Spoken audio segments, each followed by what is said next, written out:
the regular meeting of the City Council of the City of Morro Bay.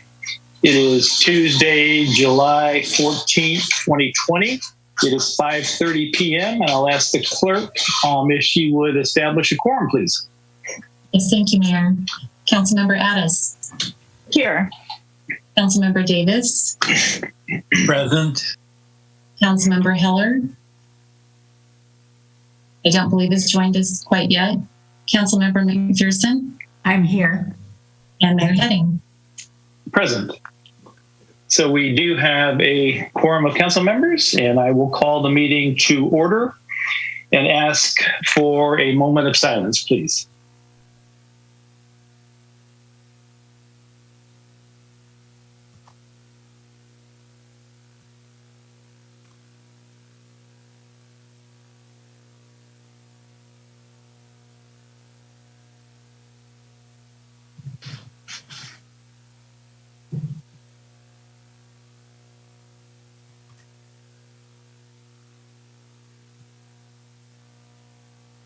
Thank you. And with that, if we could have our flag, please join me in the Pledge of Allegiance, please.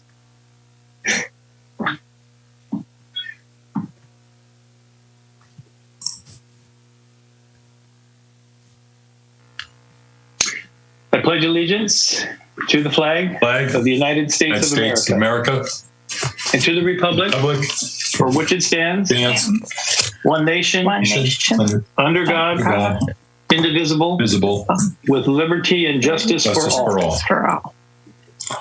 Thank you all. Appreciate that.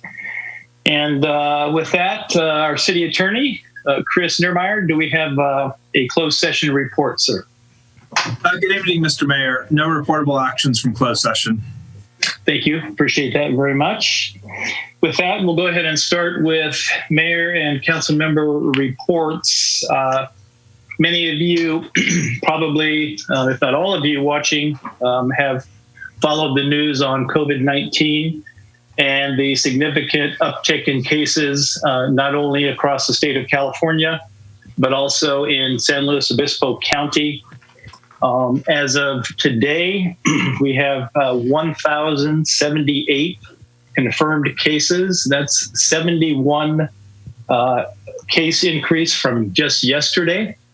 699 are recovered. 359 of those cases, individuals are at home. Status of one individual is unknown at present. Currently, there are 14 patients in the hospital, 6 in the ICU, and we now have 5 deaths, unfortunately and sadly, in our county. With the uptick in the number of cases in San Luis Obispo County, the criteria that have been established by the state of California regarding the ability to move forward and remain open in a number of the sectors that we've been able to open up. Unfortunately, of the 6 criteria that must be met that the state has laid out, the San Luis Obispo County does not now meet the case rate requirement, and that is a case rate less than 100 per 100,000 population over a 14-day period. We have exceeded that by almost 2.5 times over the last week.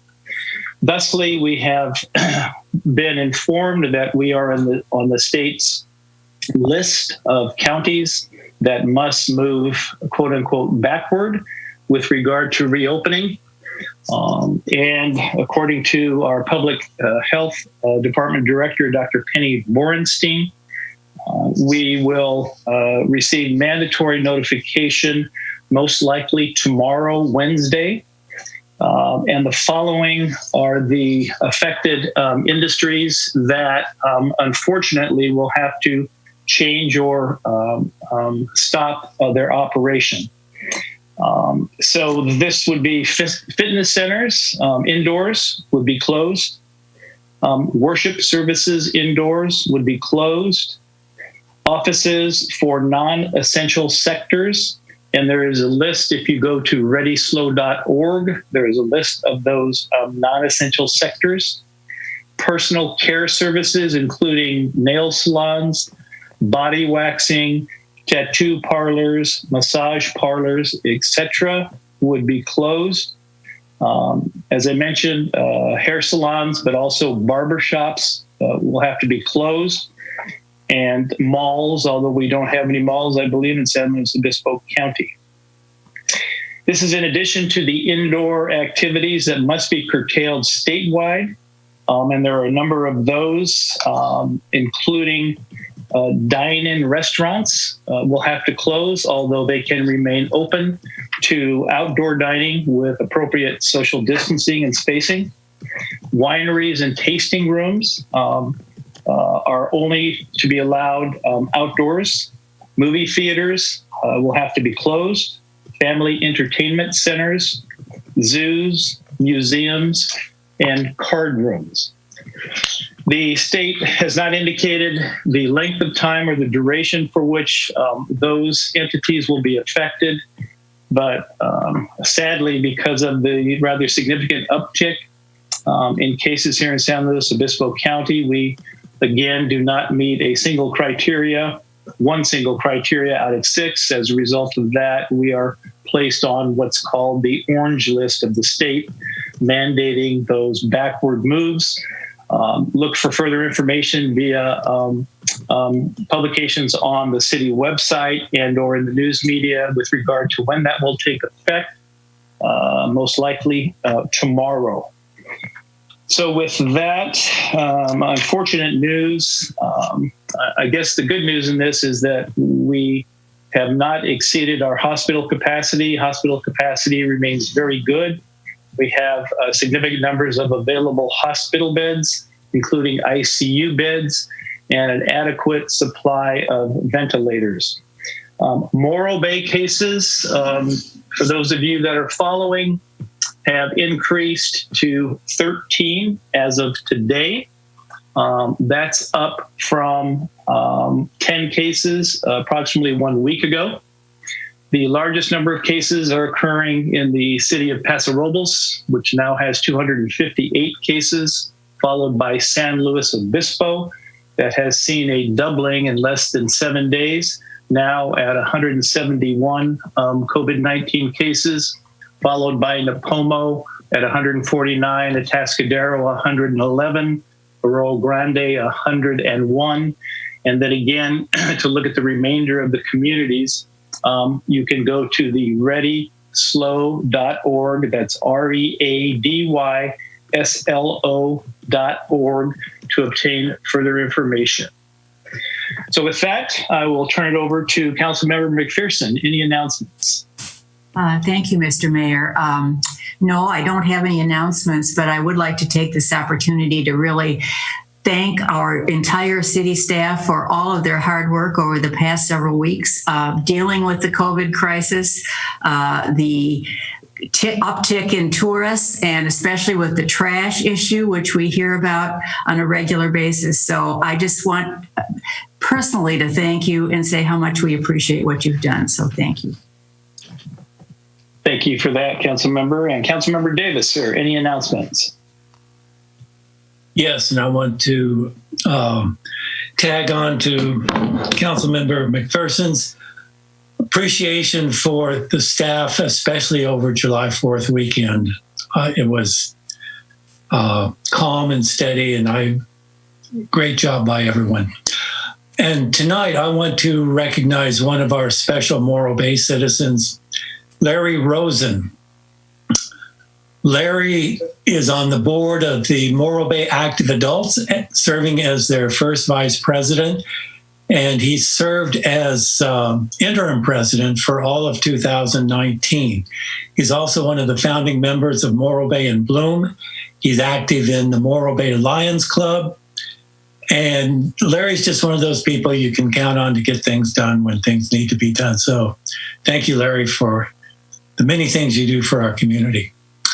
And I will have office hours again this coming Saturday at an outdoor bench near the giant chessboard from 9 until 10 o'clock Saturday morning. Please come by. We can talk about anything you want to talk about, but please wear face covering, as I will be. So thank you. Thank you, Councilmember Davis. Councilmember Addis, any announcements, please? Yes, I want to thank Chief Cox, who joined me for Fridays at 4 last Friday.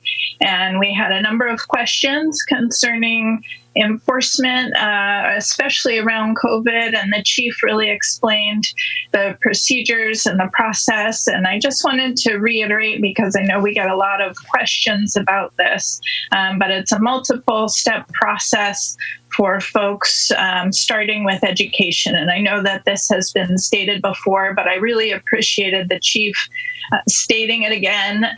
Rather than doing office hours, it was a Zoom call Fridays at 4. And what he stated again is that from an enforcement perspective, with wearing masks or face coverings, Morro Bay really does start with education, and then needs to encounter the same person multiple times before a citation or any kind of a fine is given. And the chief also talked about the perspective of the district attorney, and it was very important information, and I'm happy to share that again with anybody who is interested. But for folks that are worried about it, I do feel like the chief is very engaged, and I want to appreciate his time with me last Friday. So thank you.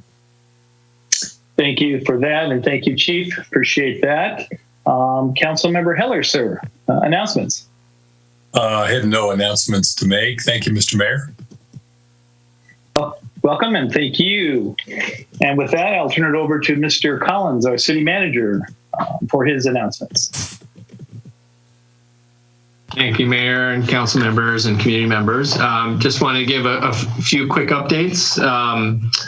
As community members may recall, the city council gave broad authority to do a trial 1-lane closure of the Embarcadero in the impacted areas to address social distancing. Of course, that direction came prior to the statewide mask order that was handed down earlier this month or late in June. And we definitely seen an increase in those who are wearing masks. It's definitely not 100%, so there's more work to do. And the city plays a very important role in that.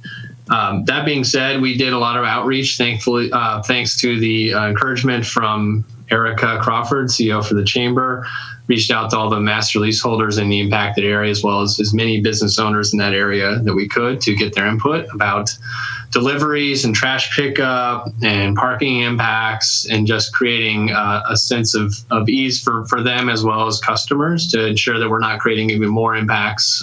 This is especially true with the new orders coming from the state for in-dining restrooms and bars and other things that will be closed. So we're trying to do our best to balance all these competing needs and hope to roll out that program in the next couple of weeks. We will be trying to increase signage around masks in the tourist serving areas where we can.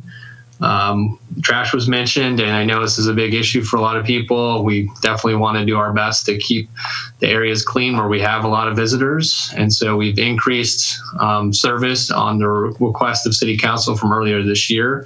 Despite all the cuts that have been made to our budget, we have enhanced services there. Still a lot of work to do to get it right. One effort is hiring a new part-time staff member who would be dedicated solely to addressing restroom and trash service on the weekend in the waterfront area. So we're glad to bring him aboard. I also wanted to acknowledge our utility division manager, Joe Mueller, who has received a grade 4 certificate in wastewater. I know I didn't get that exactly right, but most importantly, wanted to note he's only one of 3 in the entire state of California to reach that high level of advanced certification, and just very proud of all the work that he does in leading the utility team. And last but not least, we will be working very closely with the Chamber and our business community to gain compliance with the new orders that have already been handed down and the ones that are anticipated with the county being on the watch list. Thank you. Thank you, Mr. Collins, and congratulations, Joe Mueller. Great job. With that will move us to presentations. Our agenda item A10 is a proclamation, and I understand that Michael Manchek is with us here. Dana, can we bring Mike in?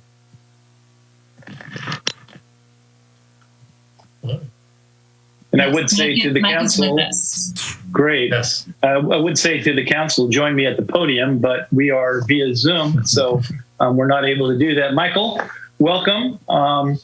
This is a proclamation of the City of Morro Bay recognizing President and CEO of the Economic Vitality Corporation, or EVC, Michael Manchek, for his service to the community. And I will read it, Mike, to you directly. Whereas Michael Manchek served as the president and CEO of the Economic Vitality Corporation, or EVC, a nonprofit economic development organization serving the San Luis Obispo County. And whereas throughout his nearly 16 years at the EVC, Michael, along with the EVC team, had many accomplishments working hand in hand with their generous sponsors, volunteers, and dedicated board of directors. And whereas under Michael Manchek's leadership, the EVC has helped many people, their resources and projects have grown, and their sponsors have increased from 20 to over 100. And whereas under Michael Manchek's leadership, the EVC's board of directors has also nearly tripled from 12 to 34. And whereas Michael Manchek will enter into retirement from the EVC on June 30th, 2020, now, therefore, be it resolved that the City Council of the City of Morro Bay honors and recognizes Michael Manchek for his knowledge, dedication, leadership, and outstanding service to the EVC and to the San Luis Obispo County communities he served. And be it further resolved that the City Council of the City of Morro Bay would like to take the opportunity to extend to Mike our best wishes for many years filled with happiness in his retirement. And I know, Mike, that we will see you around the Morro Bay Yacht Club. I know you're a member and probably be spending more time there. And this is signed by myself, in witness whereof I have hereunto set my hand and caused this seal of the City of Morro Bay to be affixed on this 14th day of July 2020. Mike, you've been a friend, a great a leader in our county, advancing not only the organization known as EVC, but also the initiatives associated with economic development in our county, and your wonderful leadership and great service to this county. We just wanted to recognize you this evening and just say thanks. And we look forward to further relationships in the future, depending upon what you decide to do, sir. Would you like to say a few words, Mike? Yes, I would, Mayor Heading. Thank you so much. This truly is an honor to have such a recognition from such a wonderful team, such an amazing city that I've just been very blessed to work with over the years. And with the support of economic projects that help the vitality of the City of Morro Bay, it's just been a real pleasure working with people like Scott Collins, who's a great city manager and a really effective partner, and partners like Erica Crawford at the Chamber. It's been really rewarding and very helpful to the city, I think, to have partners like that. I think the Morro Bay certainly holds a very soft spot in my heart.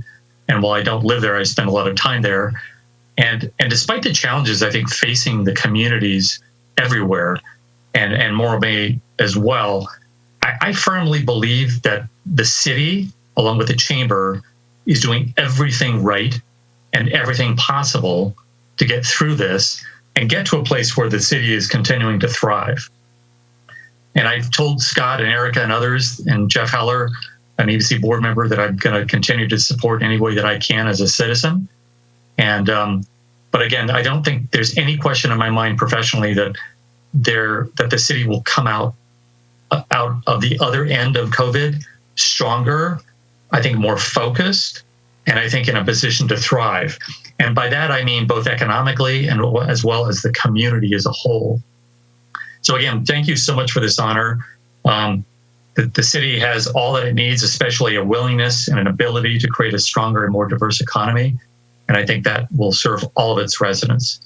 So thank you very, very much. And it's an honor and a privilege. Thank you. Mike, and thank you for being here tonight. Again, thank you for your service, and we look forward to seeing you in the future. With that, I will move to general public comment.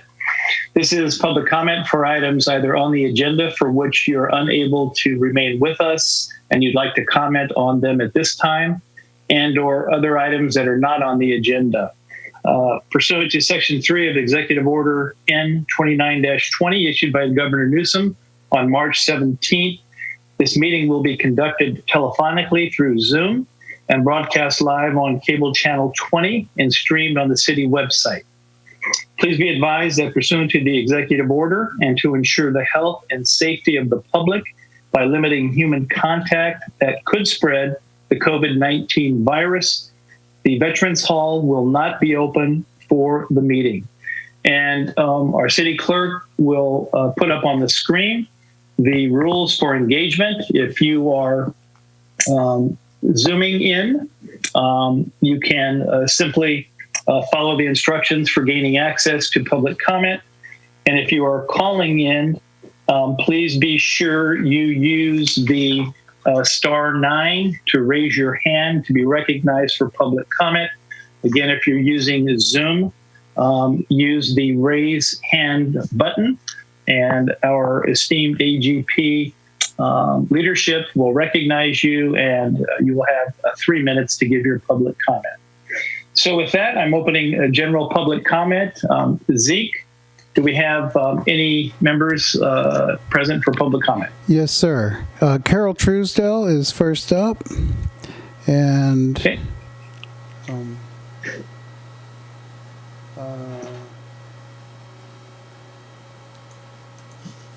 Here you go, Carol. You're on the line. Okay, thank you. Can everybody hear me? Yes, welcome, Carol. Thank you very much. Glad to see that a council is healthy and appreciate everybody. There's 3 items I want to talk about. Number 1, I watched KSBY the other night when Scott Collins talked about the 1% sales tax that's on the agenda tonight. One comment that was made that would really kind of got my noodle going a little bit crazy, making cuts to public safety. I'd like to get confirmation on that comment. And number 2 is Cerritos Peak. I understand that $350,000 was taken out of the emergency fund when this was done a couple of years ago. But Mimosa, and I was part of Mimosa, we went out for $350,000 to pay that note. And how come only $265,000 is being paid for that particular property? And number 3, trash cans. I've been approached by several people around town wondering if we can donate trash cans to the city. And I know they're very expensive, kind of, bird friendly type of thing. Would the city empty as needed if I get a coalition together and we buy trash cans for the city based on the fact that they are on a limited budget right now? I wanted to know how our public works director would address that. So those are my 3 questions. I still have a minute and 41 seconds, but it's not necessary. Thank you. Thank you, Carol. Zeke, next. Okay. Caller ending in 327. You're on. Hello, Mr. Mayor. This is Dan Sedley. Welcome, Dan. Welcome, Dan. I truly hope that yourself, the city council, and staff are healthy and safe. My congratulations also to Mr. Joe Mueller for being only one of 3 in our state to receive the recognition he has gotten. That's quite an achievement to be just one of 3 in the entire state. So my acknowledgments to him. One of my questions has to do with public parking. At previous council meetings, we have discussed researching this further by whatever means, or by consultant, or again, by whatever means. And I'm wondering where that stands right now. If there is any kind of consultation, what who's doing that, what the cost of that is, if there is any preliminary results of that. That's it for me, Mr. Mayor. Thank you. Thank you, Dan. Zeke, next individual. Okay. Betty Winholtz, you are on the line.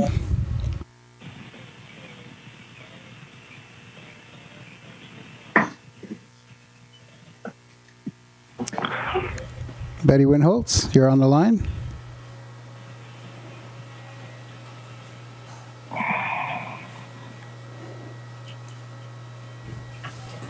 Betty, are you unmuted?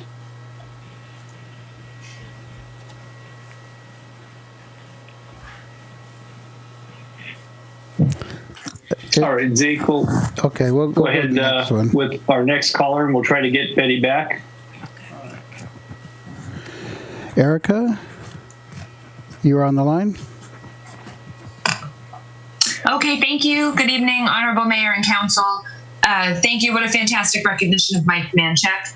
I will very much miss working with him at the helm of the EBC and talking with him about his passion for Morro Bay, although I may or may not have already roped him in as a volunteer and a coordinator and an expert on an initiative too at the Chamber.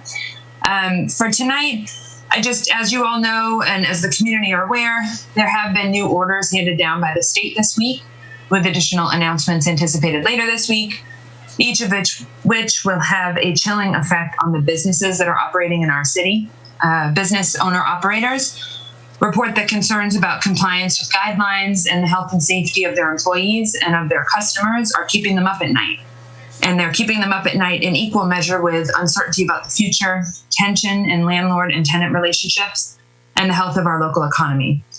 I wanted to pop in to general public comment very briefly, as I know you have a very packed agenda tonight, to encourage our community members to stay in touch with business owner-operators in town, to stay supportive, and to stay patient with businesses as they modify, yet again, their operations, after many of them have struggled to get employees back to work. Support can come in many forms, whether with dollars or with a phone call, or simply a positive online review for a business.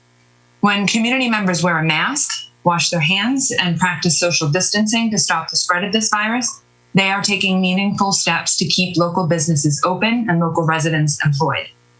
We at the Chamber are working hard to coordinate with your city staff and with our fellow chambers and business support organizations in the region to share as much information and as many resources as possible at this critical time. We recently encouraged businesses to take another look at SBA loan programs that are still open and funded, and self-employed individuals to reconsider pandemic unemployment assistance if they have not yet applied.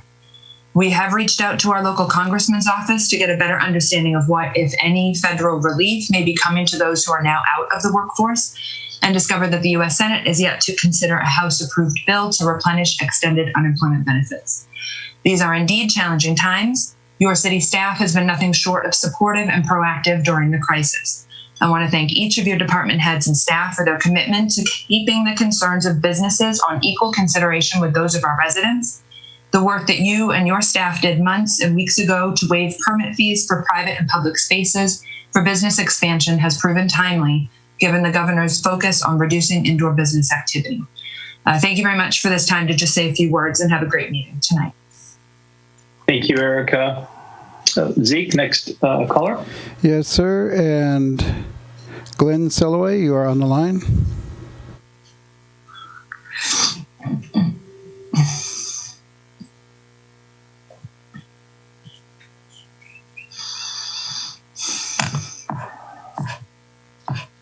Glenn, are you with us? It looks like his microphone is muted. Glenn, if you can hear me, unmute your microphone. I got it. I just didn't see the button. There Welcome, you go. Glenn. Can you hear me now? Yes. Okay. I was just wanting to follow up on what Erica just said about our local businesses, and I want to urge everyone to support them concretely when they offer you something at the curbside or in a modified way. Buy it locally if you can. This is a place where we need to support each other, and I hope we can follow up on that, wear a mask, and go to that local business. I really want to speak tonight to item C1. I'm afraid I can't stay for it. I have another Zoom meeting at 6:30. And just wanted to support the proposition of raising this tax by 1%. Even before the pandemic, our budget was in peril with the pension problems. And this is probably not going to be enough to be able to maintain all services, but I think we have to do everything we can to maintain them, especially the public safety services. We don't want those to be threatened. This money will help. It's a good thing that our tourists help to pay for it, since they do consume those services as well. And I think that it probably has pretty good support in the community. People I've talked to support this idea. So I'm for it, and I hope that we can carry forward and bring it through. Thank you. Thank you, Glenn. Zeke, next individual, please.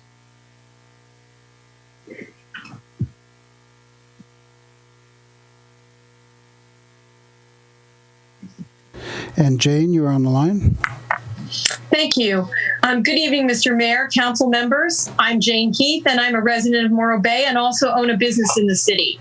I thank you for the opportunity to address you now concerning item C1, as I have a commitment later on. I urge the council to support the sales tax increase as a local recovery and preparedness measure, and to place that sales tax measure on the ballot. We purchased our home in Morro Bay because we wanted to live in an incorporated city. I firmly believe that services and accountability in a city are superior to unincorporated towns in a county. As costs rise and revenue sources shrink, it's increasingly challenging to maintain city services. With the closure of the power plant and increased dependence on visitor-serving revenue sources, it's not just desirable, but it's imperative that our visitors share the burdens of keeping Morro Bay solvent. The single best way to do that is the sales tax. Morro Bay's current sales tax rate, as you know, is well below most cities in the state, including those in SLO County. While it's been said that lower sales tax than our neighbors encourages purchasing in Morro Bay, there's no objective evidence of that. In fact, it's very unlikely that any visitor chooses where they will stay or spend their money based on a quarter or half-cent difference in sales tax. The majority of goods and services purchased locally here by residents are not subject to sales tax. Groceries, doctors, gyms, most recreational activities are not taxed. Sales tax is one of very few ways to equitably share the cost for our essential services, including or maybe especially public safety. I urge the council to support the sales tax increase as a body and also to place it on the ballot. Thanks very much. Thank you, Jane. So, Zeke, next caller. Betty Winholtz, are you there? I am. Can you hear me? Yes, we can. Yes, Thank Betty, you. welcome. Thank you. This is Betty Winholtz, and while I appreciate the good work that both volunteers and city staff did over the 4th of July around the Rock, the beach, the Embarcadero, in the neighborhoods, it was very distressing. A number of animals, both cats and dogs, were lost, and most of them were found. And so my request tonight is that the council agendize the repeal of the Safe and Sane fireworks that was instituted a few years ago. It's not been on our law that long, but it may be time to get rid of it so we can have a better handle on people not bringing in any fireworks that are so disruptive to our town, to both the people and the animals and the wildlife. Thank you. Thank you, Betty. Zeke, next caller. Sir, there are quite a few people in the queue, but nobody else with their hands up. Okay. With that, I will close general public comment and bring it back to council. If I could, Chris, our city attorney, could you very briefly, once again, give us the rationale between the $350,000 that the city basically, quote unquote, paid for Cerrito Peak versus the $265,000 Mebosa reimbursement? Yes. So in short, a few years ago when the city purchased Cerrito Peak from Miss Jane Riddell, the purchase price was $350,000, but because that purchase occurred after the city had been sued under the Save the Park lawsuit, part of the purchase was there was immediately a return of about $85,000 to the city to pay the legal fees the city incurred in defending against that lawsuit. So the actual price paid was really $265,000, given that the $85,000 came back. That law firm which handled the defense of the lawsuit was a prior law firm. It's not the law firm that I'm involved with. And the fees were high, but there was a court case that the city had to defend against. So that's why it's $265,000. Thank you, Chris. I appreciate that. And then also, if I could have Mr. Collins, Ms. Truesdale also asked about trash cans and donating. Can you give us a little sense of how that might be able to happen and if that would be helpful? Yeah, I'll give it a shot here. And excellent idea from the community. Really appreciate that, Carol. We probably could utilize the Adopt Morro Bay program, which council created a policy and program for several years ago, which allows for community members to donate and potentially add their name to that or a group's name to that. Then it allows the city to buy in bulk and create consistency in terms of kind of the overall landscape for benches and things like that. So I think we can nicely wrap that into that program. Certainly would request donations to make those purchases possible, because we have had to ratchet down our budget significantly over the last several months. So I think that's an excellent idea. And Jen Calloway could, as our interim public works director, can probably fill in some blanks if I missed anything, Jen. No, I think you covered it mostly. If there's interest in that, we can get some pricing available, pricing, and make that available so we know how much per can, depending on shipping and the type of lid. I'm told it's about $500, give or take a little bit per can. But again, we'll get some updated quotes and some pricing. So if there's interest in that, we can proceed forward. Great. Thank you both for that. And Mr. Graham, if you could just very briefly give us an update on Mr. Sedley's question about public parking, please. I'll take that one as well, since I'm running lead on that. Thank you, Scott. We ran a parking pilot program for the summer by the Coastal Commission staff to see if we could do a test of a couple parking lots or one parking lot in the waterfront area, and we were met with a stiff no. This is not the time to bring more costs to folks who are struggling financially. That's the letter we got back. And then we asked them, okay, well, I guess we understand that, but what's your general position on paid parking? We got a response back from them, at which they basically stated they're not supportive of paid parking generally. That being said, the city could certainly apply for a coastal development permit to move forward with paid parking, but they would have a series of requests or requirements for us to fulfill, primarily around the notion of how we would maintain free or low cost accommodations for lower income individuals. Basically, that translates into maintaining some free parking in strategic locations. That doesn't mean they would approve it or even recommend it, but that's at least the initial requirements that we see. I've talked to several parking firms, parking consultant firms. We do have some money set aside in non-general fund pots of money to conduct such a study. So I'm in the process of evaluating a couple proposals. And hopefully can get to work this summer so we can do some data sampling of what's really going on there before the peak season moves past us. Obviously, things are a little different with COVID, so you have to take a little bit of a grain of salt of what we're seeing out there, but we definitely know people are visiting, so it could be a good time to sample. So hopefully move forward with that soon. And I think Ms. Truesdale also asked a question about the public safety cuts. As I explained to the reporter, at this time we've been able to preserve most of our public safety departments, with the exception of some pay cuts, as well as holding a police officer position vacant. The point made when the reporter asked is, how could this money be used? really could be used to preserve what we have left. We haven't made cuts to public safety, but if we are unable to generate revenue or make significant cuts elsewhere, then we would have to look at public safety. That was the point that was trying to be made. Hard to do that in 15-second sound bites sometimes. Thank you, Scott.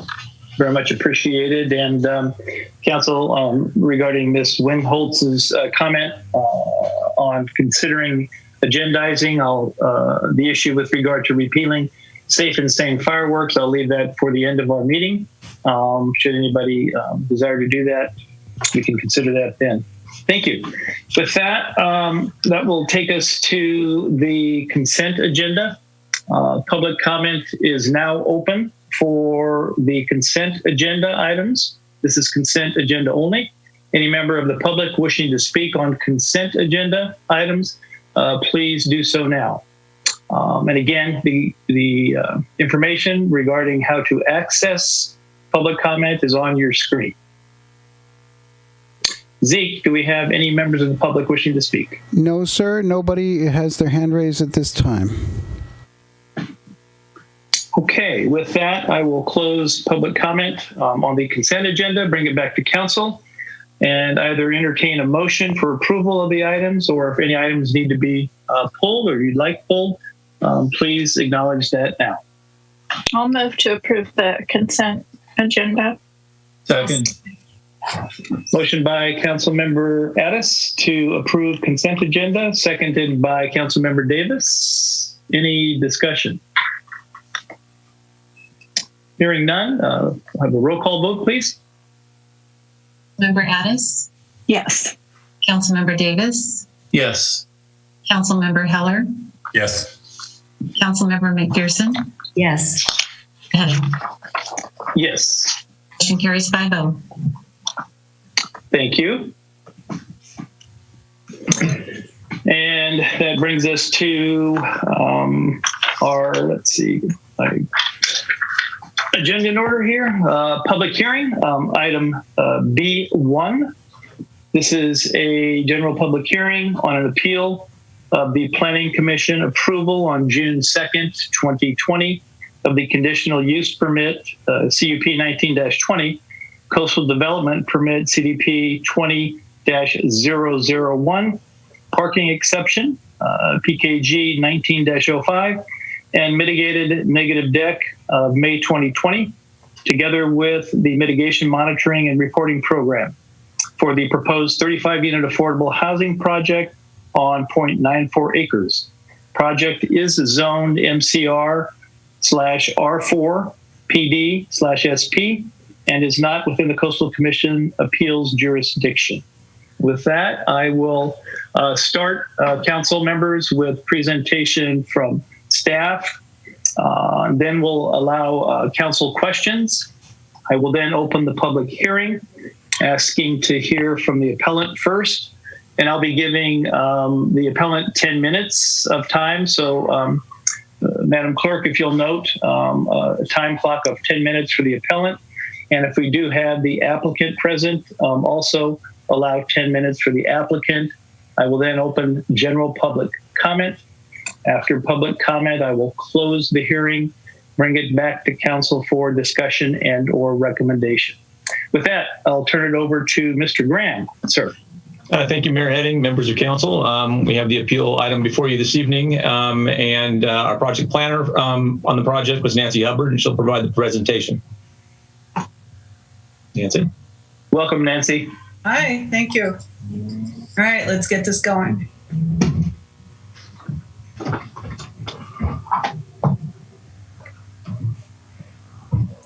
Okay, do you see a presentation?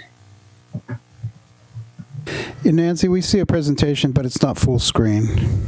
Could you push F5 or? There we go. Better now? No, it's the same. Maybe try reloading it. Let's see.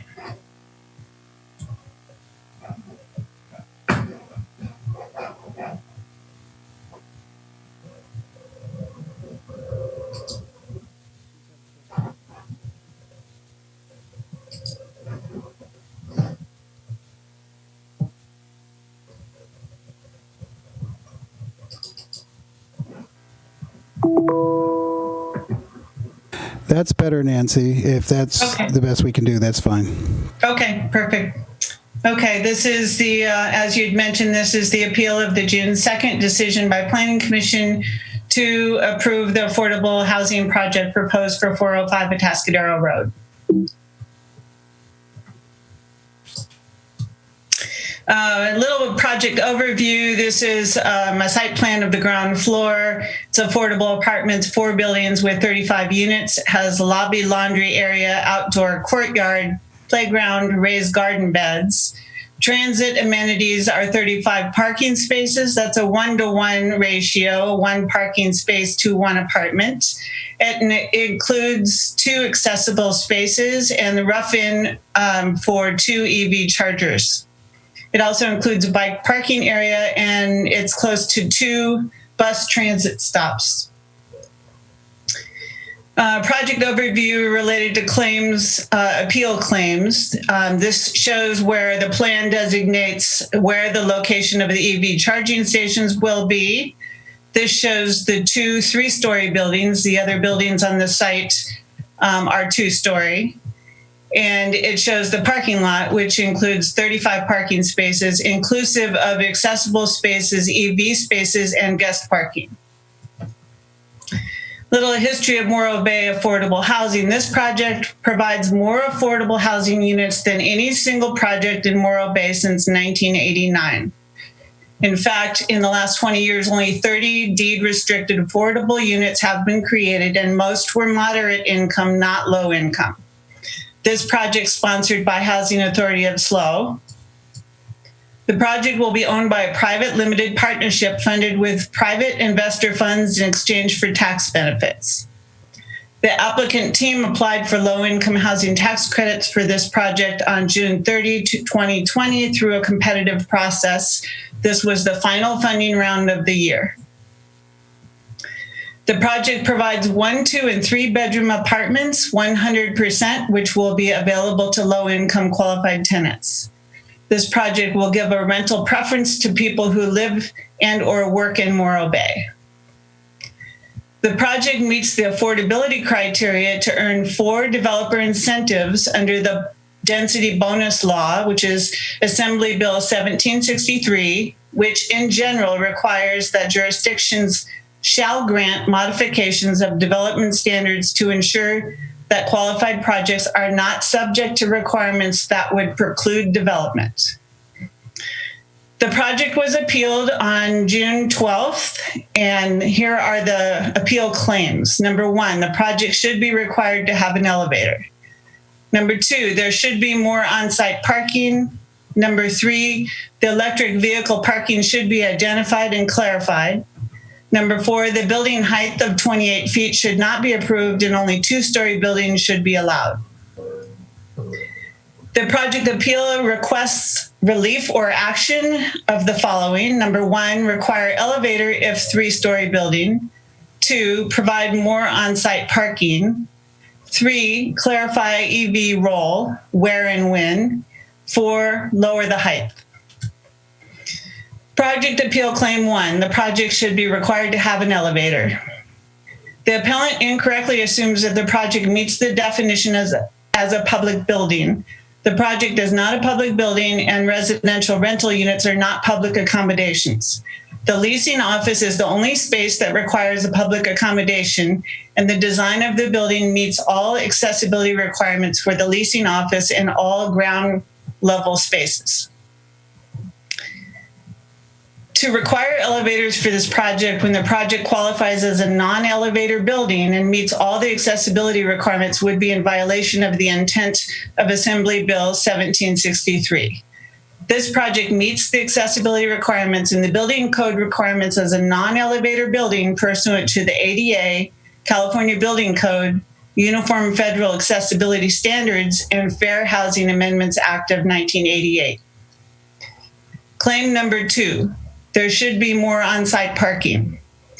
The project is designed to a 1-to-1 parking ratio that HASLO has successfully managed in other local affordable projects. In fact, they just provided information on a survey of 7 of their projects that are local 3 different times during the day, and the parking on site never exceeded a 1-to-1 ratio.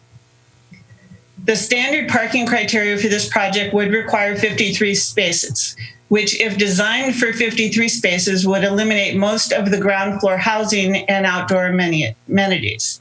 As such, the applicant requested a reduction in parking to create a project that is financially feasible, allows for more housing units, and minimizes site disturbance in consideration of the sensitive nature of the site. The project meets the requirements of a parking reduction in accordance with developer incentives that shall be granted under AB 1763. Claim 3, the EV parking should be identified and clarified. The proposed EV parking spaces are identified on the site plan. Additionally, in accordance with State Assembly Bill 1100, the EV parking spaces shall count as at least 1 parking space for the purpose of complying with jurisdictional parking requirements.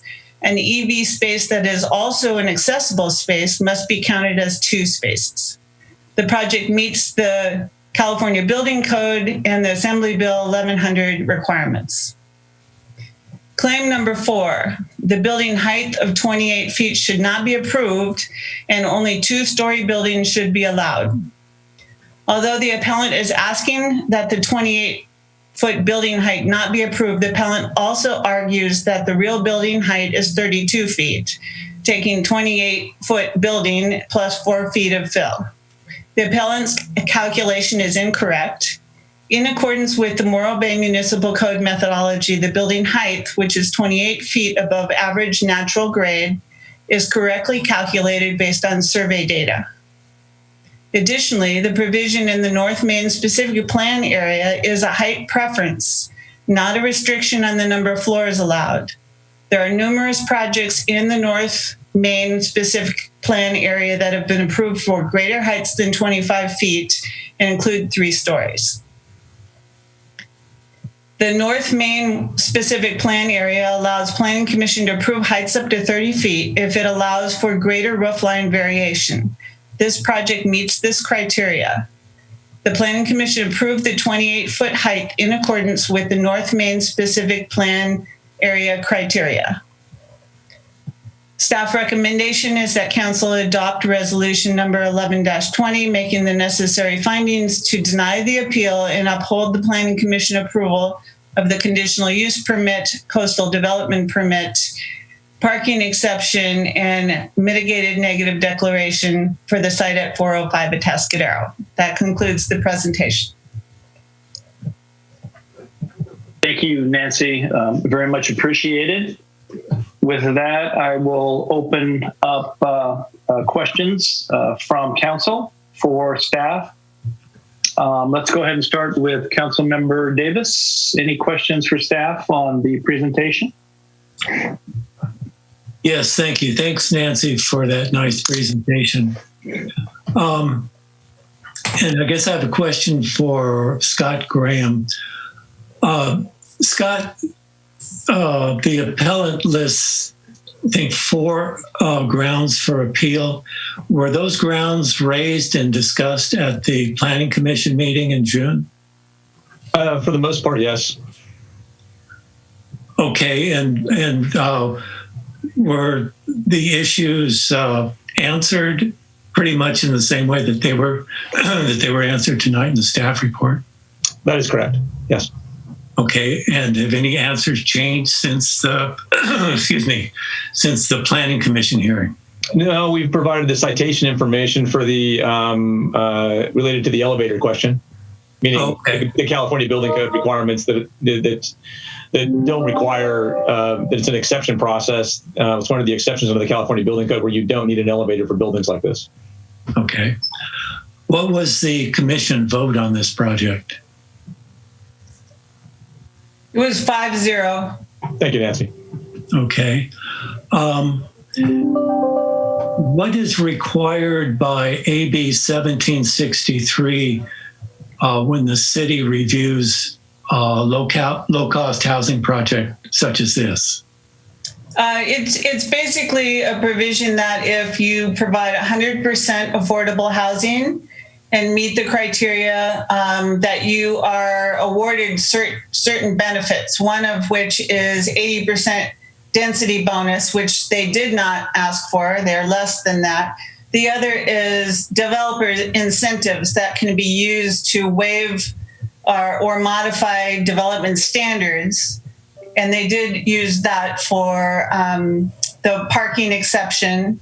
And the height was granted by the Planning Commission under their provision under the North Main Specific Plan requirements. And the elevator didn't require an exception because it's not required for this building. Okay. And does AB 1763 provide any kind of guidance as to whether the city has leeway in approving or disapproving low-cost housing projects such as this? It's pretty clear that the city will bear the burden of proof for denial of requested concession or incentive. So the language is pretty strong that the city shall not apply any development standard that will have the effect of physically precluding the construction or development that qualifies for the density bonus or incentives permitted by the density bonus law. So it goes on to say, unless such incentive should have an adverse impact on health, safety, or physical environment for which there is no feasible method to mitigate or avoid such impact. So in this case, the development clearly qualified for the density bonus and for 4 developer incentives. Okay. And does provision of low-cost housing meet a city goal? Absolutely. We're talking about it a lot now in creating the housing element update. And it's been a hard target for Morro Bay to reach. It is one of the current goals, yes. Okay. That's all my questions. Thank you both very much. Thank you, Council Member. Let's go to Council Member Heller, sir. Do you have questions of staff? I do. Thank you very much. First, I would like to thank staff for all the work you've put in on this. When did you start? When did this application first come in for your review? I believe it was in maybe September 2019. So needless to say, a tremendous amount of work between now and then.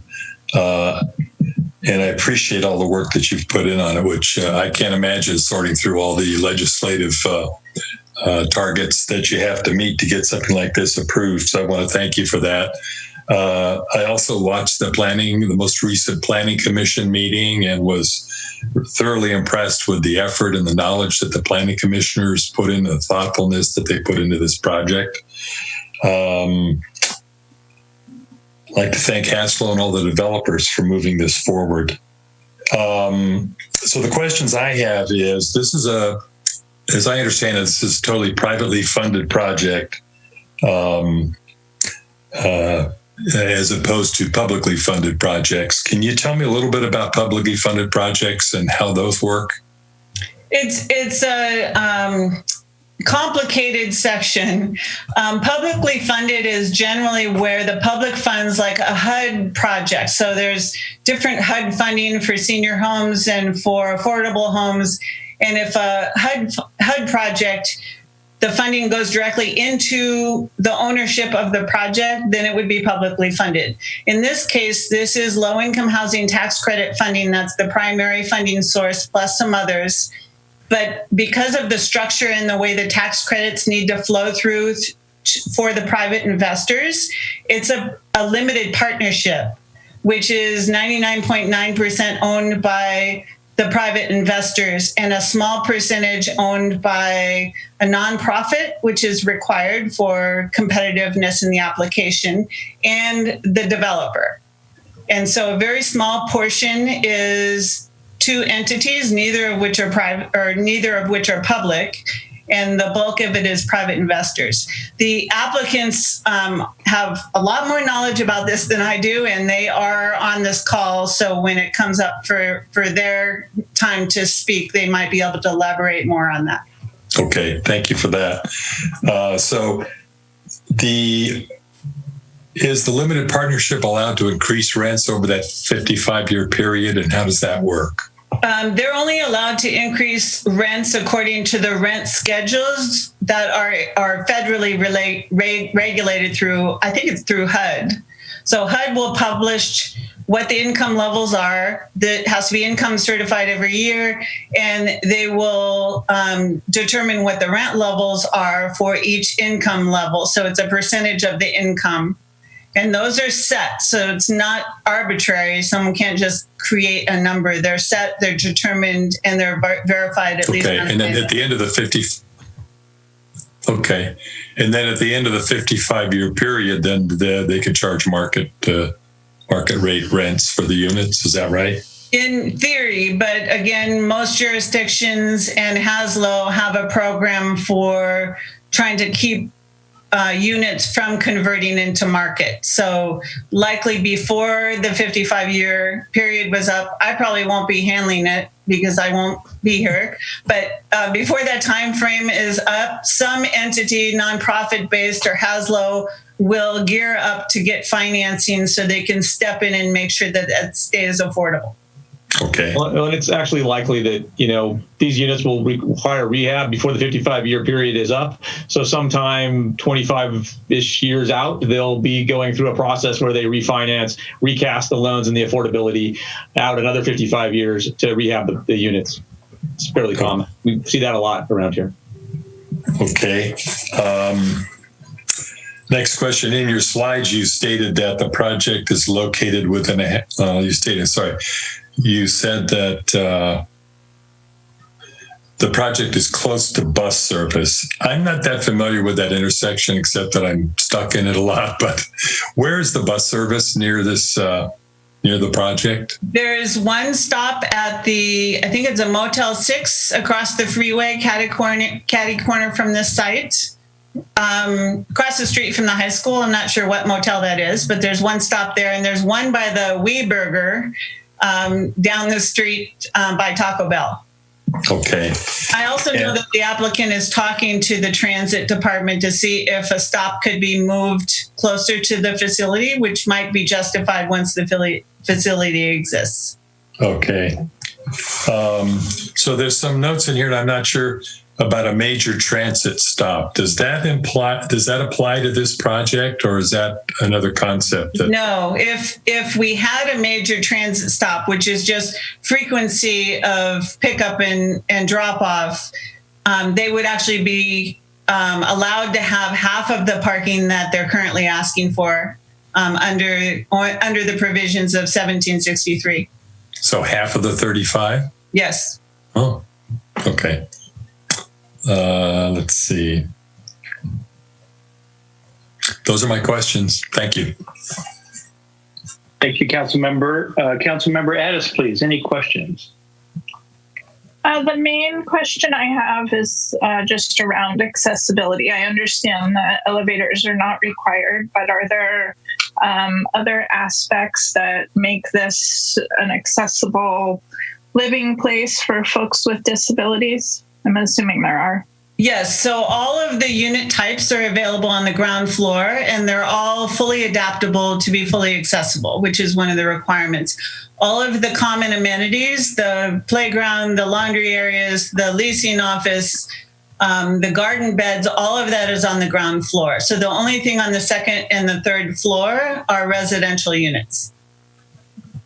Thank you. And I appreciate all the questions that came before mine and looked through the report, and appreciate all of your work on this. So that was really my main thing that I wanted to be able to clarify one more time. So that's all from me. Thank you, Councilmember Addis. Councilmember McPherson, any questions? I do have a few, and thank you, Nancy, for the great presentation and all the good questions so far. I understand that the applicant has applied for tax credits has applied, and the application was due on June 30th. So what is the likelihood that they will actually get that? Is that, it sounds like this isn't still a done deal. Is that correct? It's not, but there's certain economic and pandemic situations that have occurred this year that actually make this year probably a little more likely that they will be awarded than other years. And they can explain that further. But there's certain set-asides for other agencies that normally would apply kind of shoulder to shoulder with HASLO that takes the competitors and puts them in a different category. So HASLO is competing with fewer projects and has a higher likelihood of being awarded this year. Okay. And do you know what the turnaround time is for when they would find out? I do not know. Okay, we can ask the applicant. Yes. Okay. And what is the Morro Bay's target for low-income housing? I should know that because I know we've seen it recently. And just how much does this particular project help get us there? This would be huge, and I don't have all those numbers memorized. I think it's somewhere around 150 affordable units through the next housing element cycle, which is 8 years, so 2020 through 2028. And they're divided between extremely low, very low, low, and moderate. And this project is all extremely low, very low, and low income. And that has been the income category that has been hardest for Morro Bay to achieve in their past housing element comparisons. Right.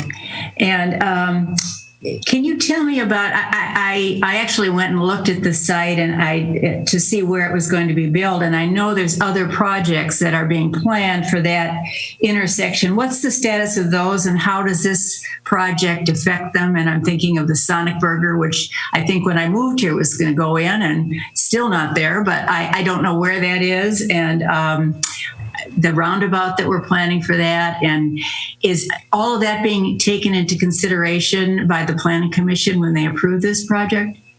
Yes. This project had, the site has had previous traffic studies for all of the other previous uses that didn't move forward. This site had a traffic letter update, and it all takes all of that into consideration. The hotel, which maybe is the most likely other development that will go in on the west side of 1 and 46, 1 and 41. And the Sonic Burger has, I believe, it's got planning approval. It's applied for a building permit, but it has not responded in quite a long time. So that might not happen. But the other projects that are known have been taken into account when considering the impact of this project. Okay. Scott, were you going to add something? I was just saying, yeah, Sonic's in plan check, and I think it's been almost a year since we've heard from them last. They did give us maybe 5 months ago a request for an extension of their planning permits, but they haven't done anything with their building permits in quite some time. Okay. And I was unable to view the Planning Commission. It actually the video conked out on me before I got to the review of this project. So I'm just curious to know if there were many objections to the project raised by people who actually live in the neighborhood, because I noticed that the appellant doesn't. So I'm just wondering what the people surrounding it had to say. There was a petition with 80 signatures that were primarily the immediate neighbors, the mobile home park next to it, 2 across the street from that, and a few of the residents from the single family homes up on the hill behind it. Most people were concerned about parking on the street, which this project will have its own parking lot. So. Okay. And you mentioned that there are other 3-story buildings in the North Main area there. Are they apartment buildings? And if so, do any of them have elevators? They I believe they do not have elevators as originally designed. It's Rockview condos and Sunset. I'm not sure if they're condos or townhomes. Okay. Yeah, they're townhomes, and they don't have any elevators in them. Okay. And does the fire department have anything to say about elevators in 3-story buildings, or? They don't require it. They have a provision if there's elevators that one be sized to accommodate gurneys, but they can't require an elevator for a building that qualifies as a non-elevator building. Okay. And I think I will ask the developer about the 35 parking spaces because I noticed that he mentioned that they've done studies, and I just wanted to learn more about how they have measured that they feel that 35 is adequate. So unless you can answer that, Nancy. Well, no, they can speak to that, but I mean, it's generally the population that moves into a low-income housing project is single adult families or single working people, and they have usually 0 or 1 vehicle. That's kind of what I assumed, but thank you very much. Those are my questions. Thank you, Councilmember McPherson. All council members, thank you for great questions. I don't have any additional questions. Again, Nancy, thank you for all of your work on this, and I appreciate greatly your presentation and how you formatted it. With that, I'm going to go ahead and open up the public hearing and invite Zeke, Ms. Winholtz, and Madam Clerk. I'm allowing 10 minutes for the appellant. So once we get her on the line, we'll go ahead and set the clock. And I also wanted to acknowledge that Ms. Winholtz sent over some additional information that will not be presented via Zoom tonight. But I just want to validate that all council members received her email from 10:45 this morning regarding this item. Okay, Ms. Winholtz, you are on the line.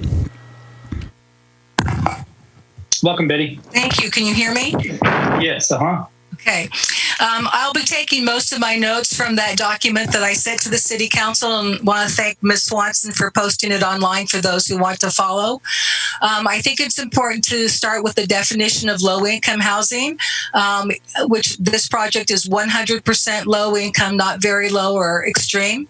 And the ranges of income for that annually is from $54,350 to $77,600 from one person to four-person family. So this is not minimum wage earners. It is not the working homeless. It is for people who probably own mom and pop businesses in town or work for the city or public schools or the county. The staff report, and this is probably where I'm going to differ the most with them, is that I believe this is subject to ADA requirements, where I disagree with staff. And the reason I believe that is because in the staff report itself, it says that the deed restriction is recorded by the State Tax Credit Allocation Committee. And when you look at ADA, it says an example of a public housing project is somebody or a project that receives the California Tax Credit Allocation Committee.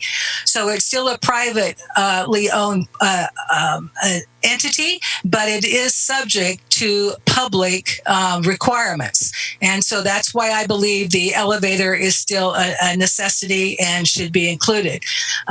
The other reason is not just because of the tax credit, but HASLO itself, the Housing Authority of San Luis Obispo, defines itself as a public entity. And when a private entity is involved with a public entity, that also makes it a requirement that they have to abide by public rules. So the 206.2 of the multi-story buildings and facilities in the 8A states at least one accessible route shall connect each story and mezzanine in multi-story buildings and facilities. And so I will leave it at that in terms of quoting other documentation, but let me just conclude this one of 4 appeal topics with this comment. If the council thinks that elevators are not required, I think you should still consider the long-term renter, as that person ages carrying multiple bags of groceries or making multiple trips to get groceries up and down 3rd floor. Then consider carrying the laundry down and up to the 3rd floor, because the laundry facility for this project is in a different building from the other 3.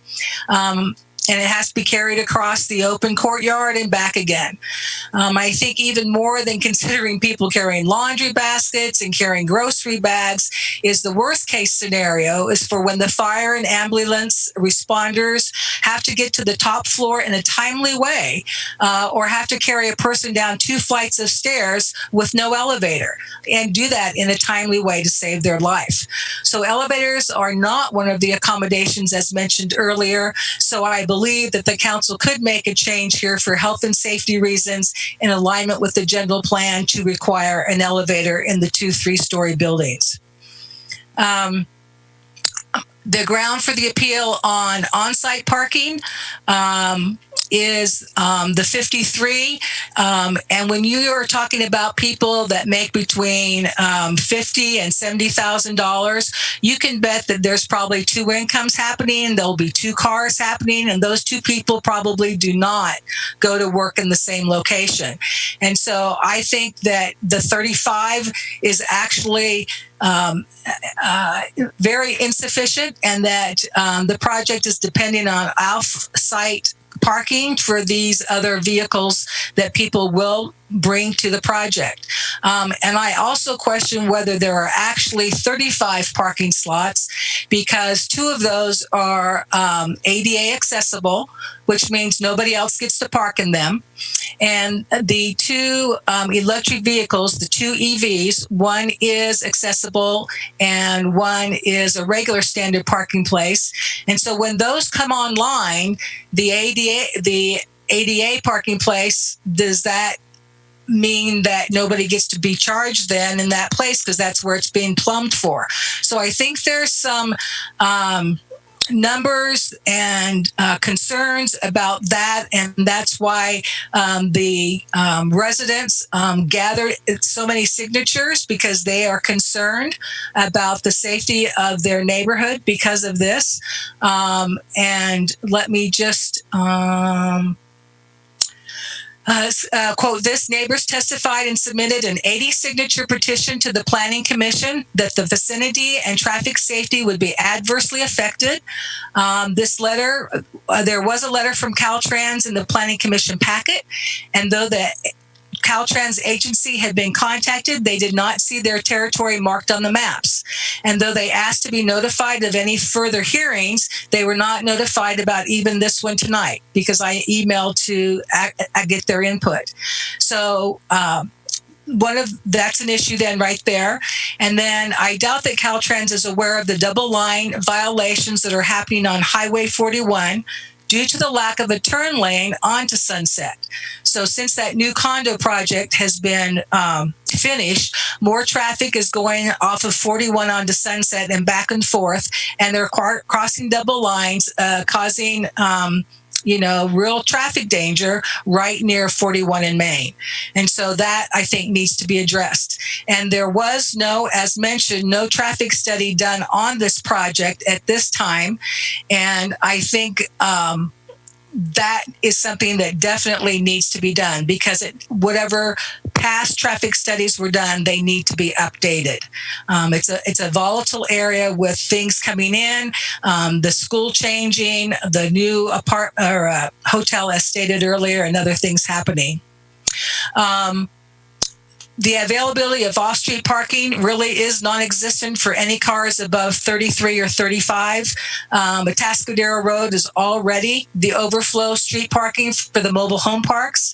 Sunset Avenue is the overflow parking for the condominium project, and Rockview Street is too narrow for any kind of off-street parking. So I think there's going to be a major impact here. In addition, in order to receive this credit for reduced parking, the developer has to meet 3 criteria, and I believe those 3 criteria have not been met, because one of them says that the exception does not constitute a grant of special privilege, and the reduced parking will be adequate to accommodate all the parking needs on site. and this is definitely not happening. The third exception says that for safety or general welfare of the people working or residing in the vicinity, and no traffic safety problems will result. That's why you would grant this reduced parking. But as the neighbors have said to us, that is not what's going to happen. And then the third exception is for that this does not preclude them from similar uses to adjacent properties. And of course, there is no other project like this in the area. I would suggest that I have a possible alternative for that, and it is that if all the 35 units would become one-bedroom units, because most people in Morro Bay are 1 and 2 people households, that one option would be to get rid of the 2 and 3 bedrooms and make them all 35 units would be one bedroom. Then you'd have literally one car for every apartment, which does not exist right now. Another option would be to eliminate the third story and retain alternative compositions of a mixture of 1 and 2 bedroom units, thus again reducing the need for more parking. And I would suggest that may be a viable alternative. Let's see here. So the third item is about the EVs, and where is that on here? There it is. And so know that there have been a number of laws at the state level that were passed last year regarding this, and different laws, 1796, AB 2565, AB 1100. These all have different requirements. Some address projects where the developer provides EV. Some of them address where the EV is not provided by the developer. And then whether tenants have the right, they do have the right to ask for EV if parking slots are assigned. And then for those when there's parking lots not assigned. And this is an area that hasn't been fleshed out for this project, how these questions will be answered. And I think they need to be fleshed out so we know what's going on. Betty, I just want to let you know that your time's up, but if you want to just take a minute to wrap it up, I'd be happy to allow that. Okay, I will do that. Thank you. And regarding the height, again, one of the reasons why you can allow the height exception is if there is let me think of the word. It's if there's a mass transit area that has a bus come every 15 minutes or less. And of course, we all know that there is no bus stop like that in Morro Bay, and certainly not right next to this project. And so, therefore, this does not qualify for a height exception, according to the incentive. And let me just close with this paragraph, if I might. The city has heard my arguments and the rebuttals and staffs. This is a complicated project with unanswered questions. There are still issues to be resolved. Agencies like Caltrans to be heard from. I think the council can choose to make changes tonight, or they can send it back to the planning commission to ferret out some of these items. The developer can apply for his tax credits 9 months from now, as was stated during the planning commission meeting. And I think what we are all looking for is a safer project for the tenants, for the neighborhood, and for the town. Thank you. Thank you, Betty.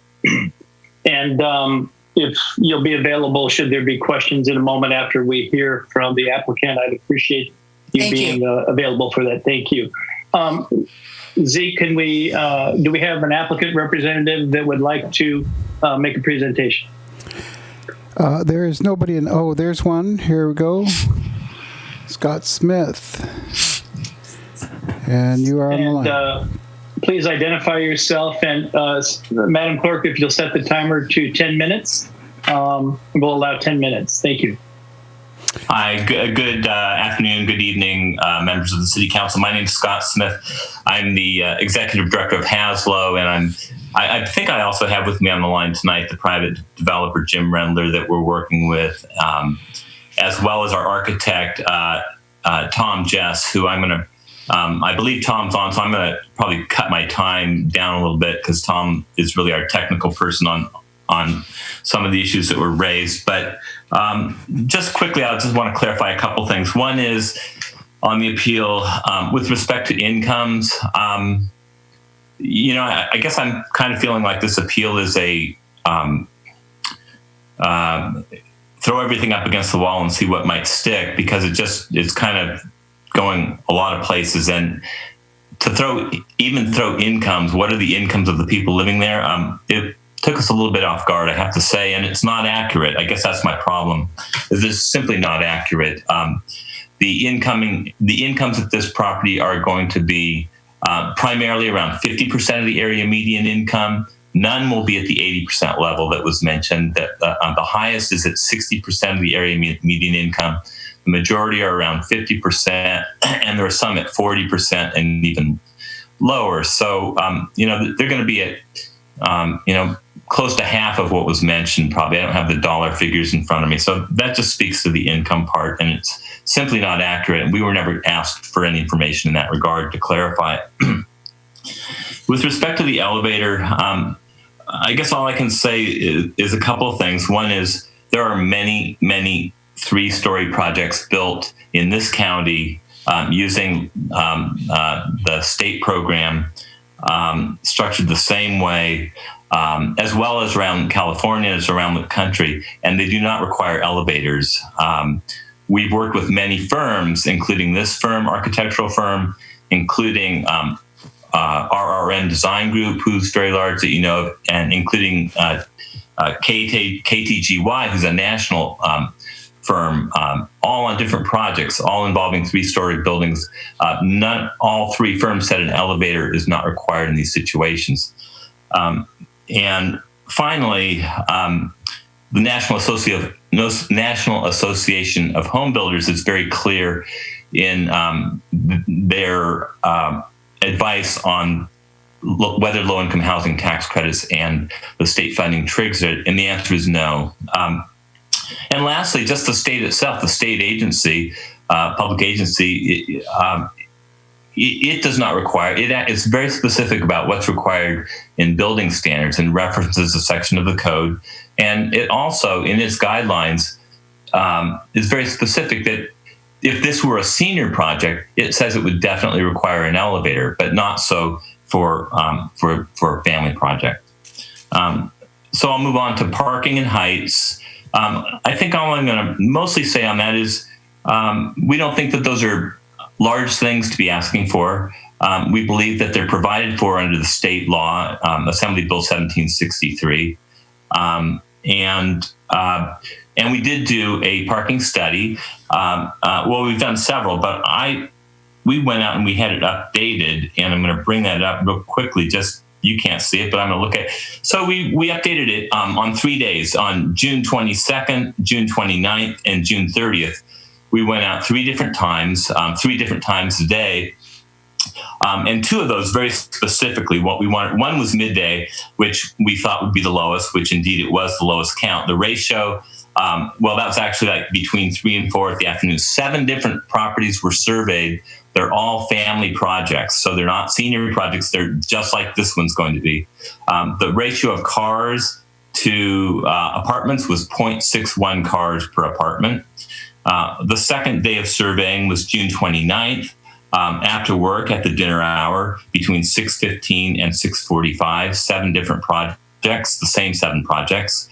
The ratio of cars was 0.89 cars, so less than 1 car per apartment. And then lastly, on June 30th, we surveyed again, getting up very early in the morning, between 6:30 and 7:30, the same 7 projects. And the ratio of cars was 0.92 cars per apartment. So again, less. All I can do is, I can't tell you how this property is going to perform. All I can tell you is what our data is saying. So then I would like to also mention that there was a reference by the appellant to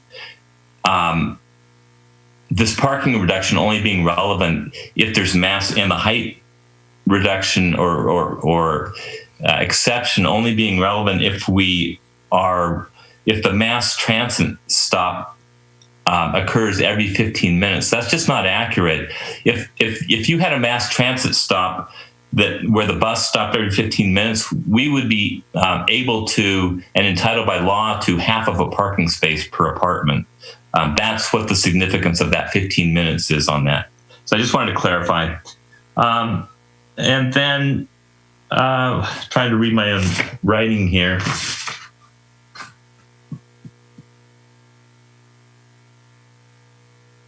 Well, there were a couple of questions that were asked. One is whether or not, the likelihood of a tax credit award was asked by one of the council members.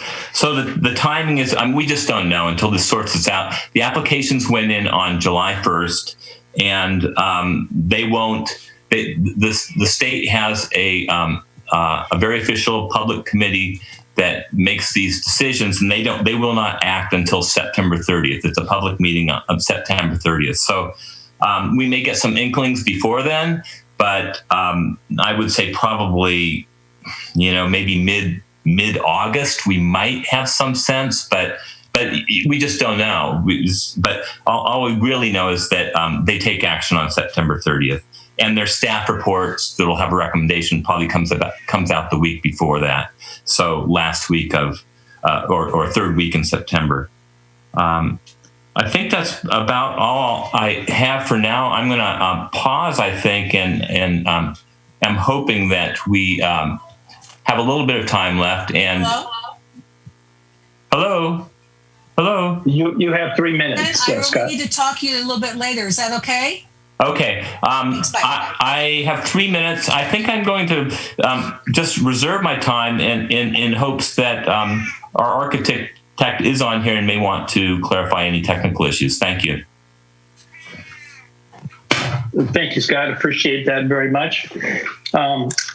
With that, are there any specific questions from any council members for either the appellant and or the applicant? Since we have them on the line, any questions for them? Mine were answered. Thank you. Okay.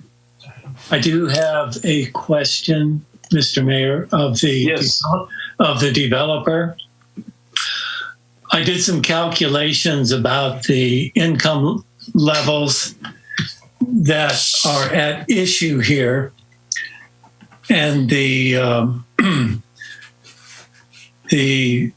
income levels vary from 30% to 60% of the county's median income.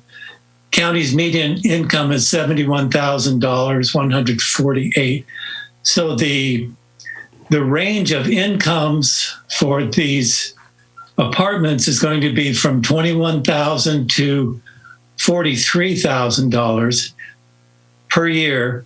And so my question is that per individual or is that per apartment and per household?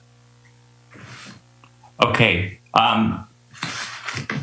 That income, those incomes that you are looking at is it's by household, and it depends on household size.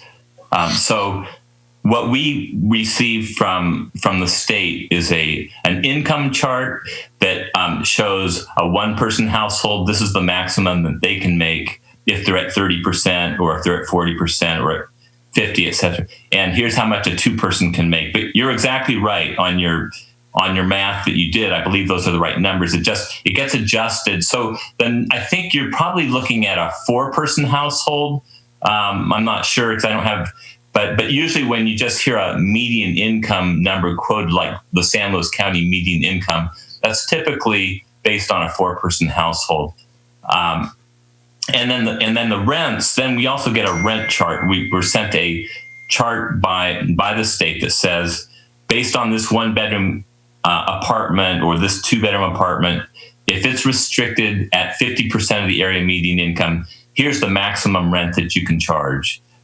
So they do all this. We don't even do the calculations. We get audited on all of that every single year, but whether we're charging the right amounts and whether the right people are living in there, but those are the formulas, and that's the way the system works.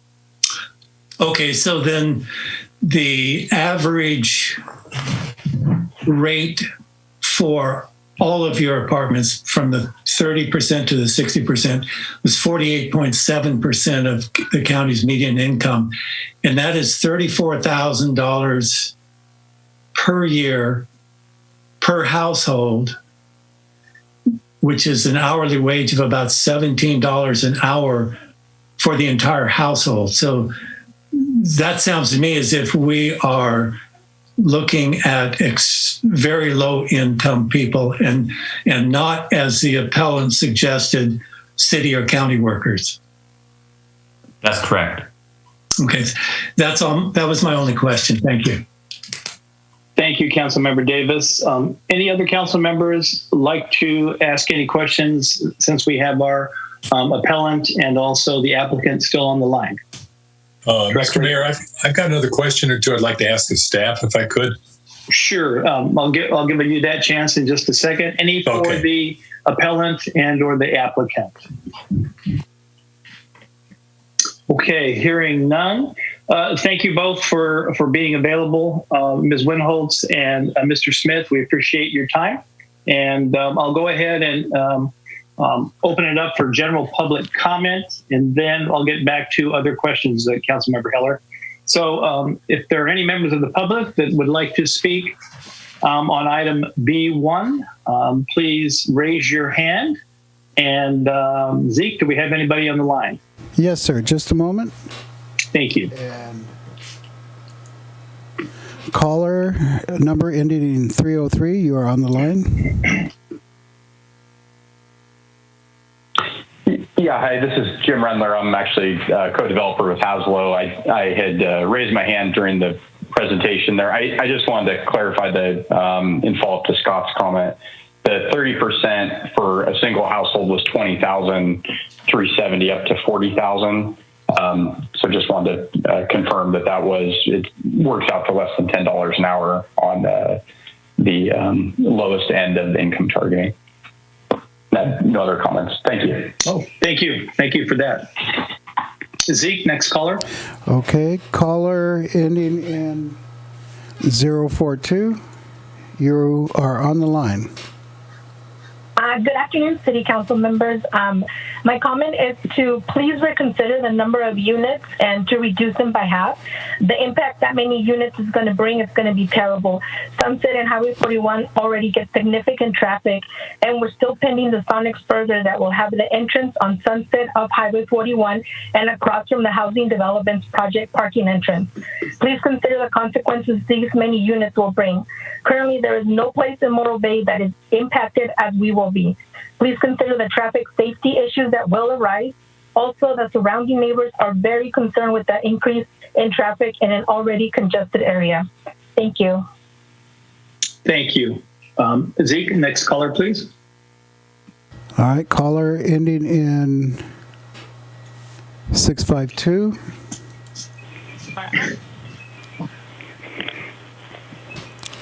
Caller, you're on the line. Hello?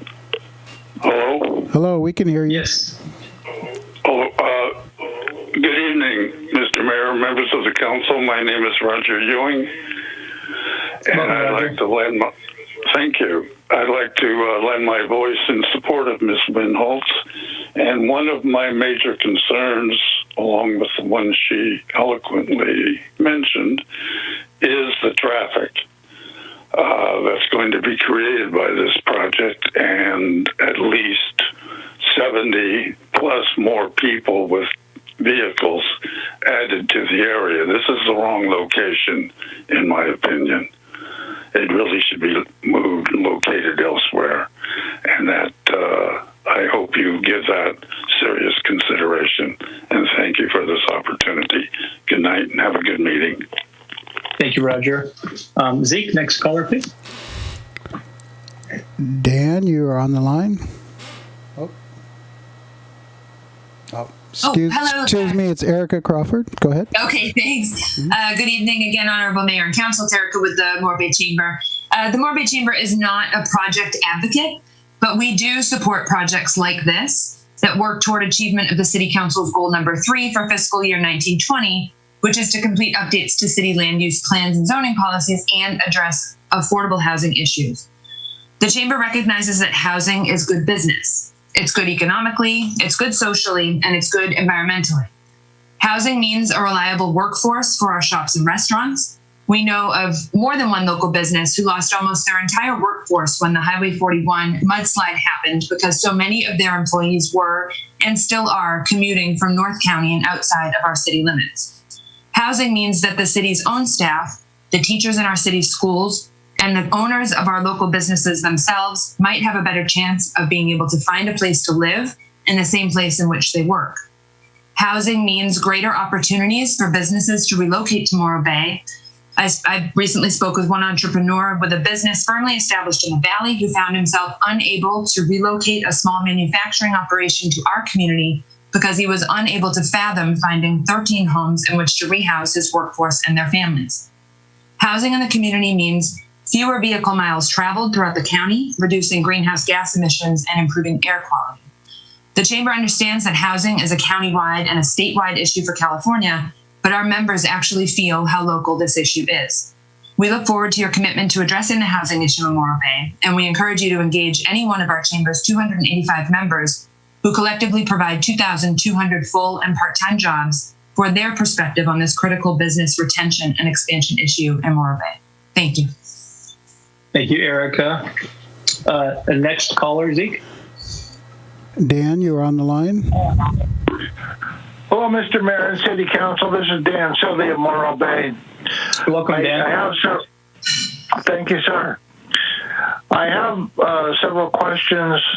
I don't know exactly who they pertain to. I heard this referenced as a family project. So my question is, are seniors and ADA people prohibited from low-cost housing in this project? I do want an answer to that for concern that we are prejudicing against the senior and ADA populations, which I believe would be against the law. But that's only my opinion. I'm not an attorney. Secondly, I think Ms. Winholtz brings several areas of legitimate concern.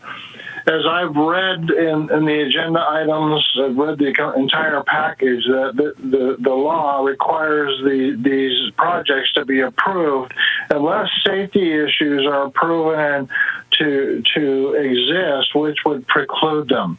And in this case, I tend to believe that there are safety issues that do preclude this project in the current way that it's designed. When 80 members of a community, a close community around this area, say that there isn't parking on the streets, when they say that the traffic will not bear this population, I think it's upon us to say this isn't comparable to this project or that project or any other project that has this amount of parking or that amount of parking. But it deserves its own attention according to the location where it's at. And these 80 people, I do not believe, should be dismissed randomly. I think their concerns should be taken very seriously as to where this project is at. If this is the right number of people for this area, that it seems already very congested and already in a dangerous traffic area. I think these concerns should be taken very seriously and not dismissed, and these 80 citizens should be heard and paid close attention to.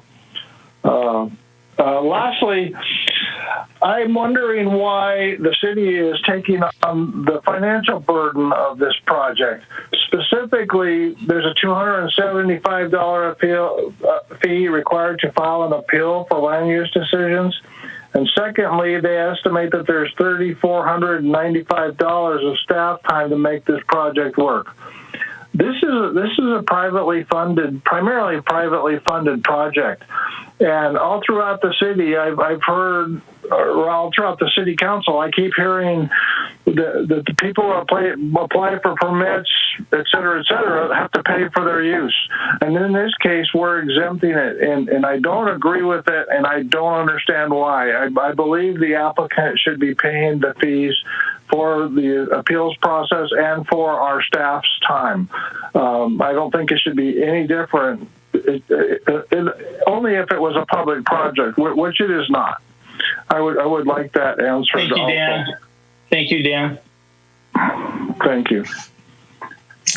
Zeke, next caller, please.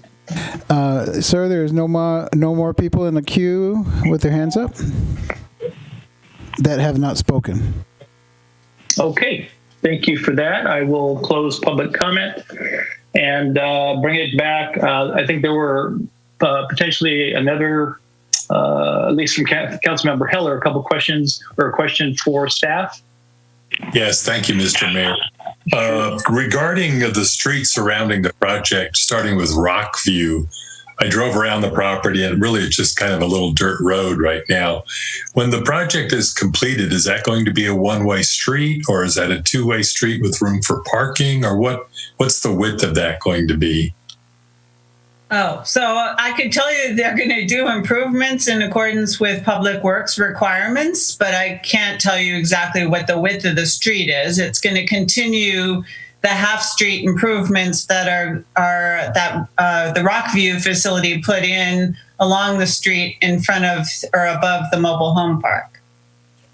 Will it be a two-lane street or one-lane street? Or 2 lanes. It's 2 lanes? Yes. Okay, and then on the Sunset side, what basic width is going to be available there when all the improvements are done? I don't have the exact width. They're doing, again, frontage improvements in accordance with Public Works requirements for the right-of-way that's already designated for that street. Okay, and then on Highway 41, will there be any parking on that side of the property? They're doing frontage improvements. Caltrans did not specify any improvements, so they're just putting in a curb and landscaping, and I believe a sidewalk along that area.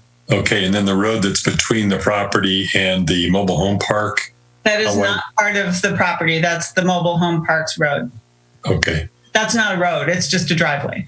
Okay. Those are my questions. Thanks. Thanks, Councilmember Heller. Any other council members have questions, additional questions for staff?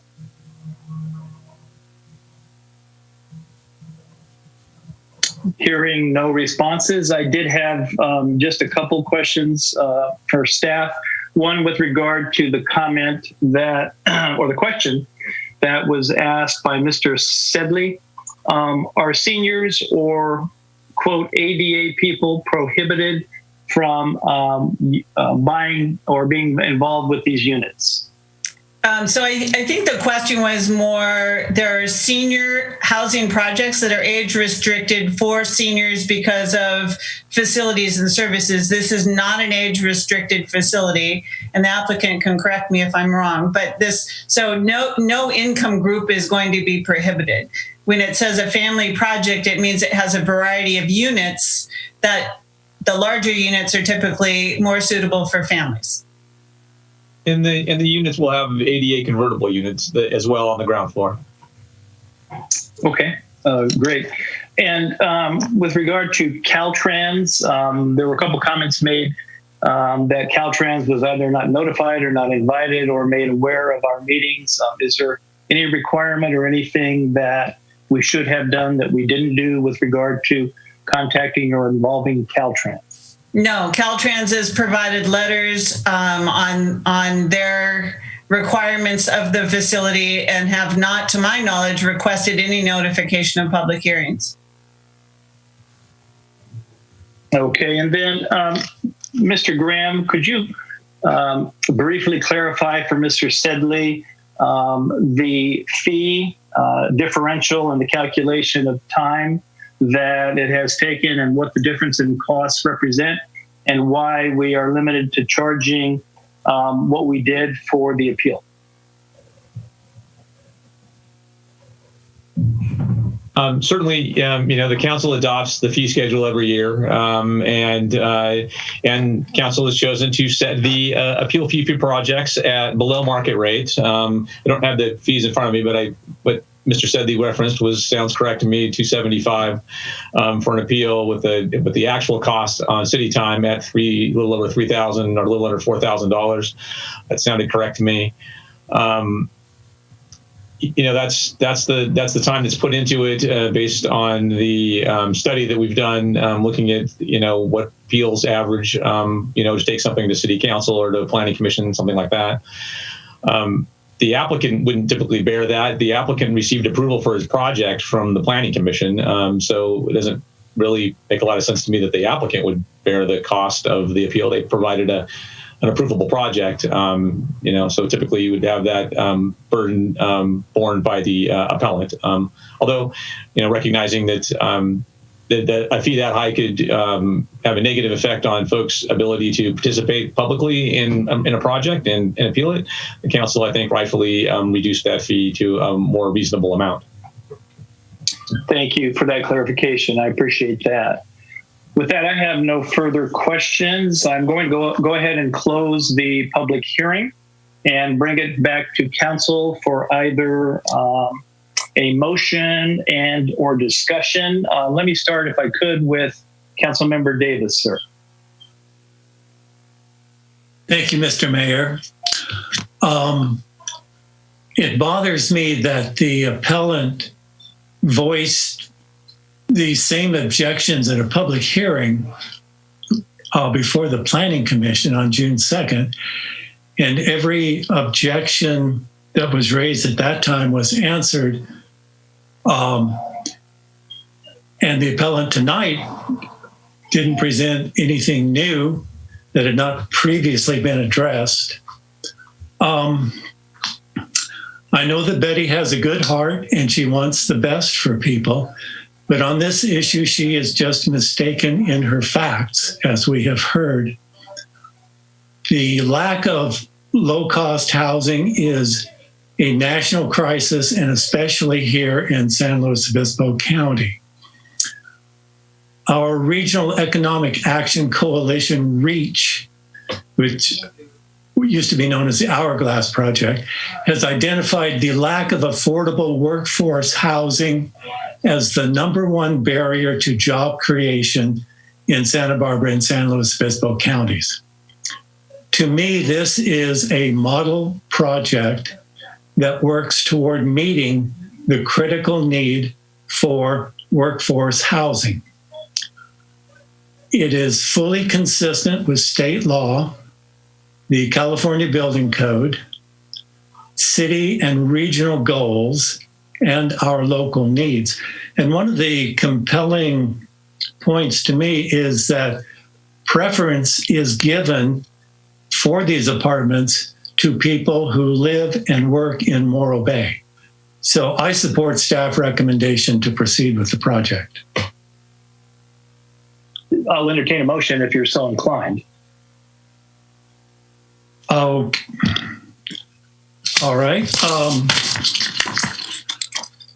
I will move that council adopt resolution 68-20, making the necessary findings to deny the appeal and uphold the Planning Commission approval of conditional use permit CUP 19-12, coastal development permit CDP 20-001, parking exception PKG 19-05, and a mitigated negative declaration dated May 2020 for the site at 405 Atascadero Road to allow a 35-unit deed-restricted affordable housing project on a 0.94 acre site.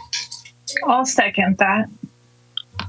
Motion by Councilmember Davis for the staff recommendation, indicating that, in his opinion, that council has made the necessary findings to deny the appeal and uphold the Planning Commission approval of the items that he mentioned, seconded by Councilmember Addis. And let me open it up and ask if there are other council members that would like to chime in with discussion. I would, Mr. Mayor. Member Heller, go ahead, please. Yes, so I like this project a lot. Obviously, it's extremely important that we pursue affordable housing projects in our city. Comes up over and over again. It's a major goal. It's also a major goal to update our land use situation. And I think this is a really great project, but not in this location. I think high density projects with affordable housing or market rate housing belong in more close to the business and of the core of the city, Morro Bay Boulevard. I believe properties close to this corridor need to be upzoned, where concessions to developers like the ones for this project would be allowed. It would make sense. The main problem I have with this project is if you look at Rockview, and if you look at Sunset, and if you look at Highway 41, those are the three streets surrounding this project. There is virtually no off-street parking. So if the calculations with respect to how many cars people are going to have that live in the units are wrong, regardless of all the surveys, all the people in that neighborhood are going to suffer. If you've driven around the site, you've seen what Sunset looks like already, just from overflow parking from the adjacent condos that have been discussed. So far, Sonic Burger or nothing has been developed there, but it will be. It's a major corridor. Highway 41 has significant traffic issues as it is, safety traffic issues. And I can't imagine that this is not a safety hazard to have people turning across those double yellow lines to get into the apartment project. This, as much as I want to approve this project, I can't. For the record, I don't believe that the reduced parking will be adequate to accommodate all the residents. For the record, I'm not convinced that there are no traffic safety problems which will result from this location. And I'm not convinced that the project is significantly close to public transportation and that there'll only be one car for each unit. So I cannot approve this project, sadly. I'd love to see it somewhere else in the city where there are normal streets around it so that there's some off-street parking available for overflow. That is not the case here. Thank you. Thank you, Councilmember Heller. Any other discussion or comments by other council members who have not spoken? Yes, I would like to add my 2 cents worth. Thank you. You're welcome. I fully agree with my fellow council member, Red Davis. This is something that we desperately need, this project in our community. Certainly, this is a critical goal that we have of affordable housing. And I too appreciate that there's preference going to be given to Morro Bay residents. As near as I can see, the project has met all of the planning requirements, the state requirements. It's been carefully reviewed by our planning commission, and the project isn't going to happen unless we approve it at this point. And so to me, I believe that the applicant's response adequately addressed the concerns that were raised by the appellant. So I am also in favor of denying the appeal. Thank you, Councilmember McPherson. I also support the motion. For the same reasons that have been cited. Additionally, with regard to Councilmember Heller's comments, which I very much appreciate, I don't know where the ideal site for this type of affordable housing may well be in the community. And I am compelled to think about 2 things with regard to parking and impacts. One, the data presented by the applicant on 622, 0.61 cars per apartment. On 629, 0.89 cars per apartment, and on 630, 0.92. Now, I know that may not be a statistically significant study, but it sure lends credence to the fact that there are, at least in this analysis, fewer cars per unit that are parking in those units. And secondarily, if you look at the income data that Councilmember Davis and staff affirmed with regard to the relative incomes of the individuals that will be able to use these units, I don't see how it would be possible to own 2 automobiles given the very limited income levels that these individuals will be making. And so given that, I do understand the impacts in Highway 41 and Atascadero Road and the area and the concerns with that. But we are desperate for low income housing, affordable housing in this community, and with preference being given to Morro Bay residents. And if you look at the average wage in this community being as low as it is, the critical need in my mind outweighs the potential for quote unquote added parking impacts with regard to the project. So with that, I also support it, and I'll ask for a roll call vote, please. Could I make a quick comment, Mayor? Absolutely. I'm sorry. That's okay. I just wanted to add that, we've seen declining enrollment in our elementary school, and it's incredibly important for folks with children to have a variety of options in terms of their income levels and their housing. And I absolutely agree. In addition, I absolutely agree with the Morro Bay Chamber that housing is good for business. And if we want to revitalize our community, we have to think of ways to bring families into our community. We have to think of ways to bring school-age children into our community. And we have to think of creative ways to boost our business community. It's the only way forward out of where we are economically and with the COVID situation. And I very much appreciate that where this is located. I actually don't think it's a bad location. It's walkable to Del Mar School. It's walkable or bikeable to Morro Bay High. I understand the concerns about Highway 41.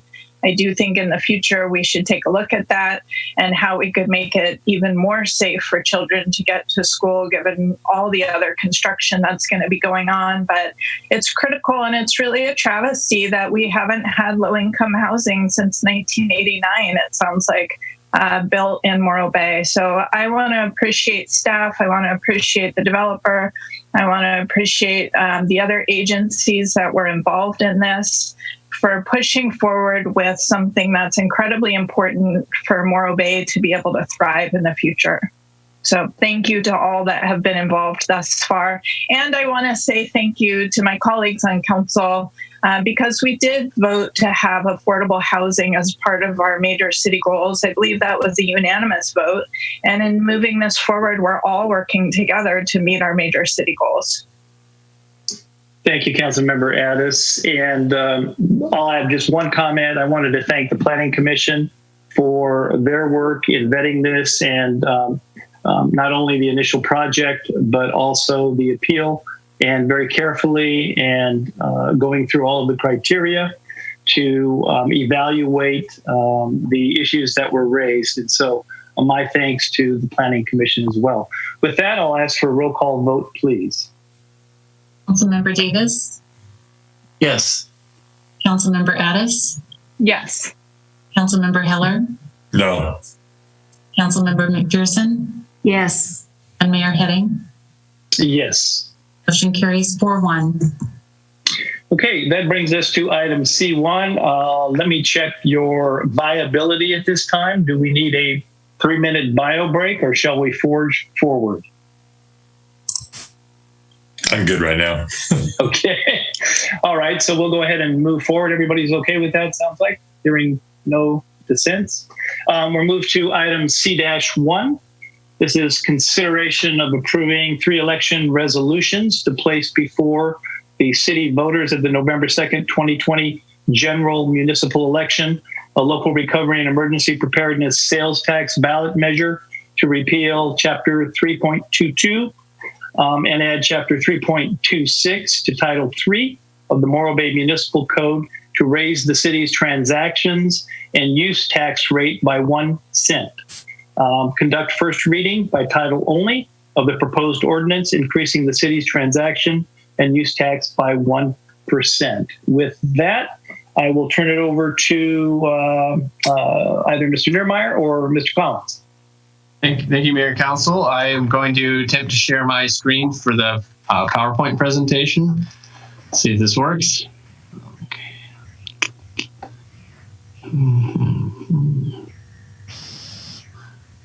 Okay. Are you seeing that, Mayor? No, sir, we're not seeing that. Okay. How about now? Yes, sir, we are seeing All right. Great. Perfect. Yes. Success. All right. Thank you, everybody. All right. So, as the mayor mentioned, there was a mouthful for recommendations, which will be discussed later by our city attorney. So I'm myself and our finance director, Jen Calloway, will be providing some background information on where we are with our budgets, where we are with sales tax, and then our city attorney will talk about the options and recommendations before you this evening. So jumping right in. Let's see here. So the city, as outlined in the staff report, has been facing a pretty challenging budget scenario ever since the Great Recession had its impact on the local government finances. And that was that strain and stress was furthered by the closure of the Morro Bay Power Plant, which provided direct revenues to not only the city's general fund, but also to the Harbor Fund.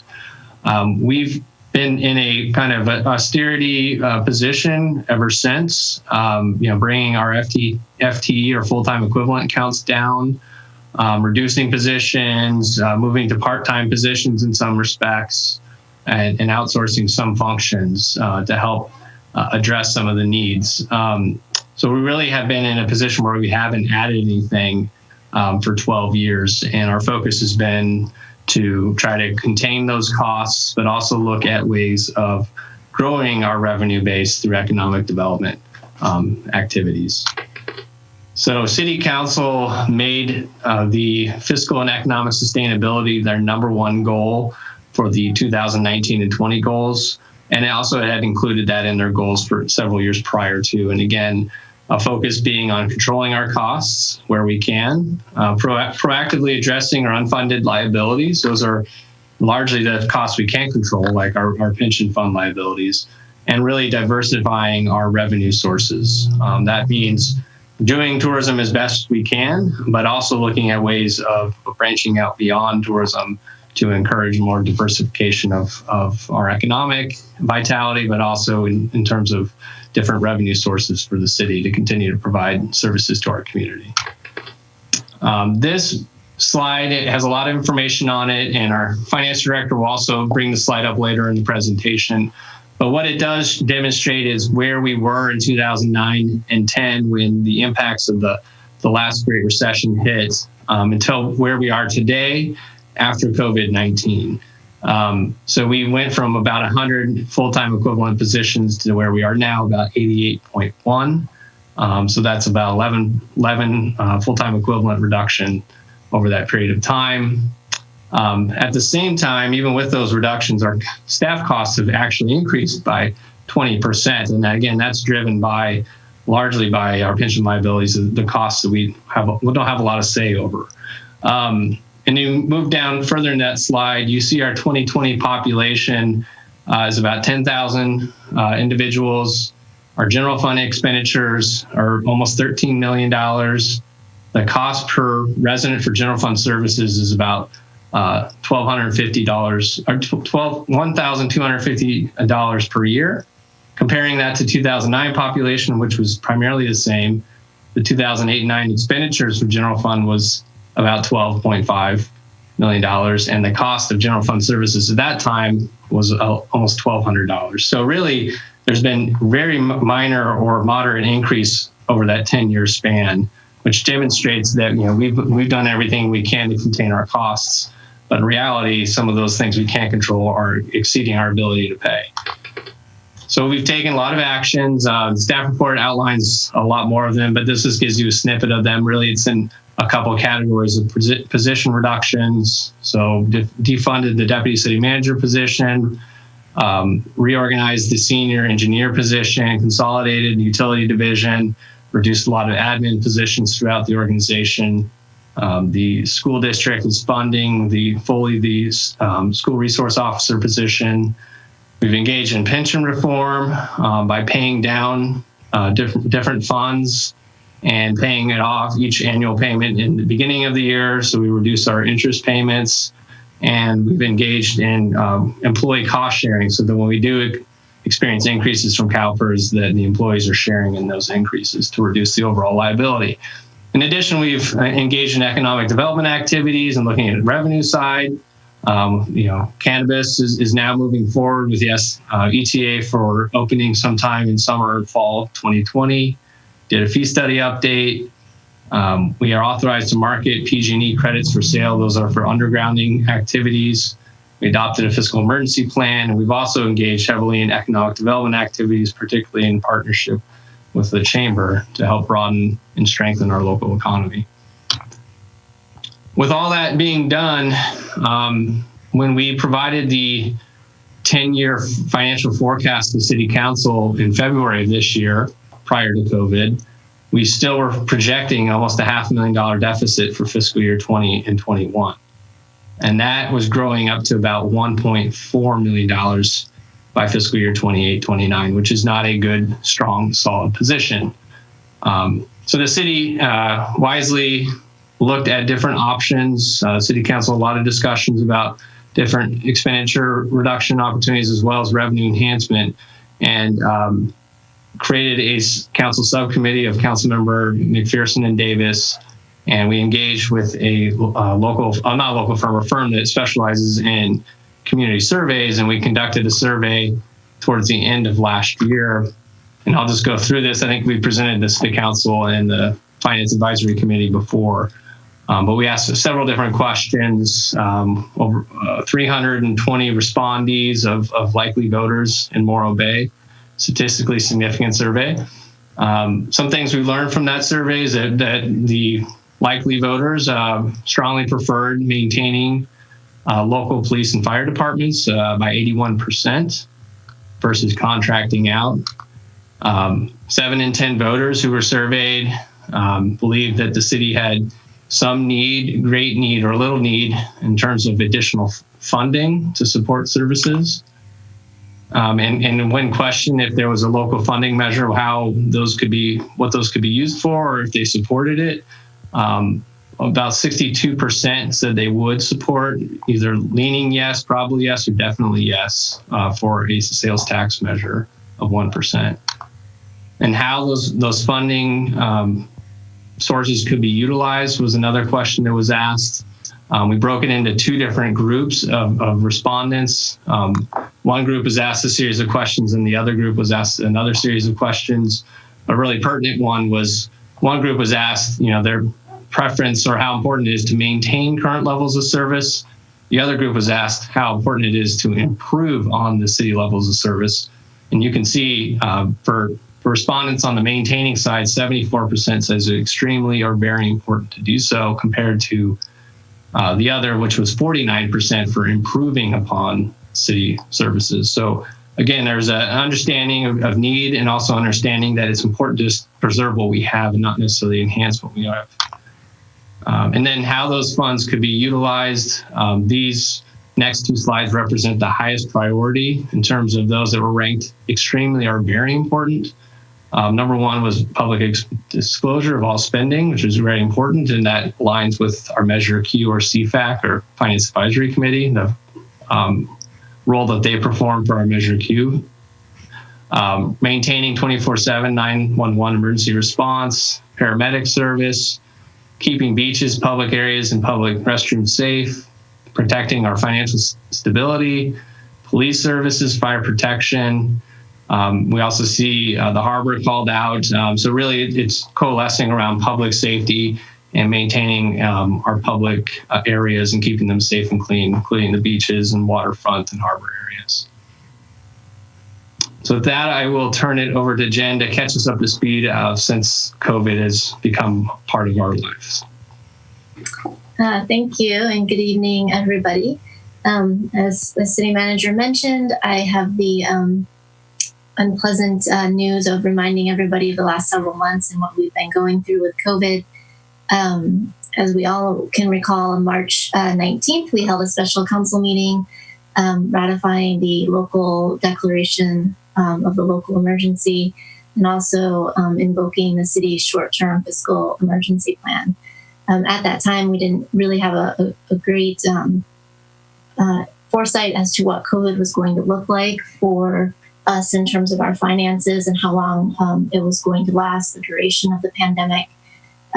So we invoked that short-term fiscal emergency plan, and the council asked, in accordance with that plan, that we come back in April or within 45 days, which was the end of April, with a report back on how the finances were looking as a result of COVID and a recovery plan. So we did that, and on April 28th, we shared with the council our Rock Solid Together economic and financial recovery plan. As part of that, we updated the city's 10-year forecast, and it really became a very living document that we continue to review and update regularly as we proceed along this pandemic and realize it's here for longer than we had expected or hoped for. So in April, we were looking at budget deficit projections of $4 to $5 million. We were projecting loss of revenue of 27 to 34%, and that would grow up to $2.5 million by the end of fiscal year 2028-29. COVID-19 has really left some unprecedented economic impacts on our city. It necessitated us to review our revenues and make some very difficult decisions for our budget. And the remainder of the last quarter of fiscal year 19-20, I'm sorry, and the budget that we prepared for fiscal year 2020-21. Next slide, please. As a reminder of that, this is just the updated financial 10-year forecast post-COVID that shows at the bottom line there the general fund and emergency reserve balance going into a deficit of almost $2.5 million. And what that means is if left unaddressed and we do nothing but what we're doing today, the city will have run out of general fund emergency reserves to provide those core services of public safety, police, fire, public works, street maintenance, tree trimming, etc. So our plan to address that, next slide, please, as we called it, was Rock Solid Together. And it was a 4-pillar approach to addressing the short term and addressing the shortfall in the short term and the long term. Next slide, please. For fiscal year 2020-21, the budget that the City Council just adopted, we reduced our salary and benefit expenses by $1.4 million, and that's a general fund only. The first pillar of our Rock Solid Together plan, employee compensation, we were grateful to receive salary concessions from not only the city manager and the department directors, but all of our management and confidential employees, our SEIU members, our police officers group, and our confidential employees. So those were concessions between 8 and 5%. We reallocated and reduced positions. So positions that were vacant were defunded. Positions that were allocated into the general fund and enterprise funds, we reduced those and reallocated those out to achieve savings. And then, of course, as we all know, we did incur layoffs in addition to the defunding of vacant positions, where we've lost assistant engineer, public works superintendent, an administrative technician, recreation supervisor, and several part-time office assistants. We also have left a police officer vacant, as well as an assistant planner and a consolidated maintenance 3 worker and a code enforcement officer. And those vacant positions, as well as the layoffs, are really positions, several of them that provide frontline services to the community. In addition to that, we reduced our operating expenditures by $600,000. These expenditures, next slide please, included no general fund contribution to our tourism department. which had been previously discussed by council. That could be an ongoing reduction that the city could maintain even in a post-COVID environment where the economy has recovered. No allocation for council bequests. These are grants that are awarded about $12,000 a year. But we did remove that from the budget.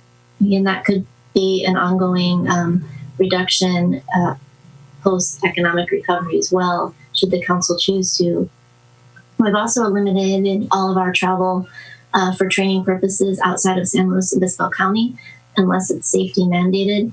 We are always trying to keep our travel within the county for training purposes as a normal course of practice anyways. However, there are some very valuable trainings outside of the county that really provide current and up-to-date information for our employees, and we have eliminated that as well as most of our training budget. So training that is safety mandated for OSHA or required for police and fire employees is still included in the budget. However, there's no training for other staff. So, for example, in the finance department, we've eliminated most of our training budget unless it's certification required. And those are very valuable trainings that really we can't keep a limited budget for that for the long run because it impacts the quality of staff, our competencies and ability to provide good services to the community. We have a very bare minimum supplies budget. Can be sustainable in the short term, but eventually we will simply run out of supplies. And we've significantly reduced our supplies and contract services budget. We're already starting to experience fallout from that. We get numerous requests for tree trimming, patchwork on some of our streets, sidewalk grinding, the trash. There's several components to contract services that we can't maintain doing in-house, especially since we've reduced staffing. And we've had to eliminate those budgets or significantly reduce them to, for example, in tree trimming services, liability issues only. So we're already having to starting to communicate that to our public as they call in requests. We also have included no funding for equipment and vehicle replacement schedules. This is also not sustainable in the long term. We can get by with that for another year or so, but we do need to replace vehicle and have safe equipment for our employees to operate. We need to be setting aside money to fund those replacements. It's not only a best practice from GFOA, but it makes sense in terms of our city budget as a whole. Next slide, please. The last part, our third pillar of our Rock Solid Together plan was use of emergency reserves. Emergency reserves are set aside for times just like these. But we also have to be cognizant, as we've discussed, that we have about $3.8 million in reserves, and that needs to be spread over the duration of the pandemic, plus anything else that may happen during this time. So we anticipate using about $1 million for the fourth quarter of fiscal year 19-20. We have budgeted use of a little over $1 million for fiscal year 2020-21, and that will put us at a very dangerously low level for fiscal year 21-22. Again, we don't know the duration of the pandemic. We don't know if there will be a recession as a result of that, and if so, how long that recession will last. So that's a pretty uncomfortable level as we look into our future. So we're trying to take all the action we can now to address that and help stabilize our budget going forward. So many of the reductions we did in the budget for fiscal year 2021 are really short-term mitigation measures. We have to evaluate long-term sustainability and stabilization measures. Next slide, please. And that's just to kind of review. This is the slide that our city manager discussed at the very beginning of the presentation, but we felt it was important to reiterate that in addition to all of our pre-COVID budget reduction measures that the city manager discussed, with all of our post-COVID budget reduction measures, we've averaged an annual increase in our per capita cost of services, general fund services, of 0.5% over the 10-year period or 11-year period. So that's a pretty minimal increase, especially considering that a significant part of that would be salary and benefits for employees. Despite a reduction in FTEs, there's numerous costs that are outside of our control, that being pension, healthcare costs, a variety of others. So our frontline services to employees, we've continued to provide them, but have been absorbing those costs with existing resources, and those resources have been expended at this point. I'm going to pass the baton back to Scott to talk about his city manager's roundtable next.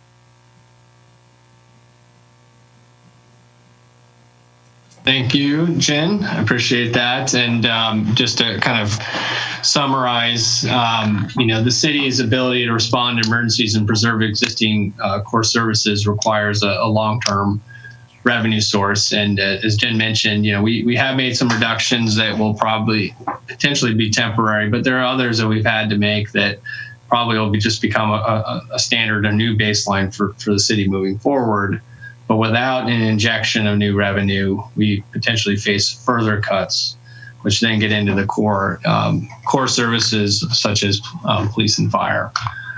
So with that in mind, following up on the work that was done to prepare the budget, I formed a roundtable, our city manager's roundtable of 7 community members who have been with us for a long time, have varying perspectives on the city and our operations, and represent different viewpoints in the community, but came together to review the proposed reductions that Jen just described that were encapsulated into our fiscal year 2021 budget, but also look down the road in terms of revenue enhancement opportunities.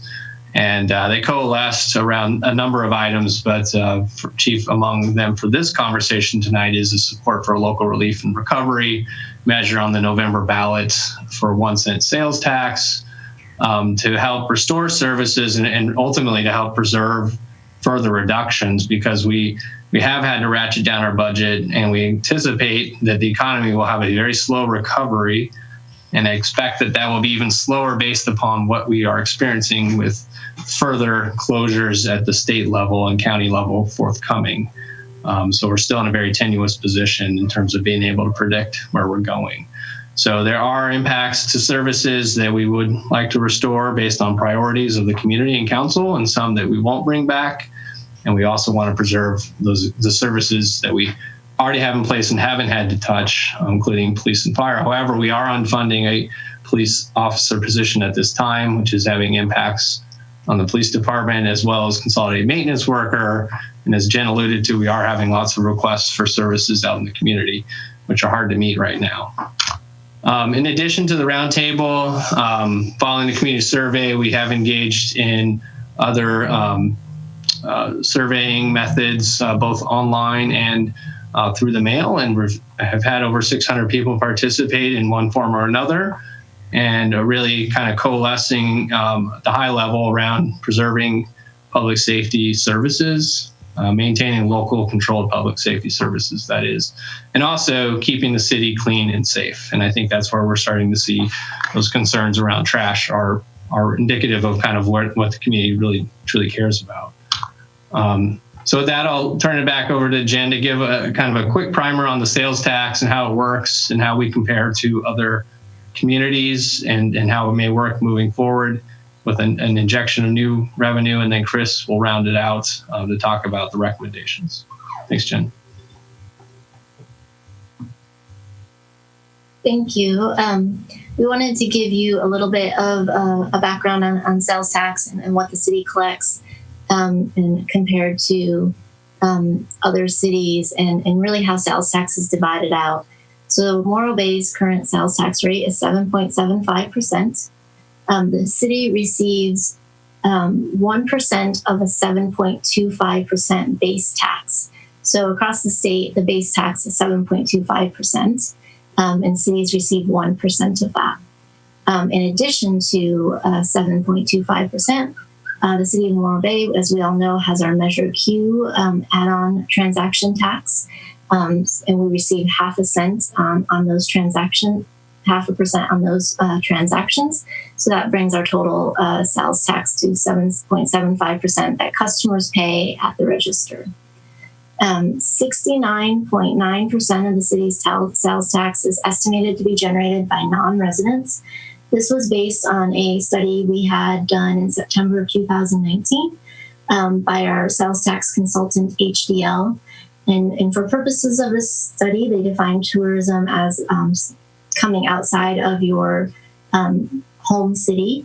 And they did not assess the traditional non-visitor sectors like business and industry and building and construction. So the study was based on segments like auto and transportation, fuel and service, and general consumer goods, restaurants and hotels. And in that study, they determined that almost 70% of the sales tax is generated by non-residents of Morro Bay. So a 1% add-on sales tax would yield the city approximately $1.5 to $2 million in new revenues. Our Measure Q tax generates about $1 million in a non-COVID environment, and we're still waiting to see what the COVID environment generates. So we estimated between $1.5 and $2 million for 1%. As part of laws of California, you can increase sales tax by 0.25% or increments thereof, and it does require a vote of the population. The sales tax that the city is proposing or recommending, staff is recommending, is a general sales tax, which then means requires a majority of the voters. Next slide, please. We talked about that 7.25% base sales tax across the state. So this is how it's broken down. And if you think of a purchase of $10, of that 7.25% of sales tax, you're going to pay 73 cents. 39 cents will go to the state's general fund. 16 cents goes to counties' programs. And then 5 cents to counties and cities, Prop 172. 3 cents to our transportation. And then the city of Morro Bay receives 10 cents as part of that 1% for our general fund. So the $10 purchase, we get 10 cents of that that goes into our general fund. Next slide, please. Throughout the state, there's been studies done. Almost 25% of the cities, 169, have a sales tax rate below our current rate of 7.75%. Well, 65% of the cities, or 316, have a higher rate than Morro Bay's 7.75%. And it's important to note, or worthy to note, that most of the other cities in our county, in San Luis Obispo County, are adding some form of a tax measure onto the ballot for November for their voters to consider and speak on. And so, next slide, please, Scott. The council recommendation and action tonight is really an action to allow the voters of the community of the city to decide. This is a vote to put the measure on the ballot, which then the voters make the determination if they're willing to support a sales tax increase or not. So this isn't a recommendation or a vote in favor or opposition of increasing our sales tax. It's really a vote to allow your citizens to make that determination and speak at the polls in November. And with that, Chris is going to discuss a little bit about each of the resolutions and the ordinance and the process that is outlined in the staff report. Good evening, Honorable Mayor, members of the council. I am going to now talk about the legal action that this agenda item necessitates if council wants to send a sales tax measure to the voters. There are 3 resolutions before the council. The first resolution is 6920, which is to submit the proposed sales tax to the voters at the November 3rd, 2020 election. And as staff has pointed out, there are a number of uses that the money could be used for: local recovery from COVID-19, maintaining emergency preparedness, preserving core services. And also, this is a general tax, so the money will go into the general fund and it can be used for any city purpose. I also want to point out that the ordinance itself does preserve the Citizen Oversight Committee that's in the current code right now for the current sales tax, and also provides for lawful council amendment in the future of this ordinance, except for it cannot increase the rate above what the voters approve. Next slide, please. Before you, here is the ballot language. So this is what the council subcommittee has prepared for council consideration. This will be the question that will actually be on the ballot before the voters if the measure is sent to the voters. And this needs to be 75 words or less, and it's supposed to describe, according to the election codes, in a true and impartial synopsis of the purpose of the sales tax measure, and it can't be argumentative. And it's also supposed to include the rate, the duration, and the amount levied, or how much is expected to be collected annually. This ballot measure meets all those requirements, in my legal opinion, and council can either approve this ballot language or council can change it on the floor as it sees fit within those constraints. And this is in Resolution 6920. Next slide, please. So Resolution 6920, if you go back, is to put the matter before the voters to decide on the tax measure. And this resolution needs to be passed by a 2/3 vote, meaning that 4 of the 5 council members need to approve it according to state law before it can go to the voters. Next slide, please. The second resolution is Resolution 7020, and this is to approve that there will be written arguments for and against the measure, and the actual resolution defaults to the hierarchy provided in the election code for which arguments would be selected. The hierarchy is council, if they would like to, can prepare arguments for or against, and council would authorize that tonight. Otherwise, the hierarchy is sponsors of the ballot measure, then citizen groups, and then voters. And so Resolution 7020 defaults to the state hierarchy for who would prepare the written arguments and which ones would be selected by the elections official. It also directs the city attorney to prepare an impartial analysis, the proposed sales tax ordinance, which is required by state law. And in consultation with city clerk, deadlines has been set for July 28th, 2020, close of business for submission of arguments. Next slide, please. And Resolution 7120, the third resolution, is to provide for optional rebuttal arguments. So state law requires that there be an impartial analysis by the city attorney and that there be written arguments. State law provides the option to the city council of allowing for rebuttal arguments. This would increase the cost of the election somewhat. This is actually in the fiscal report provided in the staff report. It points out that having the rebuttal arguments would actually increase costs by about $1,500. Some cities choose to have them, some don't. I will note that when the city approved a cannabis tax measure to go to the voters, that rebuttal arguments were not authorized by council. If rebuttal arguments are to be authorized, then Resolution 7120 should be passed by council, and the deadline is set at August 7th. And again, that's optional. Next slide, please. And then the last action that's recommended if council would like to send the sales tax ordinance to the voters is that there is a revenue and taxation code. It's 7285.9, which has language in there that an ordinance that goes to the voters for approval needs to have an approval by a 2/3 vote of all members of the governing body before it's sent to the voters. And so council, out of an abundance of caution, is also being asked to do a first reading of the ordinance before it goes to the voters. Keep in mind that this first reading is irrelevant if the voters don't approve the ordinance. So the ultimate decision is still in the voters' hands. If the voters were to approve the ordinance, then council would do a formulaic second reading, and then it would go on the books. But I want to point out that voter approval is absolutely 100% necessary to approve this ordinance, and the bundle of these actions is to send this ordinance to the voters for an up or down vote at the November 3rd election. That concludes the legal presentation of the 3 resolutions and the ordinance, and I'm available for questions, as are the rest of staff. Thank you. Thank you, Chris. And Mayor, that concludes the full staff report. Thank you. Thank you, Scott, Jen, and Chris for a very comprehensive presentation and for the staff report, which also was very comprehensive, very much appreciated. With that, I'm going to go ahead and open it up for council questions of staff. Maybe I'll go ahead and kick it off. With regard to this proposal to raise sales tax by 1%,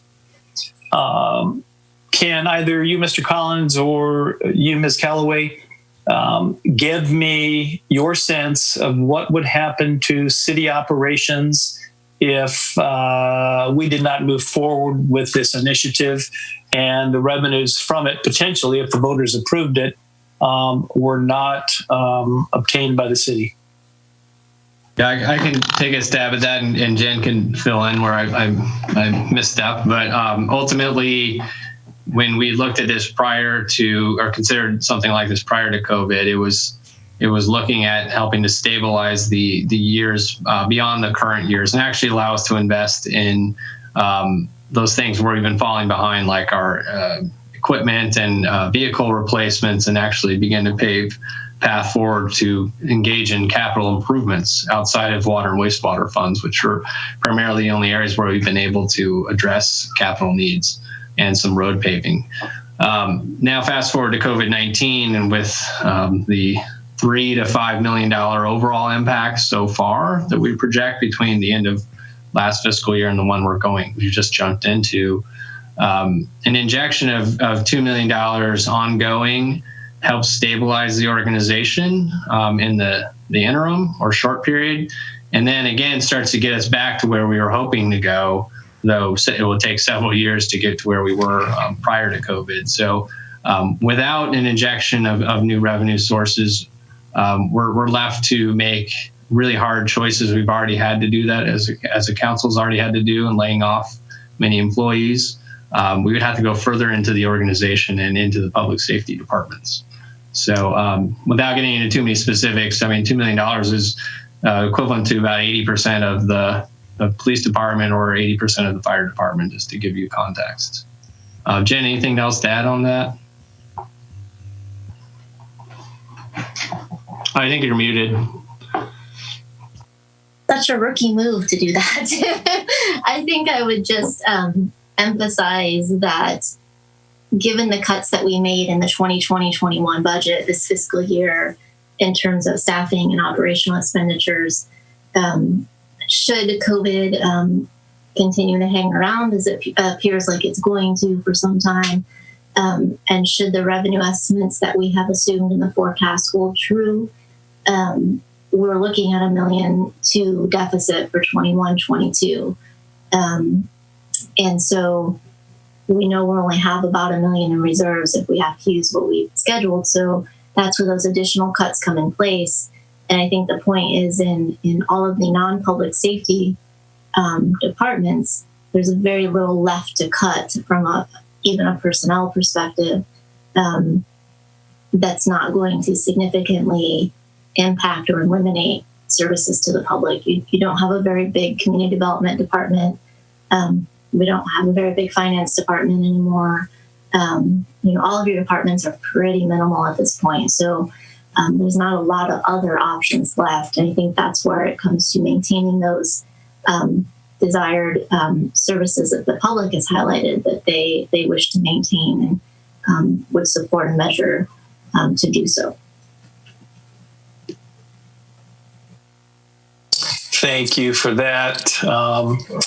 Let me ask, with regard to the community survey that was done and the data that you presented with regard to that, regarding, I'm just going back to my slides here, for the public has rated things as very important, extremely important, et cetera, and then you provided data on that. Is that a statistically significant sampling of the city? Yes, sir. It was since it used both phones, and we know most people aren't answering phone numbers they don't recognize. the whole polling industry has changed dramatically over the last 5 years, and so they've also engaged in online surveying, and it's a very specific technique to doing that. There's a random sample required to gain that statistically significant outcome, which they do. It just extends the error rate from your typical survey would be about error rate of about 3%. It's extended to about 5% under this methodology. But going to 327 respondees, it still gets you to that statistically significant sampling of your community. Again, this was conducted in October and November of 2019. Things have changed since that time. Obviously, we've talked to other cities that have engaged in polling recently who are maybe considering a November ballot measure, and they've seen their numbers climb significantly in terms of positive support compared to last year where they were when they sampled their communities. Thank you for that, Scott. Also, you cited a statistic of almost 70% of sales tax is basically paid by tourists or folks outside of the service area or Morro Bay specifically. Given that, would it be fair to say, in your opinion, that this would allow for those that come in to our community, tourists, that use a tremendous amount of services as we swell up with significant numbers of folks visiting, to pay more of their fair share of the costs for infrastructure, et cetera, for the city? Is that fair to say? I mean, based on what the numbers came back from HCL, that number is pretty significant, almost 70%. Again, those are on your traditional consumer goods, the things that we as regular consumers think of when we pay sales tax. So I think that's a fair statement. Typically, you try to capture your tourists through the transit occupancy tax, but as we've experienced, especially in COVID, we have a lot of day visitors who aren't paying TOT. They're not staying overnight, but they are still consuming our services and using our roads and taxing our public safety department. So they still are participating in that, the cost recovery, if you will, for those services by eating out and buying gas in the city. And so that does help kind of recover the impact, if you will. And were you able to determine, given the fact that 30% then would be paid by locals or residents of Morro Bay, were you able to determine kind of on an annual basis, based upon average per capita spending, about how much this would cost on a per capita basis each community member annually if it were passed? I don't have that specific data on hand. I've typically heard anywhere from $100 to $200 per year on average, but Jen may have something more concrete than that, and I believe that you yourself have mentioned a number before in the past. So, but I think it's typically a modest amount in the $100 to $200 range. So not huge, not significant, I guess, in terms of individual per capita costs. Okay. And then my last question is I think a very compelling slide is looking at the 10-year cost increase per capita in Morro Bay. And if you look at data from the League of Cities, where our per capita increase is about 0.5% per year, they quote data that a sustainable city needs to increase or should see an increase in per capita costs going up by at least 3 to 4% per year. And so given that, would you say that this city has run very tightly with regard to its budget and spending per capita over the last 10 years? Yes, I think important to note here that this is weighted down obviously by the significant cuts made by City Council in response to COVID-19 for this year. But even taking that out of the equation, we've been running a really modest in the 1% to 2% range. we've engaged in collective bargaining agreements with our employee groups for very modest increases, and that sort of puts us behind the median or average in terms of how we compare competitively with our allied agencies in the county. And we haven't added positions like some other cities have done in the good years. So yeah, I think that does reflect really modest spending overall and cost controls put in place.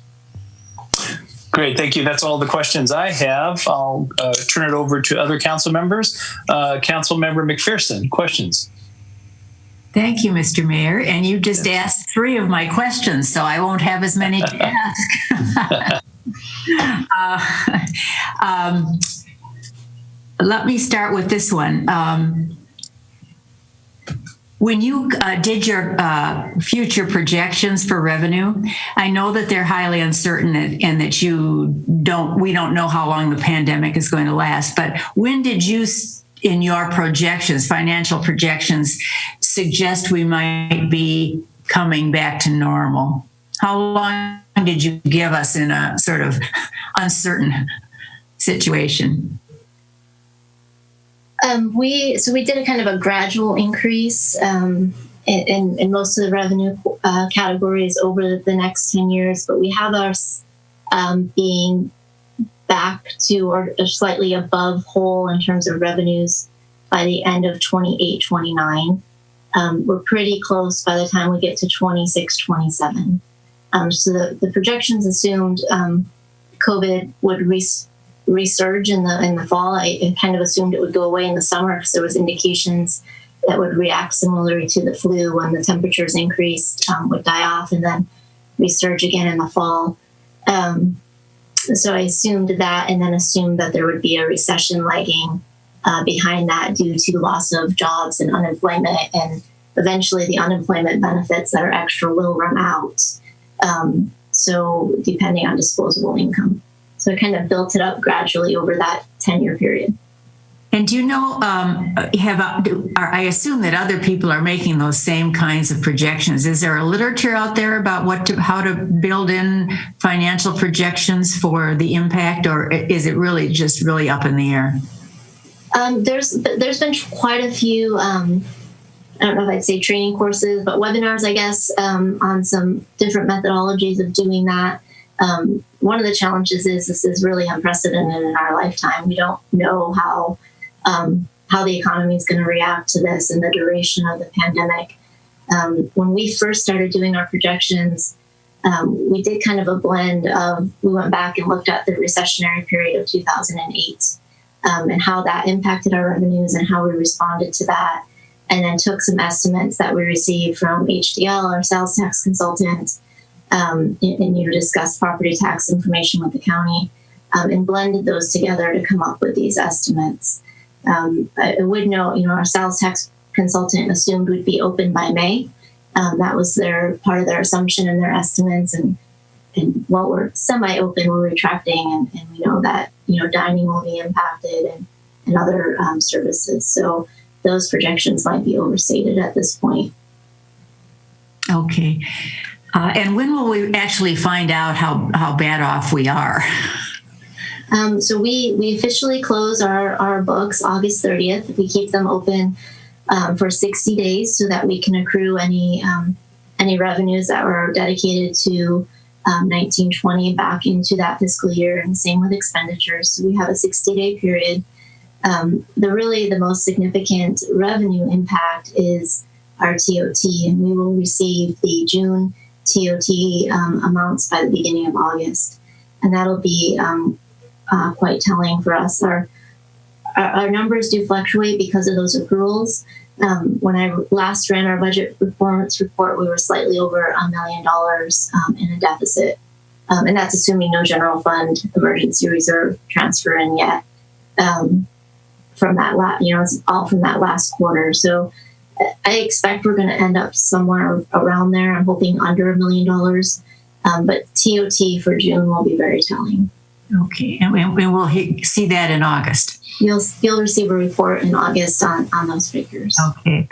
I've had a couple of community members ask me about how we could get more efficiency out of the police and fire departments. And I'd like you to explain to me why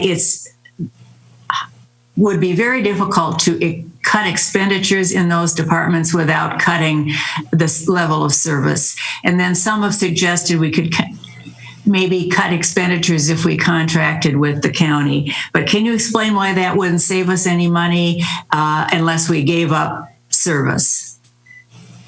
Yeah, we that's a good question. On the police side, we have a very a low staffing model. I believe Chief Cox is on the line. We are also holding a position vacant at this time. The whole law enforcement realm is under a big shift with all the conversations going on, and the ability to attract and retain officers is extremely challenging at this time for a number of reasons. We've seen pretty significant turnover in our police department, with a lot of retirements primarily, but also because we're a lower paying agency, we've seen some officers leave for higher pay. But we are holding a position vacant. We have some minimum requirements that we believe are imperative to meet in order to protect our community, but also protect our officers in case there is a high risk call that's made where backup is required. So typically, you're looking at 3 officers, 2 officers and a sergeant. You want to have that service 24 hours 7. Once you start cutting into that, it becomes very hard to maintain that. And the way you back that up is through overtime costs, which are typically more expensive than adding another officer. On the fire side, we, through Measure Q, have made a commitment to having 2 vehicles that can respond to fires or to incidents in case one has to break off for a simultaneous call. And according to the latest figures, we're about 15% of our calls are simultaneous. That is, there's another call happening while you're already out on another call. And that allows for one unit to divert to that other call. People say, well, why don't you just use paramedics? Why don't you just use ambulances? Well, the ambulances serve the entire county, and they are almost always second to the scene. So our fire personnel are the first to the scene, always. With very rare exception. So if we relied primarily on our ambulance service, we would get a lower rate of service. And when people are having acute health emergencies, seconds really do matter. So again, if we start to cut into fire staff, we run afoul of the Measure Q commitments that have been made to allow for that second vehicle staffing. And then you also run the same issues that I mentioned about the police department. Then you have to back it up with overtime costs, which typically are more expensive. And if you do that for long term, you do burn out your employees, and that has performance impacts as well. Contracting out has certainly been talked about in the past, and there is currently no agency contracts to the sheriff's department or sheriff's office for police services in our county. So they would have to create a whole new model. When there was discussion several years ago, I believe the sheriff said they'd have to build a new substation in Morro Bay to house any officers or deputies who would kind of serve Morro Bay area. So there'd be a cost to the city to build that. And then the staffing wouldn't be 24 hours 7. It would probably be pretty close to what we spend now. That does save the city in terms of pension liabilities, but then we are beholden to the sheriff in terms of annual increases where you basically have no veto power. The same goes for the fire side. CAL FIRE is an option, and they do provide that service to unincorporated areas. And there are also, in some areas, there's joint powers agreements between multiple cities and unincorporated areas to increase their buying power and reduce costs overall. In our case, it would probably be CAL FIRE of the county.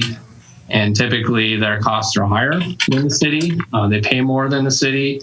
So you may make a marginal amount of savings. But again, then you're beholden to that agency and their cost increases and the lack of local control. when you contract out. So those are some of the considerations when thinking about police and fire. Right. So basically, trying to reduce costs in those two areas would mean cuts in service. We would know. Typically, without getting into gory details, if you really wanted to save money, it comes at the expense of service, and it comes at the expense of the number of bodies that are able to respond. Right. Okay. Thank you. And the citizens oversight that's mentioned in the ordinance, would that be our Citizens Finance Committee that would do that? Yes, I would imagine, and Chris, correct me if I'm wrong, we would delegate that, council would just delegate that authority to the Measure Q/Citizen Finance Advisory Committee. Chris, fill in the blanks. Thank you. It will be the exact same finance committee that we have right now. The sales tax ordinance that's before the council is virtually the exact same sales tax ordinance that is in the code right now, with just a difference in the rate. And the current ordinance provides for a citizens oversight committee. So it's the same one. Thank you. And my last question, and this is a question that I asked Chris earlier because I was very confused about Resolution 69-20. On page 159, it reads in Section 3, the City Council hereby approves the ordinance, the form thereof, and approves its submission to the voters at the general municipal election. And my understanding was that all we're doing is approving submission of this ordinance. We aren't approving the ordinance in this resolution. So I'm wondering if we could change the language to say approves the form of the ordinance, or something that doesn't imply that in this vote we are approving the ordinance itself. Yes, there's room to change the language. The intent of that section is that the form of the ordinance is being approved for submission to the voters. So if the council feels more comfortable with changing those words around in that resolution, that's fine. Well, it clearly says that it hereby approves the ordinance, which I think other people could misinterpret as we are approving it. So thank you. Thank you for answering my questions, and all of you, I appreciate it. Thank you, Councilmember McPherson. Councilmember Heller, sir, questions? Yes, I do have a few. Thank you. Do we support the Harbor Fund? Does the general fund transfer money to the Harbor Fund annually or not? Okay, Jen. Sorry. No. So we don't transfer. Sorry about that. We don't transfer. Everybody went away. We don't transfer money to the Harbor Fund. We provide services. For example, the city manager's oversight of the Harbor Department. We provide payroll services, and they actually pay us for that, and that's through the cost allocation. Right. Okay. So what other ways can we generate revenue besides this sales tax increase? I know we're planning on selling some real estate. We're going to full cost recovery of fees. What other tools do we have to generate revenue? Yeah, typically you through economic development, you try to kind of grow your base, if you will, and then your existing revenue sources grow as a result. So you try to encourage economic development. Right now, that is a hard nut to crack, especially when businesses are in retrenchment mode, and a lot of potential commercial development is being put on pause as people try to anticipate really what's coming next with COVID-19. So that is something we've been working on. As you mentioned, the fee study, definitely, and that's a phased implementation. We did get general direction to look at appraisals for certain properties. Those are one-time in nature, which can help sort of backfill your reserves, but they're not a ongoing revenue source. So they are helpful, but not something that creates long-term sustainability for us. We are considering paid parking, but as has been discussed, and especially in light of what we've learned from the Coastal Commission, they want to see if there's revenue generated that goes beyond paying for the parking system itself, that it's really in reinvesting in the area and the amenities and not necessarily in staff. So that is another important consideration. So those are some of the areas, as well as RV camping, which we believe will help kind of pay for itself and maybe bring a little additional revenue to the harbor fund, which is it hasn't been highlighted enough tonight. I mean, they are in a very challenging position as well, and this general measure could support harbor services as well, because they fall under the kind of public safety realm, but also in the keeping our public areas clean and safe. I mean, that a lot of people think of that. They think of kind of the harbor area or the waterfront area in that perspective. So those are sort of the general revenue areas that City Council has looked into, and we're hoping to move forward on.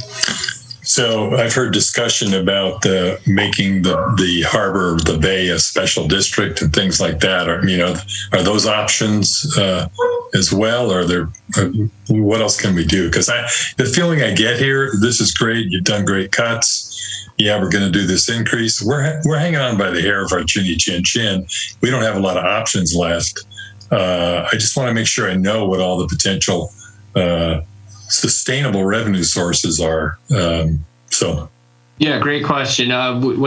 We actually have, after this one, I believe, or maybe two items after this, is the lease management discussion, which does address sort of vision, management, and financing, and that does point back to this item, right, as a potential source. Changing the lease structure, creating more long-term, successful, and revenue-generating lease sites is key. You're looking at grant opportunities, and yes, a harbor district potentially in the future. It didn't poll very well last fall, but that could be because there's maybe general lack of awareness of how the harbor, the waterfront, if you will, is really part and parcel of our overall economy, and the success of one is the success of the other. So I think there's probably more work that could be done to help connect all of those dots, Councilmember Heller. So I think that's definitely in the cards in the future. But for now, it's sort of this source, getting the lease management structure in place, so we can have better revenue generating lease sites. Paid parking could help in that area as well. Okay, and then all your projections, and I know every day that goes by that becomes uncertain, the projections obviously become uncertain. But do the projections as they currently stand, and I've asked this before, but I forget what you've said, do the projections that currently you've put out there plan for the 7% CalPERS discount rate in the not so distant future? It includes what we know today, which is the 7%. It doesn't include a further reduction of the discount rate, if you will, because that's probably 2 years from now. We just don't know how CalPERS is. I mean, they're performing much better than we thought. At the beginning of the COVID situation, they were down almost $70 billion in their fund on Wall Street. Now they've recouped all of that and are on a plus side, but they still are trying to get 7% every year. So typically they lag 2 years from when they measure where they're at and when they come back to cities for more. So right now, all we're basing it on is what we know today, which is 7% discount rate. Okay. What else? I hear a lot about reductions in service, when these issues are discussed. It would help me if you could provide, and you kind of did with police and fire, or at least with police. It would help me if you could provide specific examples of what that service reduction might mean, when you're discussing it. So, because to me, it's kind of nebulous, and I'm not sure, let's say I call and I've got a code compliance complaint or something. Does that mean instead of coming in 3 days, they'll come in a month?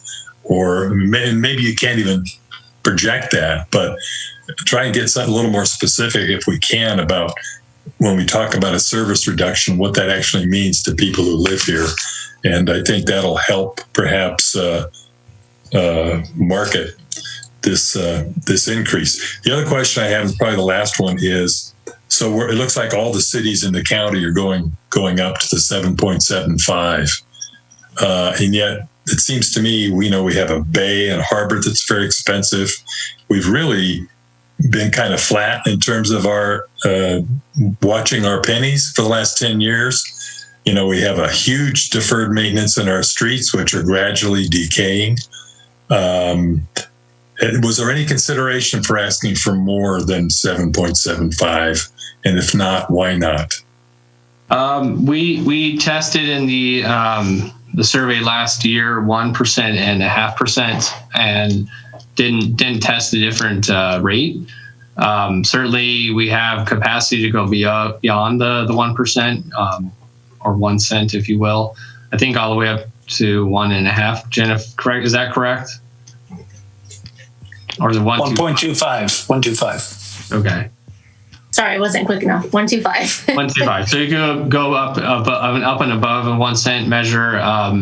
So that's entirely up to the city council. That additional 0.25 could garner up to $500,000 or more once we see full recovery from COVID. And that certainly, as is outlined in the staff report, those funds could be used to set aside to address some of our capital needs.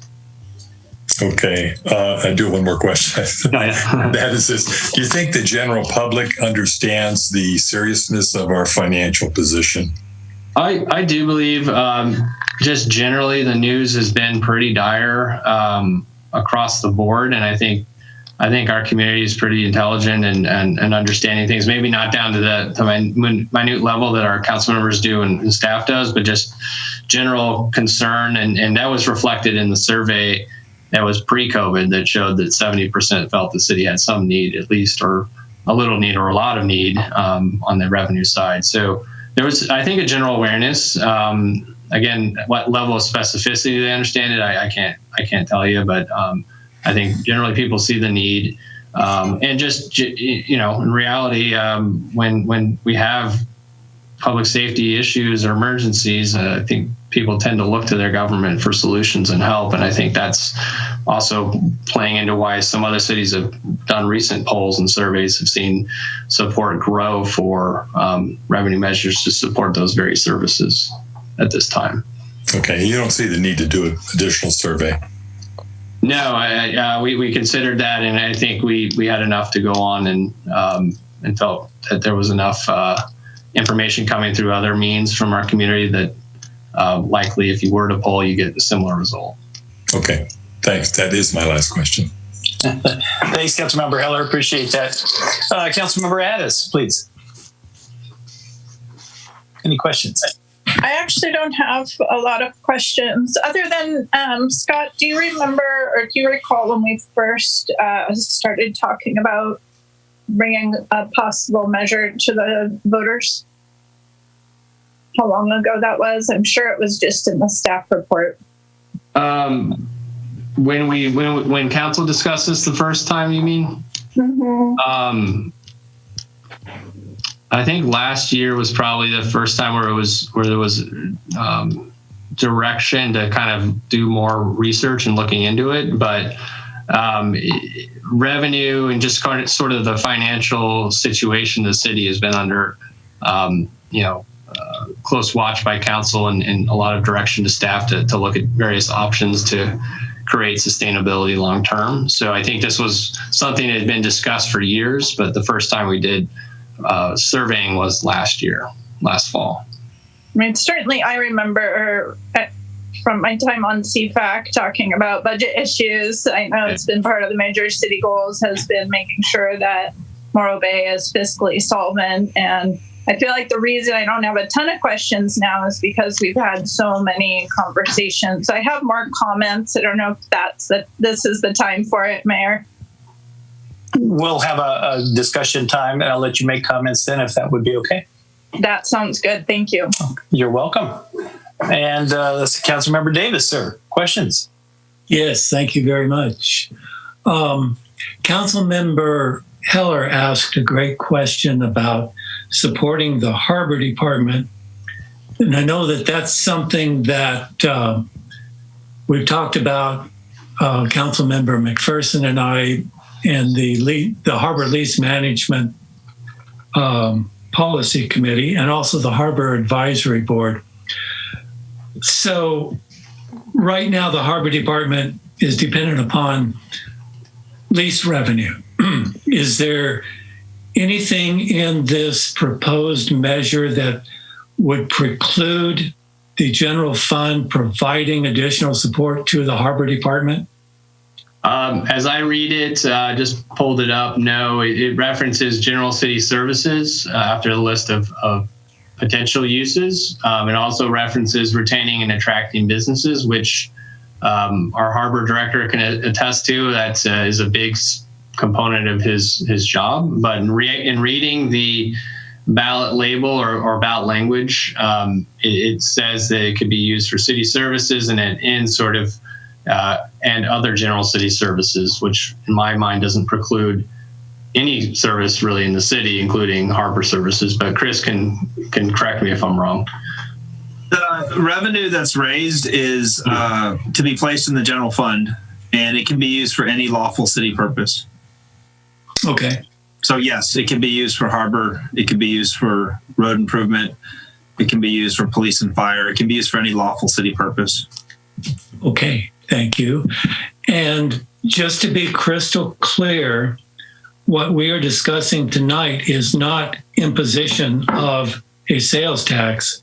What we are discussing tonight is giving the question to the voters of Morro Bay and providing them the opportunity to vote yes or no on a sales tax measure to maintain critical services. Is that correct?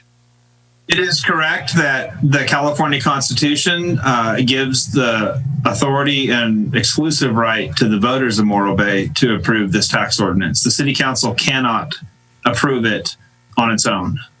Tonight's action is to send it to the voters, and then it's up to the voters whether the sales tax is approved or not.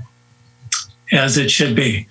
Thank you very much. That's all my questions. I'm going to go look for some more lights so you can see my smiling face next time. Well, I was wondering who that was speaking, but thank you. Thank you, Councilmember Davis.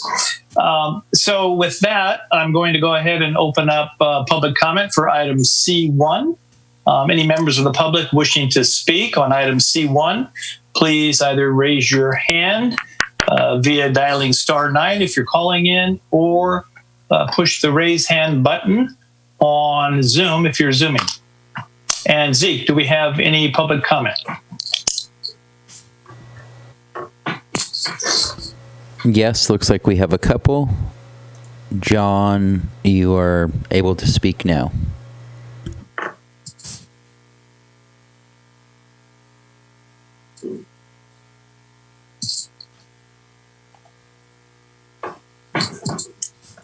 May 27th, 2014 in the minutes. Do you fully understand the dire financial stress that's impacting the city? He is concerned that 5 years down the road, this spending puts us in the category of being broke. This is not a new issue.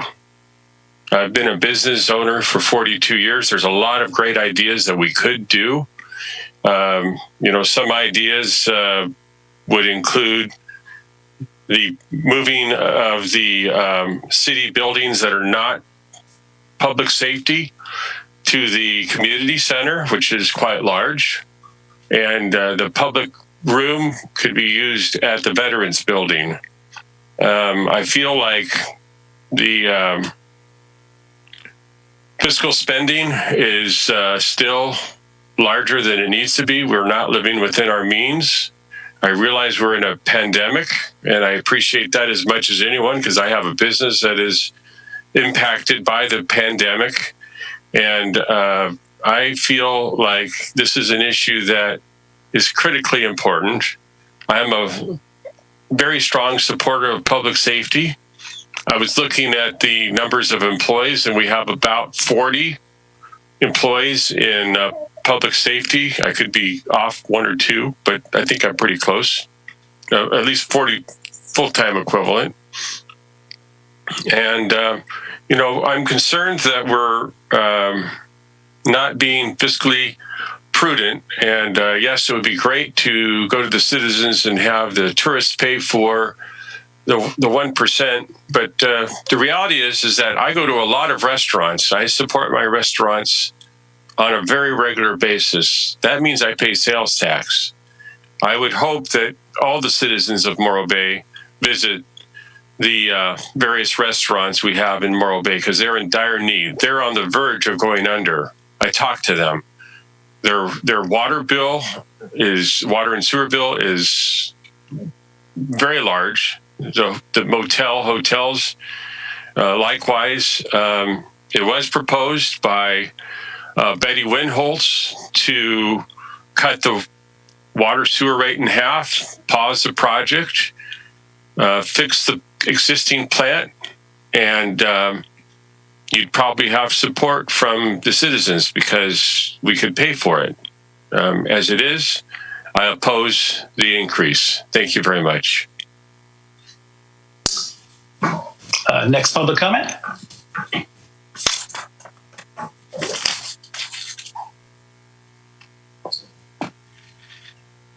Caller, you are on the line. My name is Homer Alexander. I am a member of the Citizens Finance Committee, but I'm speaking from...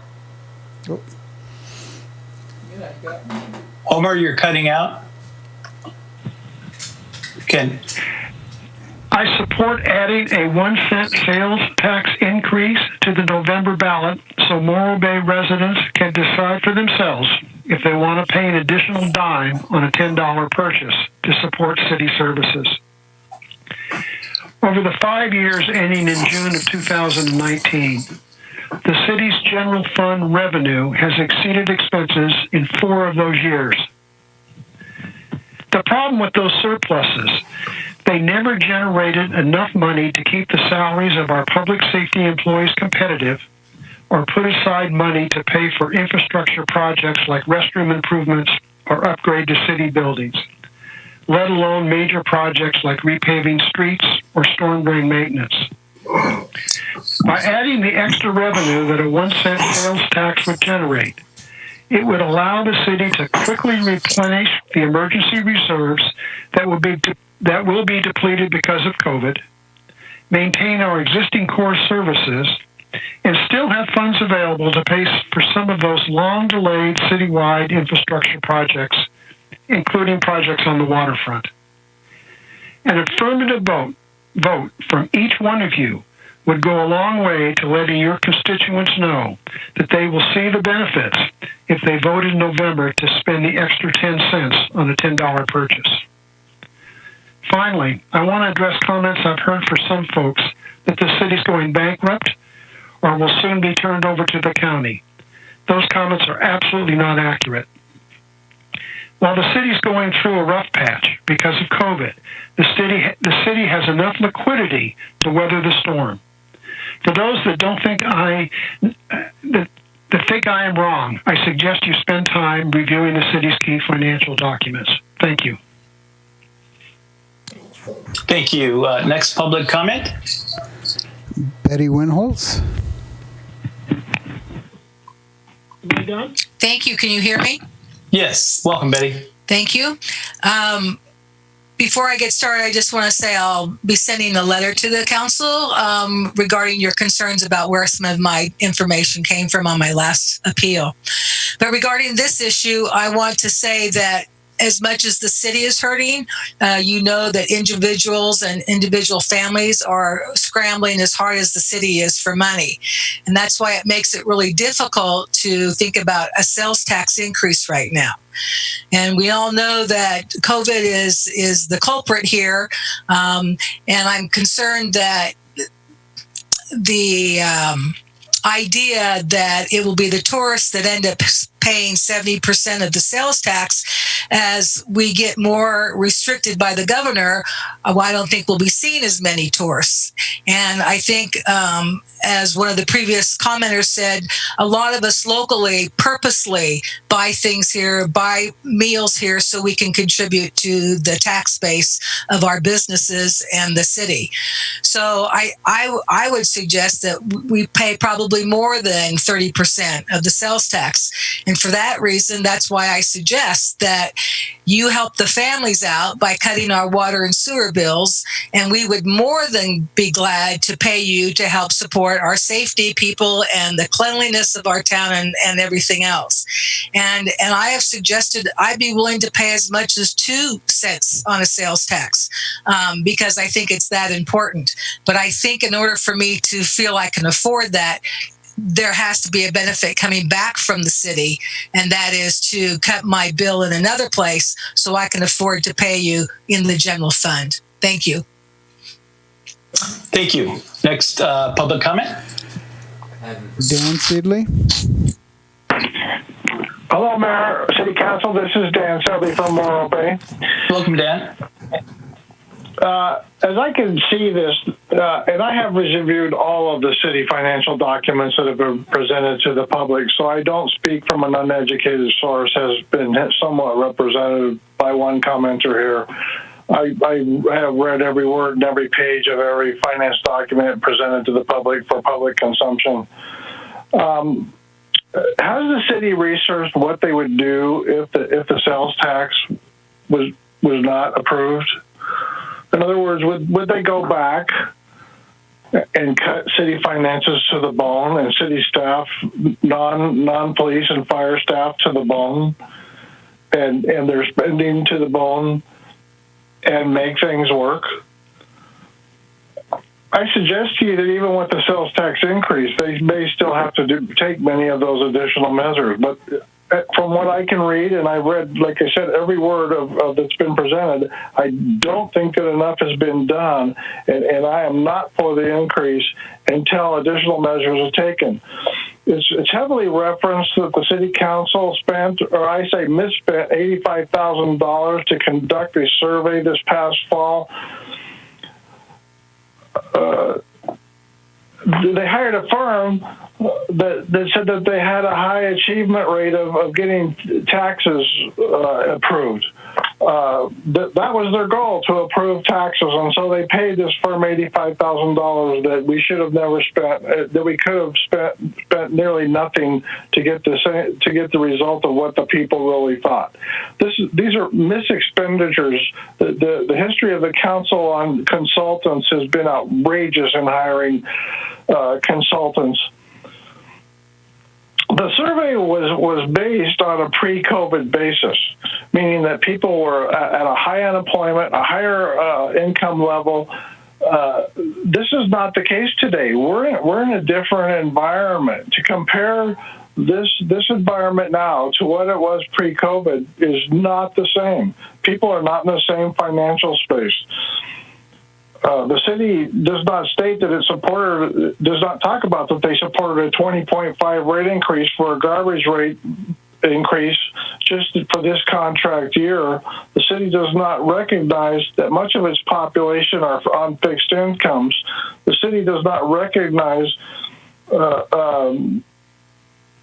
that the consultants gave their 70% estimate of tourists paying it during high tourism periods, which we are not in now. And as the mayor often likes to say, we're in a shelter-at-home environment, meaning that we should be in very low tourism, if any, environment. To me, the city has taken minimal steps to mitigate dire financial straits we are in.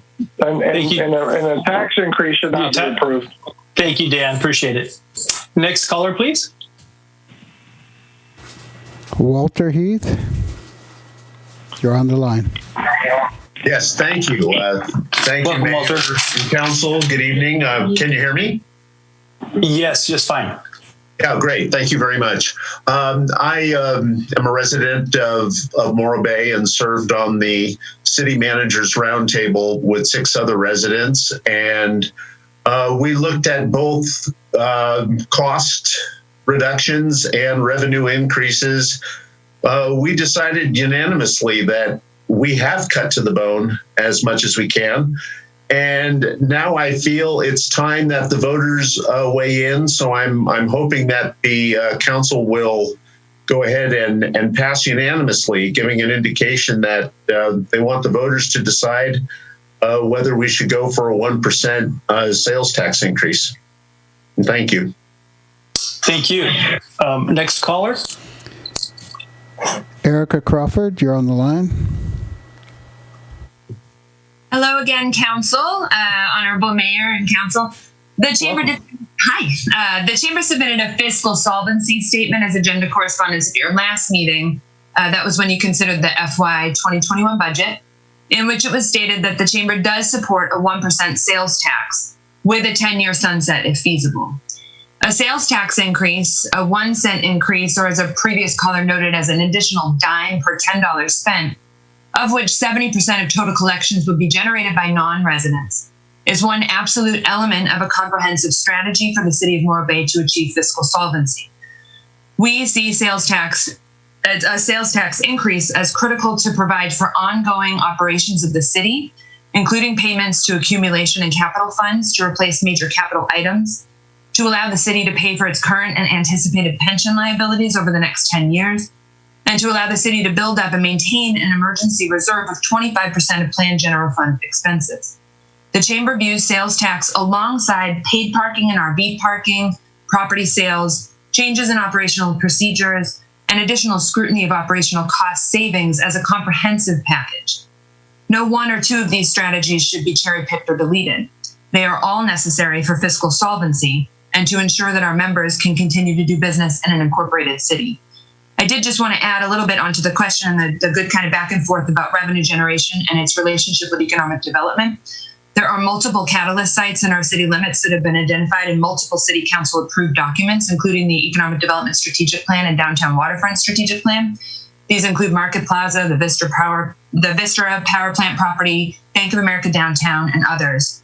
The EDSP created with city funds and adopted in, I think it was 16 or 17, encouraged our community leaders and staff to look at infill. And I encourage our community to take a look at fresh eyes with the number of small to medium-sized vacant lots that are strewn throughout our economic centers. I just wanted to add that, the Chamber is engaging with commercial real estate brokers. It's kind of off topic, so maybe I'll bring that back at a later date. But I appreciated the discussion about economic development and revenue generation. Thank you. Thank you. Next caller. Mayor, there's nobody else in the queue with their hands up at this time.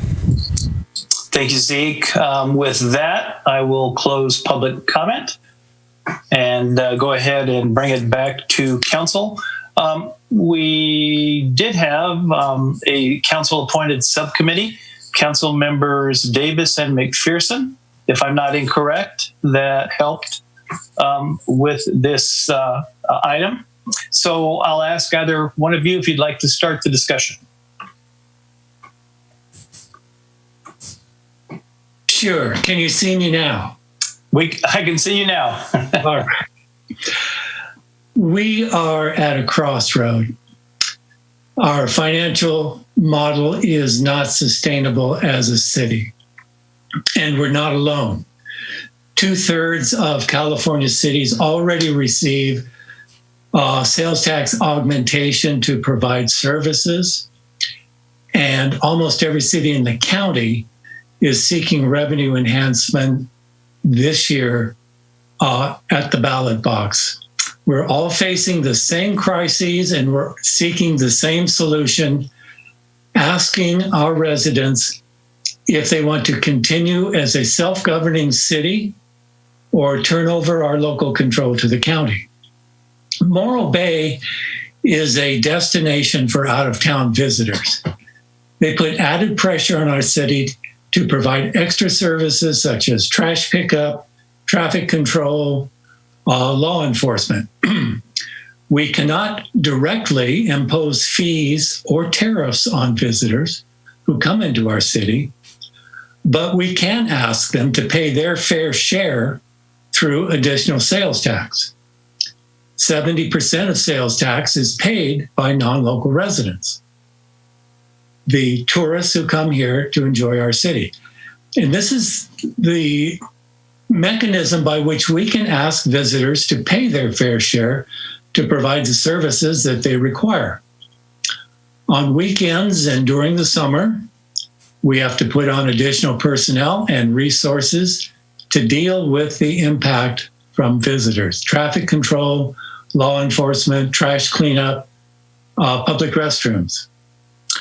The third shift of our fire department is staffed by reserve personnel because we cannot afford to pay for full-time firefighters on all three shifts. The harbor department has had to activate a third lifeguard station already this summer to deal with the additional people on our beaches.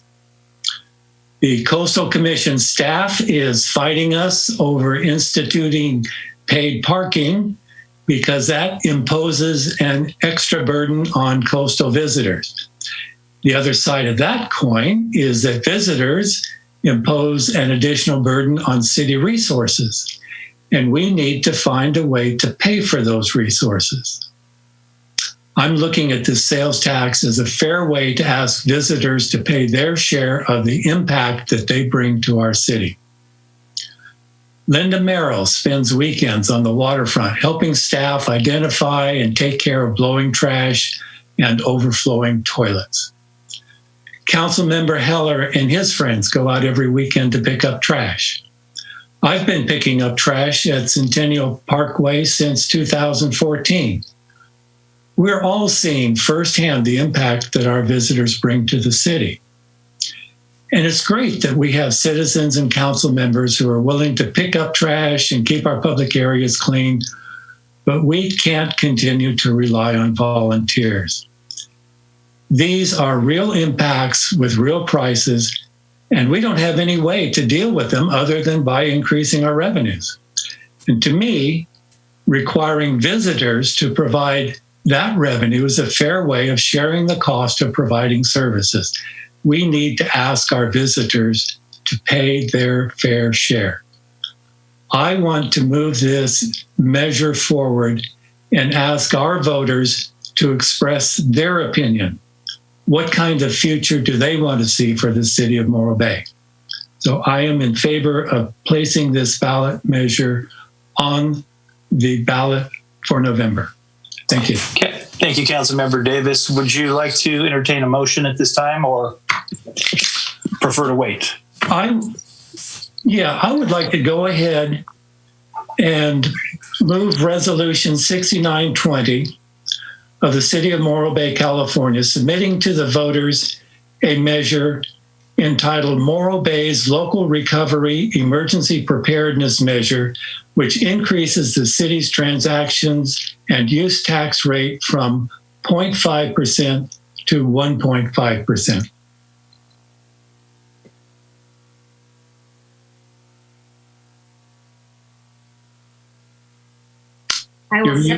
I will second that motion, but I think I would like to add to that motion. If I could. Can I do that with my second? Well, I'm trying to clarify the first. Yeah. So the motion is to approve two election resolutions, number 6920 and 7020, correct? My motion was only for 6920 at this time. I think Resolution 70-20 needs a little bit of discussion regarding who will file written arguments. Okay. I agree with that, and you could make that in your motion if you wanted to continue. But we can do it in three different parts. That's okay. Okay. Okay. So I have a motion by Councilmember Davis, and I thought I heard a second by Councilmember McPherson with some clarification. Yes, I would like to change the language that I read earlier to see on page 159 of this resolution. It would read, the City Council hereby approves the form of the ordinance and approves its submission to the voters at the general municipal election.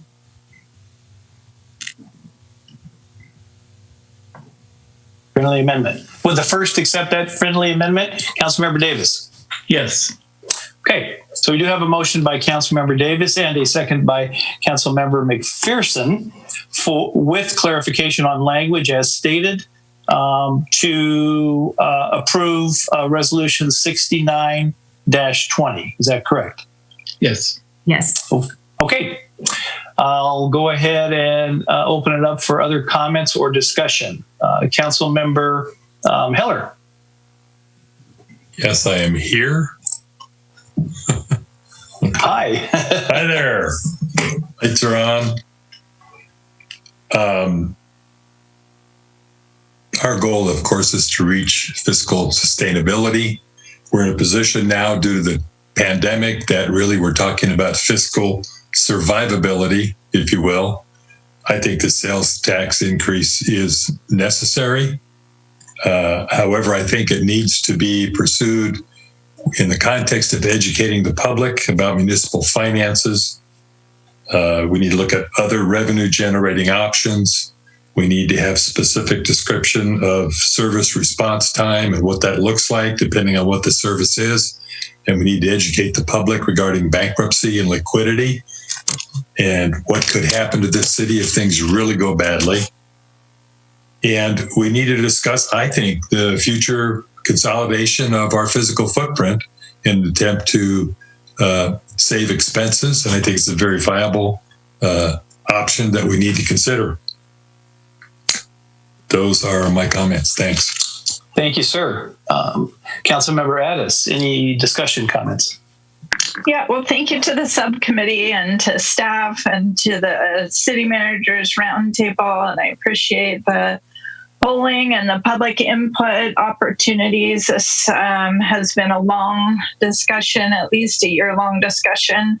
And we've been talking about city finances as long as I can remember. So I want to recognize all those efforts. My own support of this, I'll be honest, has wavered somewhat. As at first I was wholeheartedly in support of a tax measure, and then I became very concerned with COVID about the impact of any kind of tax measure on people in general. But what really brought me over the line was the recognition that what we're voting on tonight is putting this in the hands of the voters of Morro Bay. And I think that is what is critical, is for the voters of Morro Bay to really decide what's important to them with that extra dime for every $10 that they spend and that visitors might spend here.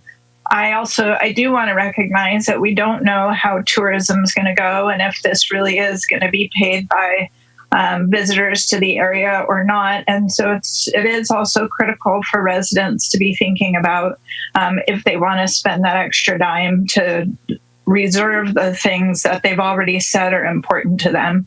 And so it's from that perspective that I support this, because I do want the voters of Morro Bay to be able to have the opportunity to weigh in on this. Thank you, Councilmember Addis. I also support the motion. We have had numerous discussions over the years, and more recently over the last year, with regard to financial issues in the city. And it's also our priority number one goal to be fiscally sustainable. We've laid a foundation as a city to do that with our policies, clean audits, and transparency, which I'm very proud of as a city. When I look at basically what's at risk if we do not allow our community to weigh in on this proposed sales tax increase, it really comes down to basic services for me. There's this saying in medicine, you can cut, but when you hit bone, you've kind of run out of space or viable tissue to be able to heal, to allow the patient to get better. And when I look at one very telling slide that was shown tonight that looks at the 10-year cost increase per capita with regard to the costs to finance this city government to each individual in the city, only increasing at 0.5% per year, which is 1/6 of the average CPI increase over that same time period. It speaks volumes to me of what we've been doing as a city for decades, and that is not consistently looking forward and funding our future, but barely being able to keep up with a minimal funding level for the present. That is a significant concern. When I hear about comments of stopping the water treatment facility, it makes my skin boil. And the reason for that is that if that project, which has already been decided by the voters twice with 218 increases, were to be stopped right now, the cost penalties that would be incurred by the city would greatly outweigh the current costs for water and sewer project that we're moving forward. We have received all-time low interest rate from WIFIA. We're about to receive a significantly low interest rate for the remainder of the funding. And to try to trade off stopping the project for increasing sales tax just makes absolutely no sense to me. So in order to continue to allow this city to at least try to get through what this pandemic and the great destruction in finances that has occurred as a result of it. And by the way, with this new surge, I firmly believe that we're looking at a much longer time period where we may see further reductions in revenues due to shutdowns because of the surge that has begun.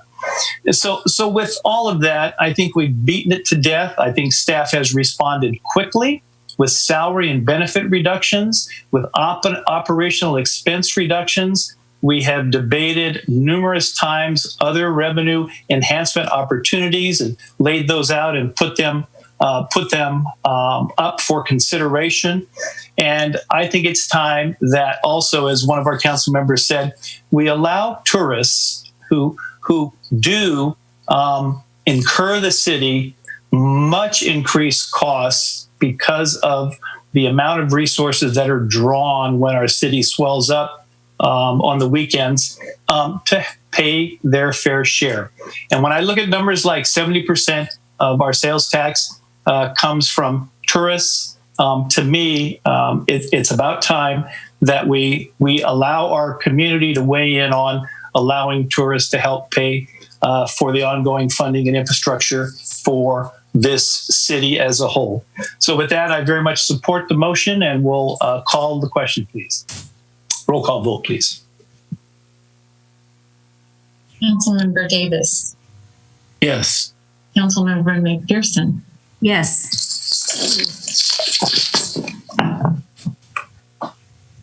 Councilmember Addis. Yes. Councilmember Heller. Yes. Mayor Heading. Yes.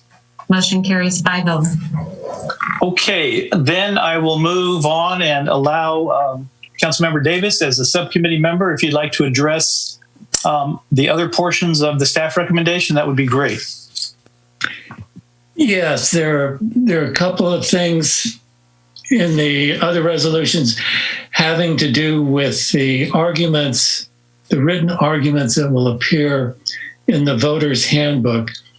The first one, Resolution 70-20, is presented by staff. And I'll ask Scott to correct me if I have misread it. Allows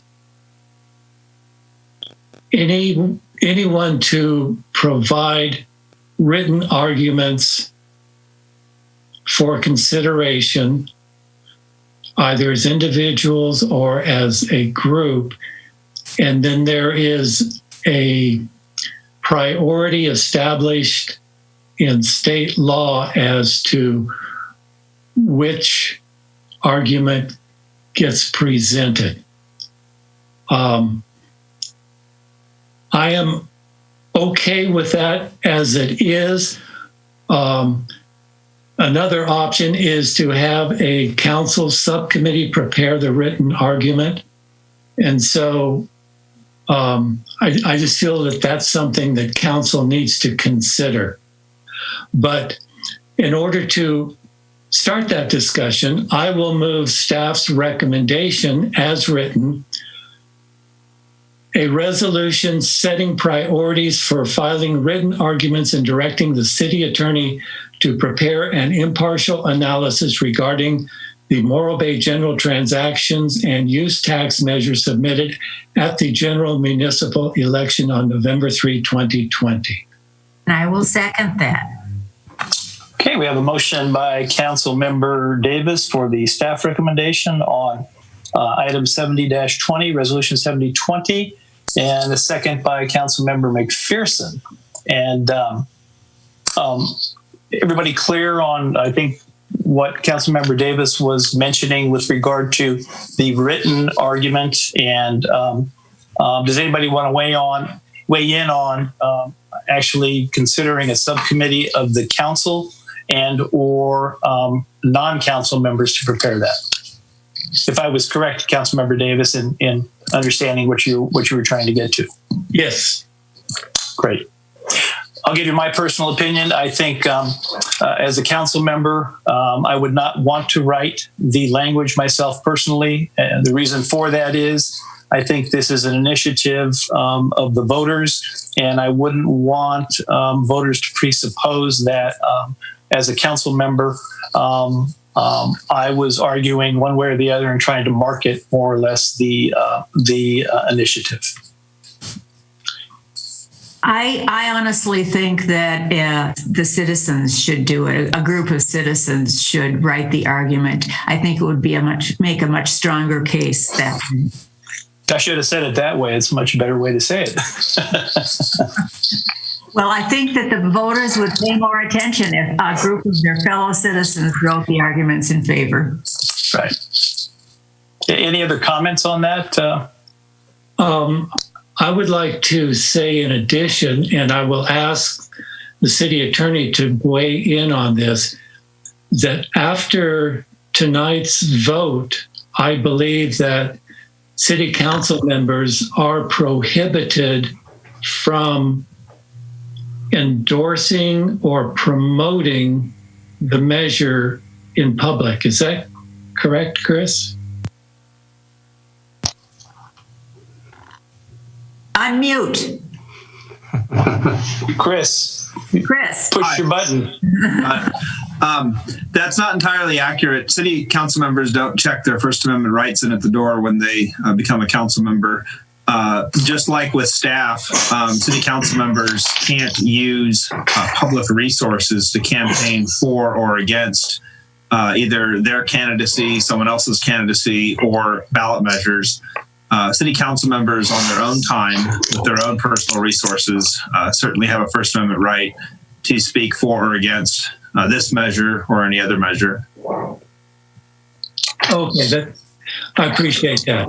But I guess in the spirit of the first part of what you said, using city resources, just to make it crystal clear that the council is not using city resources to promote this initiative, that my motion goes along with that and leaves it up to a citizen or a citizens group to make the written argument. Yes. Okay. And that was my understanding as well. Thank you. So we do have a motion and a second. Any further discussion on that portion of the motions? I support the motion as stated. Okay, thank you. I'm good, thanks. Good, thanks. Okay, then roll call vote, please. Councilmember Davis. Yes. Member McPherson. Yes. Councilmember Addis. Yes. Councilmember Heller. Yes. And Mayor Heading. Yes. Grace Bago. Thank you for that. And subcommittee members, want to chime in on the last piece? Mayor, if I could interrupt, yes. It's getting close to 9:30. I just wanted to point out if we're going to go past 9:30, then I'd suggest we take that action. I'll entertain a motion to move beyond 9:30. So move. I move we go beyond 9:30. Second. My job. Okay. Motion by Councilmember McPherson, seconded by Councilmember Davis to go beyond 9:30. Any discussion? If not, we'll do a roll call vote, please. Councilmember McPherson. Yes. Davis. Yes. Councilmember Addis. Yes. Councilmember Heller. Yes. And Mayor Heading. Yes. Motion carries 5-0. And thank you for catching that. And with that, subcommittee, anybody want to weigh in on the last piece? Well, go ahead, Marlis. No, it's all right. I don't mind. You go right ahead. You were rolling. Okay. The third resolution has to do with writing a rebuttal to the written arguments. And there is a financial cost to that, about $1,500 to add a rebuttal to the voter's handbook. To me, this is a critical vote by the residents of our city. To me, this is a vote for survival. And in order to promote full public discussion, I am in favor of allowing rebuttal arguments to be written to both the pro and con written statements. So I will move Resolution 71-20 of the City of Morro Bay, California, providing for the filing of rebuttal arguments regarding the Morro Bay general transactions and use tax measure submitted at the general municipal election on November 3, 2020. And I will second that. Okay, a motion by Councilmember Davis to move resolution number 7120, second by Councilmember McPherson. And any discussion on that? Hearing none, roll call vote, please. Councilmember Davis. Yes. Councilmember McPherson. Yes. Councilmember Addis. Yes. Heller. Yes. And Mayor Heading. Yes. It carries 5-0.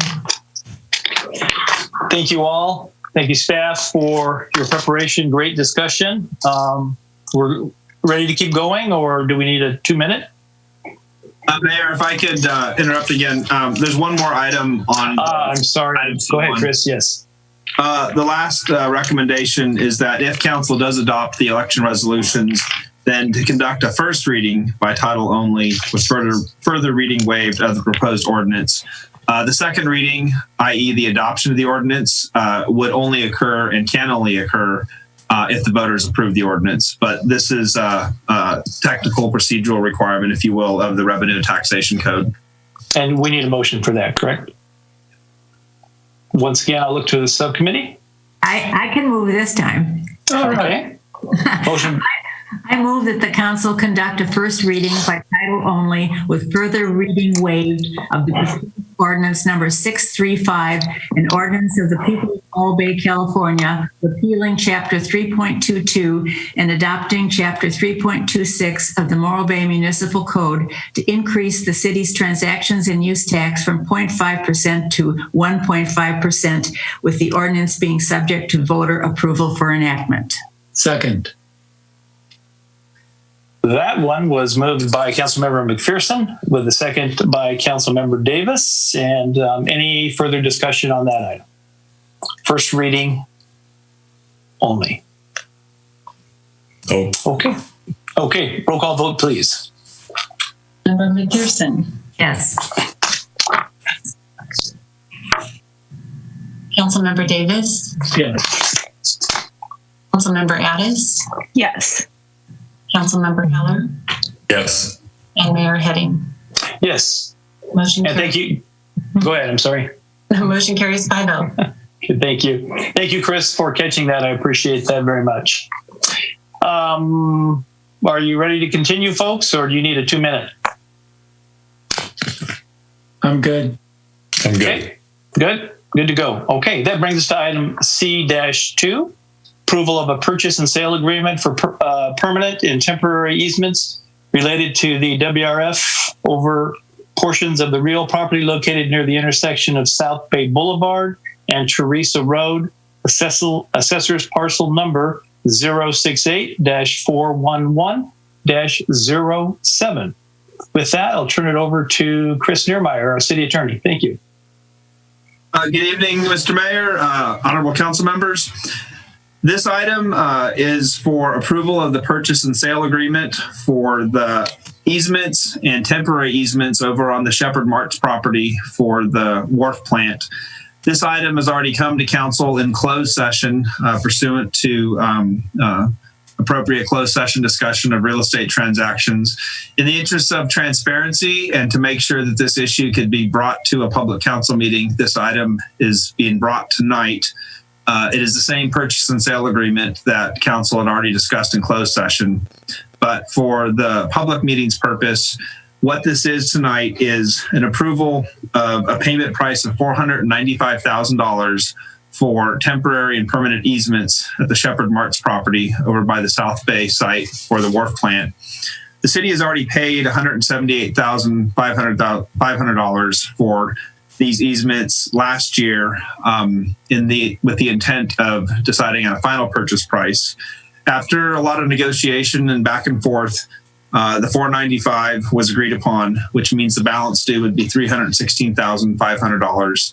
This money is provided for already in the project property acquisition budget, so there's no need to modify or change the wharf contingency fund.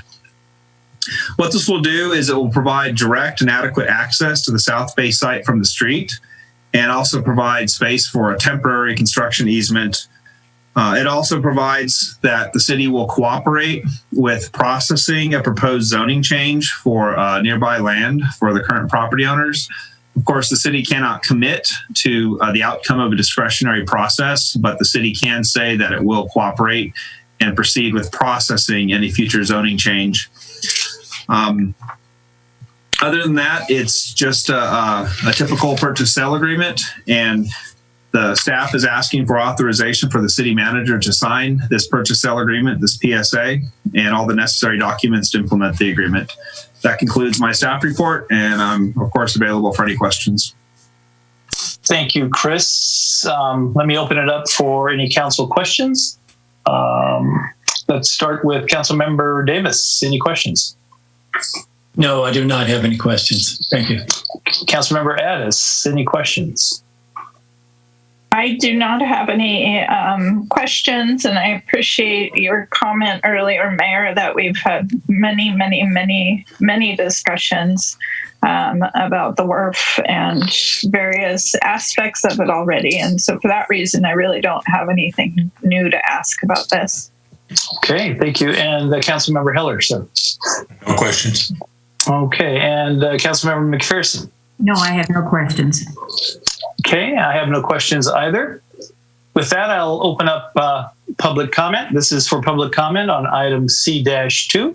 Any member of the public wishing to comment on this item, please raise your hand if you're calling in by dialing *9, or if you're on Zoom, press the raise hand button.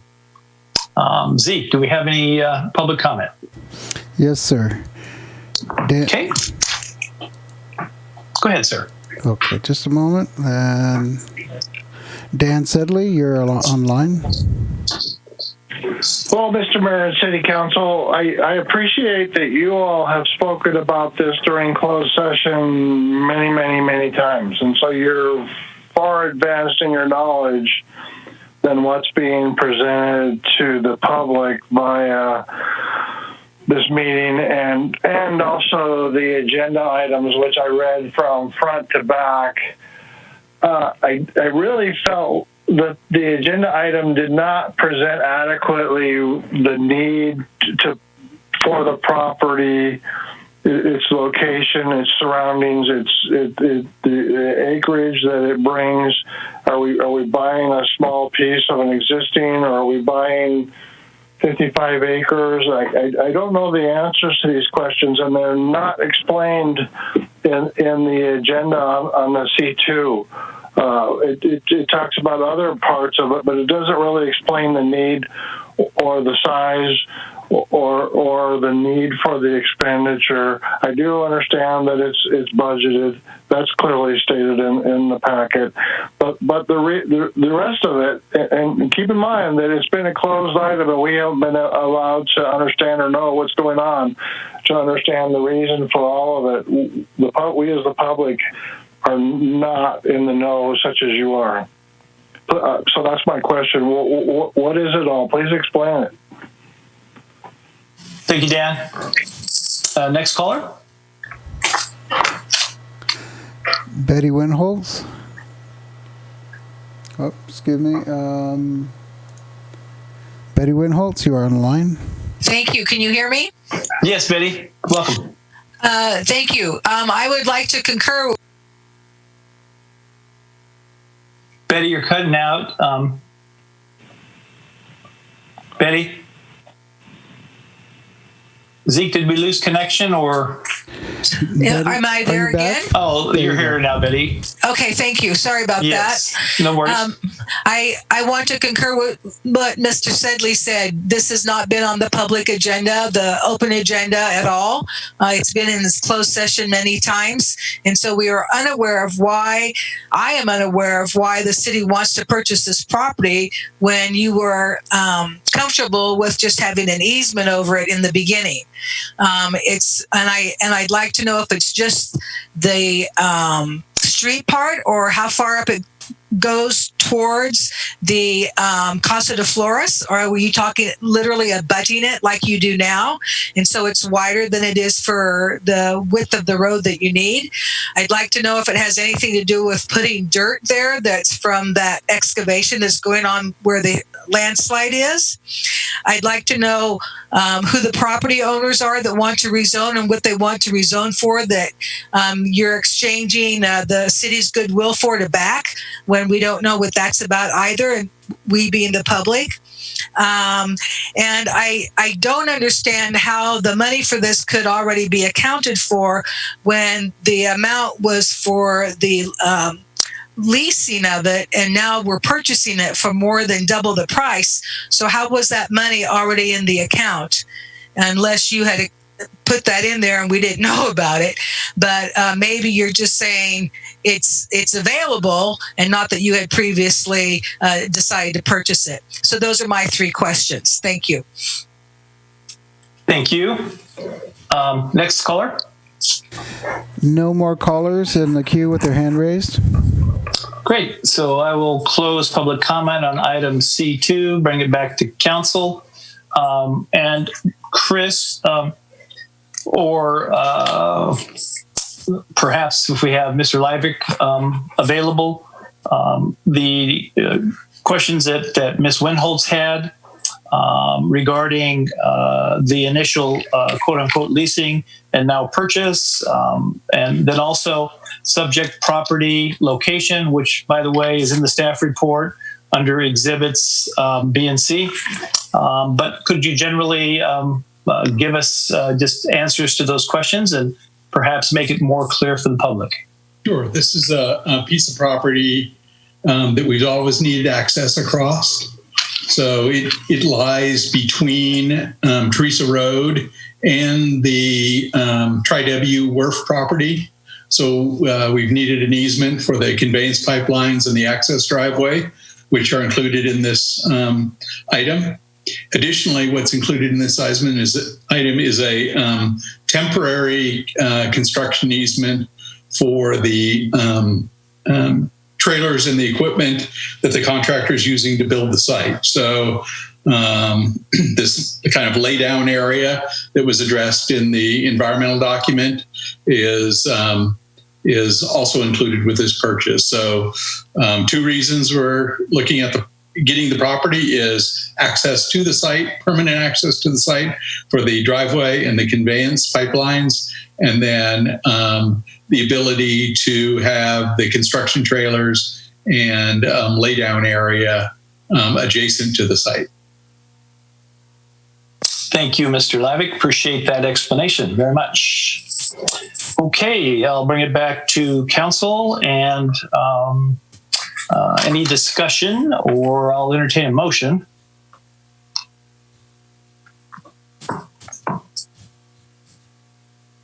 All right. How about I'll move. Sorry. I'll make a motion I'll move the staff recommendation. Is that? A second. There we go. Motion by Councilmember Addis to move the staff recommendation, seconded by Councilmember Davis. And I'll just open it up. Any general discussion? Yeah, I have a few things I'd like to say. I do agree with the public comment that the negotiations have been behind closed doors as appropriate. I think the description of this particular item is erroneous and misleading with respect to the public and not sufficiently detailed. The rezoning piece of this, I've never heard of before in closed session. It's always been a discussion of how much to pay for the easement and what we need it for. So it leaves a very bad taste in my mouth the way that this is being handled, and I will vote no on this. Perhaps you could give me clarification on what specifically is erroneous in the staff report? It's news to me that that rezoning is a piece of this at all, cooperating with the rezoning of anything. So perhaps you didn't recall that in the discussion, I guess, closed session discussion. But that's fine. We've had several closed session discussions about this. I don't remember rezoning being part of any of them. Okay, thanks. Any further discussion? I guess I'd just like to say that I do remember we discussed rezoning. Thank you. Any other comments? Okay, we have a motion and a second. Roll call vote, please. Councilmember Addis? Yes. Councilmember Davis? Yes. Councilmember Heller? Councilmember Heller? Yes. Councilmember Heller? Oh, that was no. Are you breaking up there, Dana? Yes. I guess so. I'm sorry about that.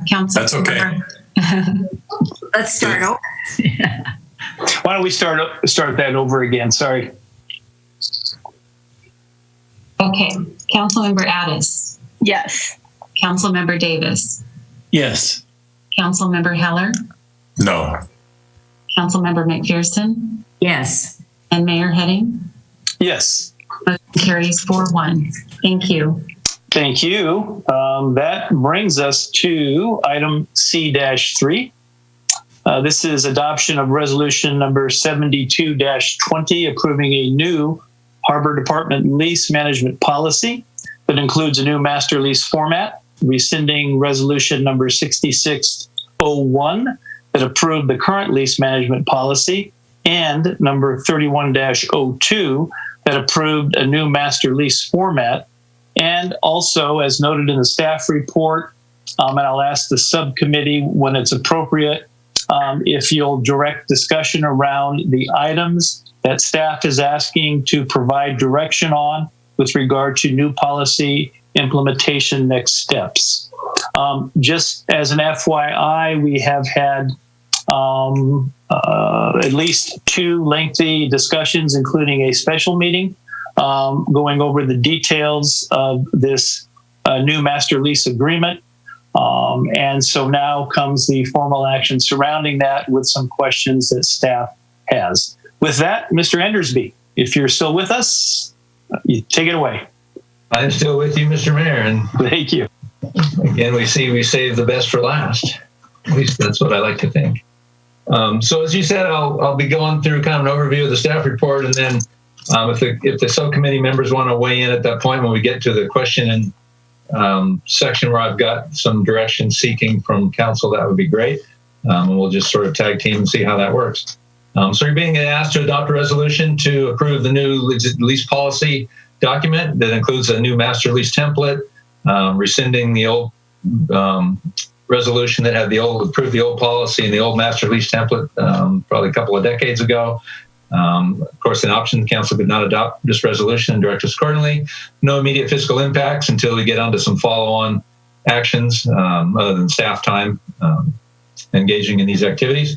As you know, this has been a multi-year process. Just last May, not too long ago, we had a special meeting to look at some of these things. May 12th, I believe that was, to get council input on the policy itself. I want to give another shout out to my working group, Joan Solu, Erica Crawford, Ron Reisner, Sharice Hansen, Bob Fowler, and Marty Lamelli, and of course Lori Stiltz, my staff member, for helping me execute this. Couldn't have done it without them. and the chamber, and lots of good input we got along the way. So this past May 12th, we brought the council to you for the first look on a broader scale with some recommendations from the lease policy update group. Those centered largely on 5 key areas. One was policy implementation and future lease management. The next was a formula for determining a lease's term or number of years that a lease runs. The next was lease site financing issue that we came across. Next was city control of future lease site developments and redevelopments, and then financial auditing. So we went into a fair amount of discussion with the council. Council was generally supportive of the policy itself, appreciative of the group's efforts. Only requested a couple of changes in the policy wording itself that I won't really go into. They're shown in red lines in your staff report. I did add a couple of definitions that weren't spoken about at the council meeting back in May that were inadvertently left out. I added in, but it's all in red line. If there's any questions on that, I can get to those. And then at the end of the meeting on May 12th, council broke it down into 3 basic items in terms of vision, money, and management, which we will go into next. As we know, we have a council subcommittee consisting of members McPherson and Davis that have helped us along the way. We consulted with those 2 and along with staff members to look at achievable next steps based out of the council's input from May 12th, and those steps will be discussed below. As you notice, I don't have a PowerPoint, so you're just going to have to look at my charming face. So on the vision front, I've broken these down into lettered items. Some of them have multiple items, some of them have just a couple. Most I'm asking for some council direction on. I'll sort of ask these questions and then move on. And I guess we'll get into questions and see how it goes. So the first item under vision, I'll call Vision A, was lease site development and redevelopment. General consensus that should be very closely tied to the general plan, local coastal program, and other planning documents processes. The HAB was asked this at their last meeting, which we did a special meeting back in July sometime, or I guess June sometime. Have concurred with that methodology, and we're asking if the council also concurs with that methodology. Vision item B is lease policy implementation, and using primarily the city's goal setting process as a means to identify and implement major policy initiatives. The HAB also concurred with this back in June. So in addition to developing some auditing, financial auditing and lease site condition auditing, implementation measures that we'll talk about later, there's other possible sort of what we call major policy initiatives that I've identified that I'll just bullet point out that we'll be looking for a little bit of guidance on. One is a process by which to execute, come up with and execute RFPs, request for proposal processes on lease sites. Another is a process by which to determine when to consolidate lease sites. We speak about all these things in the new policy, obviously, but we're going to need some follow-on documentation that I'm calling policy directives right now for this exercise, but these things will need to be looked at. Another is additional lease terms or number of years, or how to determine a lease term, the number of years that you assign to a lease when you negotiate it, some guidance on that. A license agreement program, as you know, this is something we've been kicking around for a couple of years now. The lease policy group began working on the license agreement program a little bit, but then as time drug on and we needed to get to the lease policy process, we kind of put that aside and focused on that. So it's sitting on the sidelines, kind of waiting for us to take back up. A building lease program is another major policy initiative we probably need to address. As you know, we're the owner of one building now, and we're building lessors and potentially going to be owners of another one before too much longer. So a program on how to manage our building leases if and when we do end up with those. And then a process by which to do fair market rent analysis and benchmarking over time. So what we're asking is, does the council support these a policy directive approach through the council goal setting process as a ways to achieve these major implementation strategies? And does the council have any prioritization on any of the items I just listed above or others? Next on the vision list is lease site control. The notion of quote unquote putting the city in the driver's seat with regard to primarily lease site development and redevelopment as we move into the future. As we know, typically in the past, we've looked to a leaseholder and said, what do you want to do here? And they give us an idea, and then we generally have gone along with that, but not always. But we're looking at developing a process to put the city more primarily in control. The primary methodologies we've identified to implement that would be obviously the new policy language that we've put in place, the general plan, local coastal program, and all the add-on master planning documents that Scott and his team are working on up in community development, and making sure that our policy and our policy implementation works closely with those. The RFP process and deciding what we want to see in a lease site moving forward, and not unlike what we did with the aquarium, where we said we wanted to see A, B, and C, and we put that forward in an RFP process. So similar to that, and then lease site consolidation in a process by which we would want to see in the future lease sites be consolidated and what for purposes. So looking for council concurrence on these as being sort of the primary tools to guide and steer our future lease site development efforts. In other words, put the city in the driver's seat. Okay, so that's the vision items. The money items, a little bit shorter list. Money items are really things we're doing now, and a couple things we've already got some authorization and we're moving forward on, and then other future items. Council's conclusion and Harbor Advisory Board, as we know, for a number of years now, have been speaking of, while our operating budget is generally balanced and has been year after year, we're not putting much money away, if any, for our larger capital program, and we're millions of dollars short on really meeting those needs. And so our fiscal financial sustainability is in jeopardy as well as the general fund. So moving forward, how do we identify, implement, and put in place some additional financial sustainability measures? We're currently pursuing, as we know, the pilot waterfront RV and camping program that the Coastal Commission has given us an emergency nod to go ahead and move forward and implement. I'm working with my staff right now and rec staff and others, PD, to figure out how we're going to implement this and hopefully get it going this summer. A paid parking program along the Embarcadero and the environs we've talked about. As I think the city manager spoke earlier, Coastal doesn't really seem to be going with that program right now, but I don't see it anything we're going to drop in the long term. Eventually, hopefully we'll pursue it, but that's a future process that we'll hopefully look at later. And then we spoke of just earlier on item C1, the local recovery initiative, basically a new sales tax measure that could potentially fund, as I appreciate Councilman Davis and Heading, you bringing those two items up, or bringing the harbor angle of that up, and city manager as well. There's a lot of revenues generated on the waterfront, so potential revenue source there with the new sales tax measure. So if council has any further input or recommendations on those, that's what we're pursuing right now.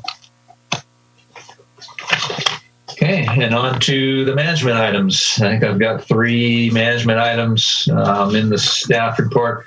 For some reason in the staff report, a bunch of the items in that section were underlined. I'm not sure why. There's no, just want to say there's no significance to that. I think maybe there might have been something underlined that might have gotten carried through when it got turned into PDF or something, but there's no underlining there for any particular purpose. They just happen to be that way. So from a management standpoint, our management A item is completion of the lease management update process and all the exhibits. That's what's in front of you tonight.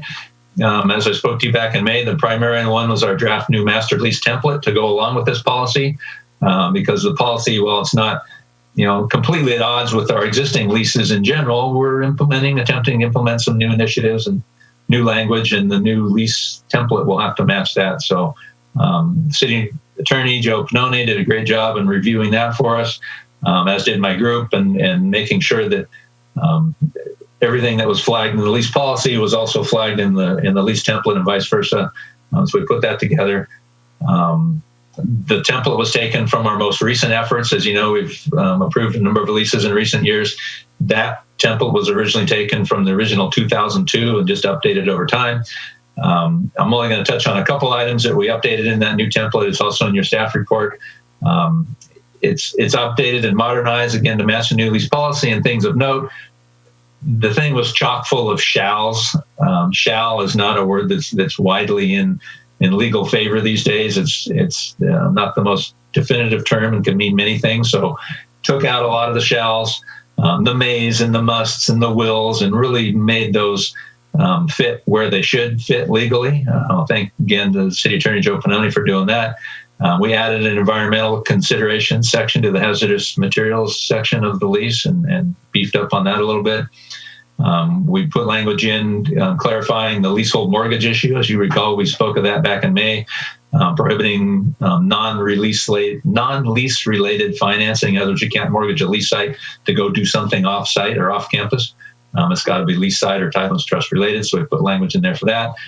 Added language to make it clear of a tenant's responsibilities if they're using quote unquote public property or other spaces for their uses, meaning, pushing their dumpsters, and if their dumpsters get drippy and drip on the sidewalk as they cross the public pathways or any other public areas they happen to be using as a matter of course for their business, that many of them do, that they're also responsible for maintaining and fixing those when things go wrong and they affect them. The section that currently holds a tenant responsible for seawalls and revetments didn't have a very good language about holding them responsible for making sure they look at them periodically and maintain them.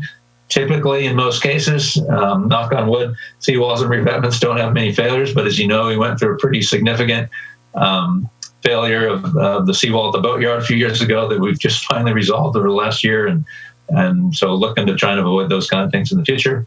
And then we added a force majeure clause, meaning the sort of unforeseen circumstances, war, riots, pandemics, plagues, anything that's outside of the city control or outside of the tenant's control, allows for some flexibility in managing leases in both directions for both the tenant and the city, but does not waive any obligation to pay rents. It just provides for some flexibility.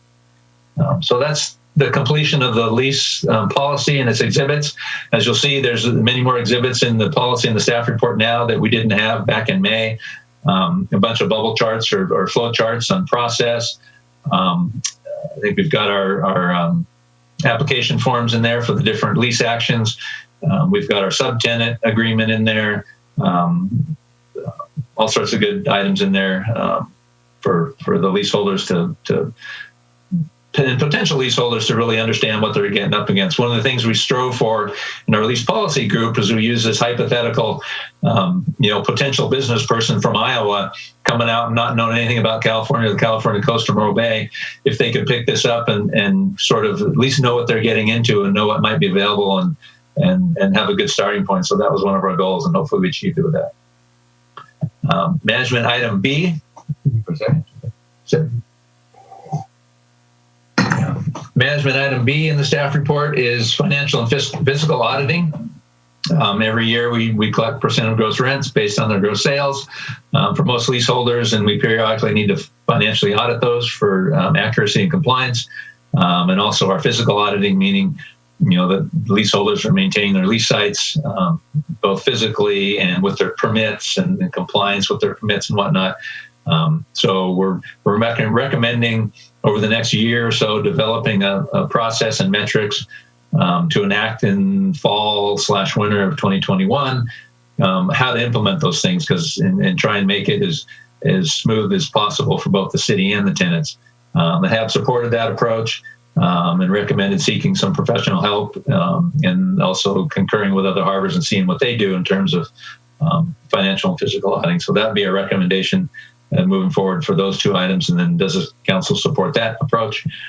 And then management item C is really probably the big gorilla in the room. Continued city, how do we manage our leases and our properties moving into the future? There's been a lot of discussion on budget, a lot of discussion in my department on capacity.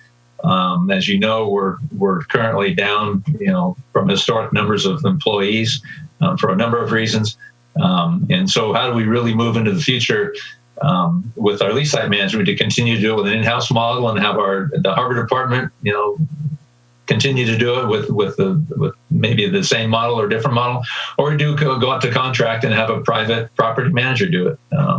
Certainly there's commercial property managers out there that can potentially do it. And so is that maybe a better model from both the financial and management standpoints? Unknown questions or unknown answers at this time. We had the lease policy group do a fair amount of homework in this regard. They looked at a good number of different organizations up and down the coast, tried to find our sister agencies, and the one consistency they found was inconsistency. And amongst organizations, there really was no one model that fit everybody. There's a few that had outside management. Most seem to have some degree of inside management, in-house management. There's a spreadsheet in your staff report as well that just breaks down the general results that we found in the research.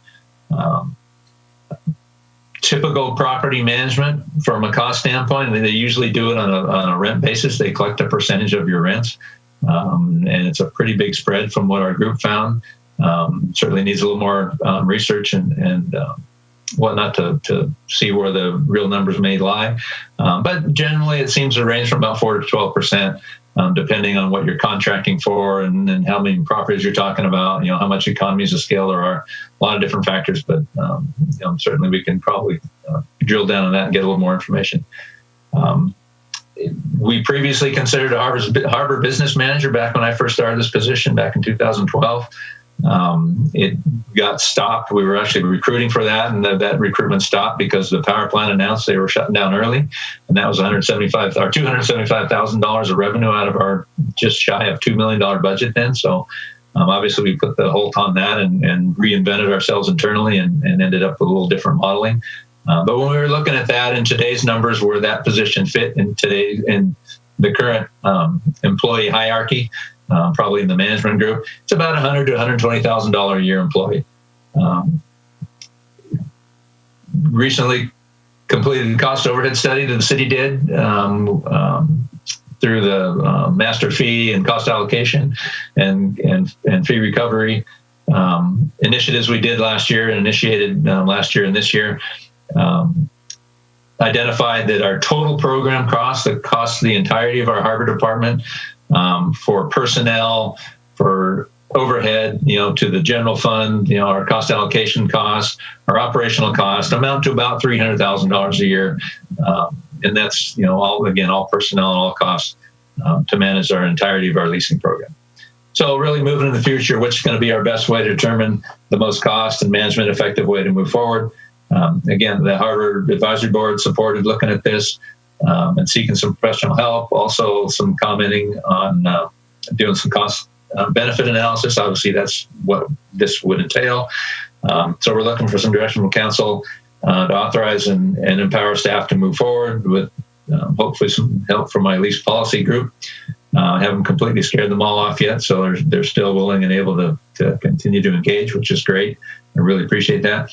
So really moving forward, I think our follow-on activities with that would be creating a set of parameters, management parameters, and what we'd be looking for from a private firm, and then seek firms that could potentially be capable and interested in meeting those parameters and sitting and talking with them and seeing how that might look with them.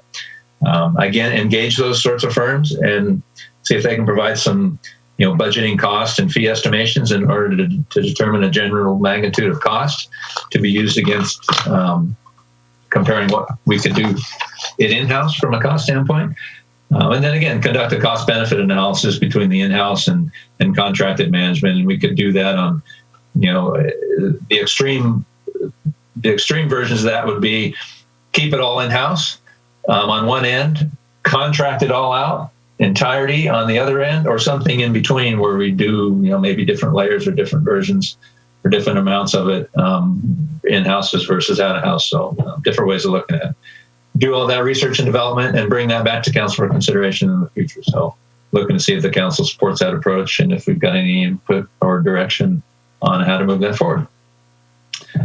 In conclusion, this new policy, it was a pretty heavy lift over a number of years. I'm proud of it. I'm proud of the group that helped me with it and the work they continue to do. It's ambitious. It definitely was needed. I mean, the original policy was good, covered what it needed to cover and did what it needed to do back in the day, but that was 20 some odd years ago and it was time for an update. So, but it's going to take a good amount of time and effort to effectively manage. And it's probably going to take several years to put into place and to really do it right. Subsequent next steps are going to be largely dependent on how we move forward with lease management. Whether we're just going to be taking this document and going, here you go, property manager, managed by this, or whether we do something in between and what council's priorities are and how the goal setting and then the whole COVID and Corona, what happens with that? That's the entire wild card that we're not going to try and factor in. We'll just keep move them forward as we can and see how it works out. So I'll stop talking. That's the gist of my report. You got a good amount of information in the staff report, including the lease policy itself and all its add-on documents, and a little bit of input from the Harbor Advisory Board working group on the contract management possibilities. So I'm happy to answer any questions. I'll go from there.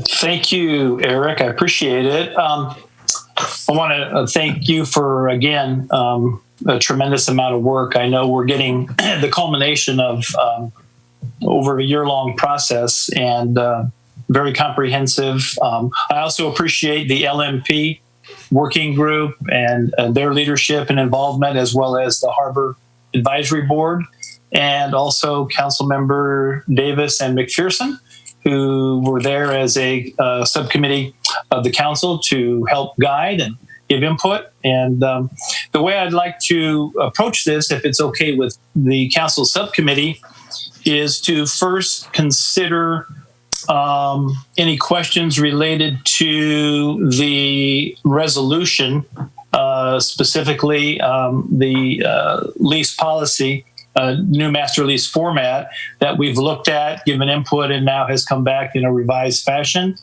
And then go ahead and deal with the questions that you have in multiple areas, and maybe ask our subcommittee to lead. And if you have recommendations, subcommittee, on those questions and some of the recommendations from each of those questions, we'd be happy to hear that if that is an okay process. So with that, I'll open it up for questions. First, for the adoption of the resolution in the new master lease format.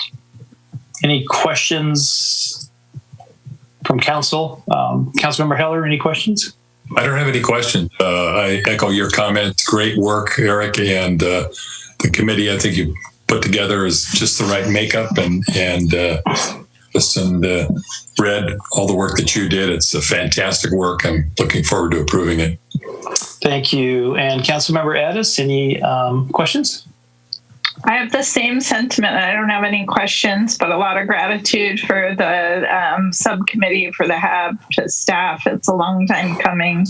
I'm excited that it's here. Great. And then our two subcommittee members, did you have any questions, additional questions at this time? Councilmember Davis or McPherson? No, I absolutely do not. And I echo my fellow council members' statements for how much work has gone into this and what a great product we have. And I'm ready to approve it. Great. So hearing uniformity, I'm going to go ahead and open up public comment on this and see if we have any members that want to weigh in. And then we'll entertain a motion at that time and then address the questions that have been asked. So, Zeke, do we have anybody in the queue for public comment, sir? No, sir. There's nobody in the queue with their hand raised at this time. Okay. So public comment for item C3 is open. Seeing no hands raised, I'll go ahead and close public comment, bring it back to council. And I'd first like to entertain a motion regarding the resolution, and then move to just a general discussion on input on the questions that have been asked, if that's okay. Sure. I would like to move adoption of resolution number 72-20, approving a new Harbor Department lease management policy that includes a new master lease format, rescinding resolution number 66-01 that approved the current lease management policy, and number 31-02 that approved a new master lease format, and period. Second.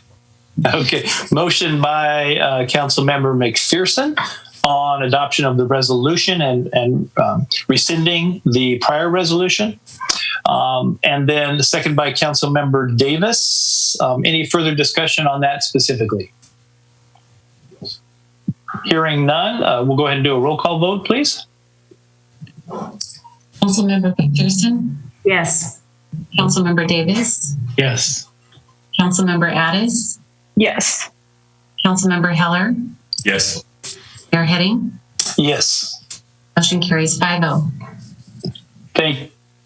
There we go. Thank you for that. And then I thought subcommittee members, if as we go through each of these, and we'll start on page 220 on the vision section, if you want to give comments, and then I'll just open it up for any other general comments. If in general you're supporting the methodology that has been outlined, let us know, or any issues that may have come up. Is that a fair process? Yeah, I just want to say that Red and I have not had an opportunity to actually discuss this. So okay.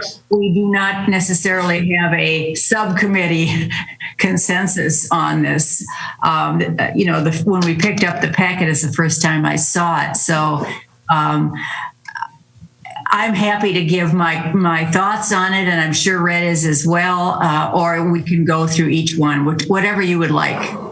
Well, if there's quite a few items, let me ask it this way. Hopefully we've all had a chance to review in detail all of the questions in the various areas.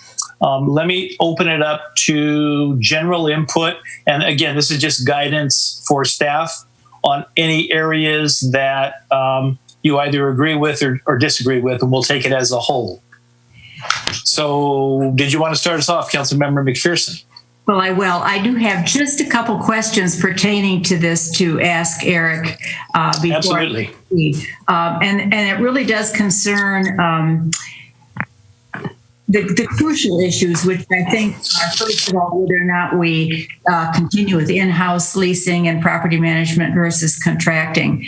And you indicate that you need more information and analysis, and I'm concerned about how long that process might take and when you would expect to have some results, because I think we need to move quickly on it. And so I'm curious to know, and also whether or not the lease policy management group would continue to meet and help you on this.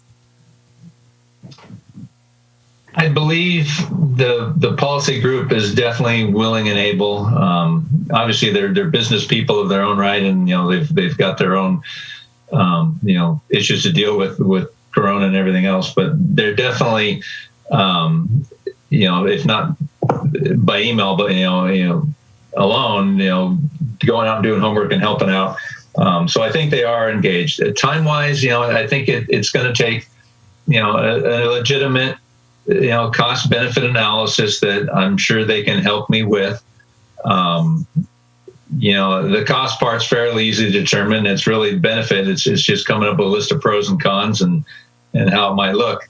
From a logistical standpoint, personnel or department standpoint, there's probably no better time to look at this, given the current state of our staffing, with being essentially 2 people down from historic times and looking at trying to how to reinvent ourselves. And so it's if we did a major change, it would have the least amount of input on staffing. So the timing's right.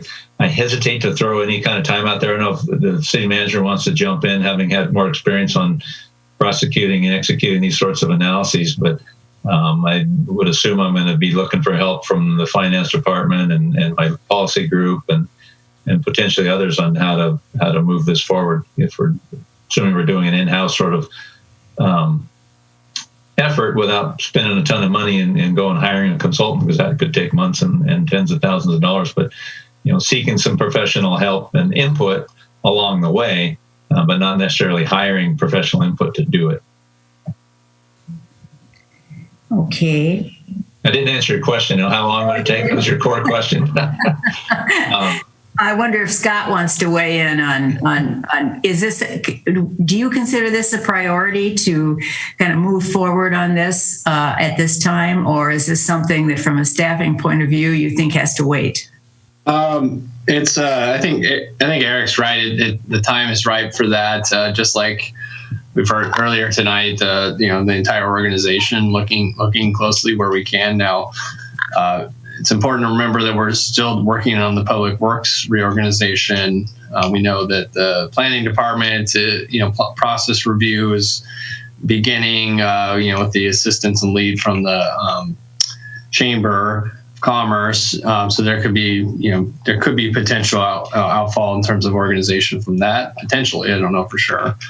So there's only so much you can do at once, but we have flagged this as an important issue for years. To be frank, I do think we may need to elicit some professional help, or at least do some mining of who would be out there who could actually perform this function and do it well, and still be have somebody in the city's staff side be able to kind of oversee it and do that effectively.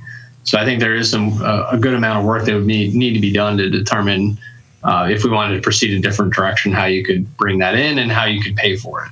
I think that's a very important consideration, especially now. Okay. So I would say that's a 3 to 6 month venture at least. Okay. Yeah. And I actually had the same question with respect to the lease site financial and physical auditing.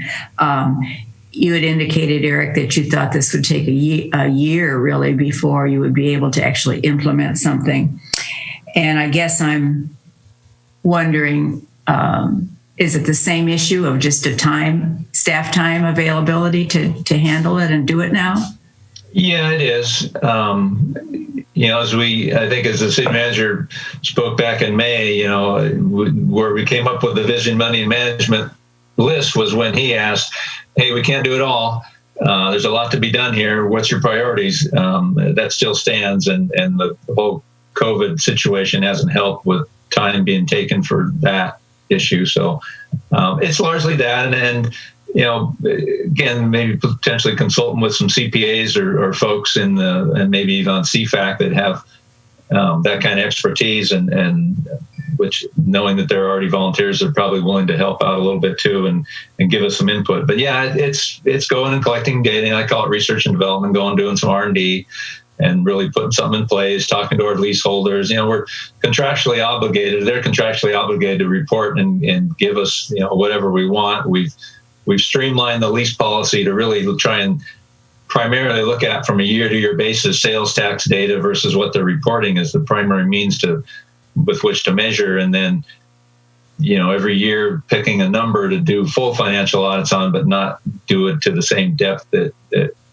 we've done it every 5 years. Just try and do it every year on a more rotating basis, and to get a better handle on it and do a better job at it. So, getting input, from our leaseholders and some key players and how to put that process together. It's going to take some time. I mean, hopefully not that long, but and again, depending on what we end up doing on the first item, in-house versus contract management, if we determine that, and by the end of this year, maybe we've got something moving and in place that may really guide how we move forward with those other two issues. Okay. And in the meantime, do you intend to do any auditing? We're gonna start off with using sales tax data this year, as our policy stipulates, and just compare report by report from what we get from our leaseholders, versus their sales tax. The rub on those is that not all sales are subject to sales tax. And I shouldn't just say sales tax, is also the TOT data we get. Same kind of reporting. We use that same sort of data to compare that to the hotels, and there should be a correlation. But services and slip fees and those sorts of things, they don't generate sales tax, so we won't have that to compare, and that would be the stuff that we need to develop the better auditing programs and metrics for into the future. But yeah, this year we're gonna take a dive into sales tax and start figuring out how to put a process into place for that. Okay. Well, those are the questions I had. I don't know if other council members have questions about these issues.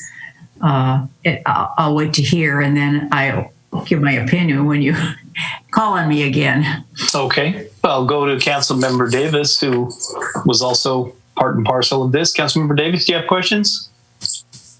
I do not. I just want to say I'm tickled with this document. It's been the product of a lot of input from a lot of people, and appreciate that very much. And I think it's a great basis for moving forward. I like the way that Eric framed the information and the questions, and the fact that you have HAB support for your direction means a lot to me as well. So your basic questions are over and over, does council concur with this? Does council support this approach? And I would have to say yes in all cases on my part. So thank you. Councilmember Heller, questions? Everyone else is commenting. Comments. Absolutely. I was just going to say questions or comments. I don't want to be left out. Yeah, absolutely. Go ahead. I support Council Members McPherson's comments and questions 100%, and as well, and Council Members Davis as well. It's an outstanding document. The timeline concerns me. Now is the time to really make this update. It's very exciting to have this in our hands, ready to enact it. My thought, and the question that I keep hearing that gets bantered about so much is, should we outsource it? Should we keep it in-house? Back and forth. It seems to me that we could use the RFP process, take the whole package that you've developed and put it on the street to property management companies and say, hey, this is what we want to do. What would you charge to manage this? What pieces make sense to you that you manage or not manage?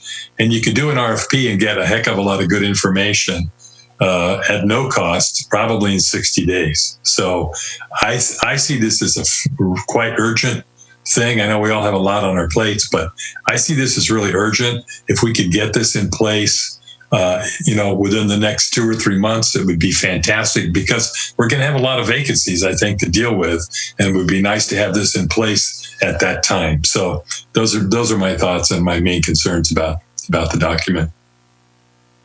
Thanks so much for that. Good summary and good comments. Councilmember Addis, questions or comments? My comment is, I think I already said it, but thank you so much to staff and to the subcommittee and the HAB and everyone who's been involved so far, because this is a long time coming and it's something we've certainly talked about before. So I appreciate it being in front of us. My main question was really, could we find a property manager that could handle the complexity and the depth of what we need managed on the waterfront. But I think that that's been talked about already, that there would be a process, and it may take a few months to make that assessment. So I'm fine with this. I support it. Overall, I support what's being put in, what we've been asked to take a look at to see if we're in concurrence with.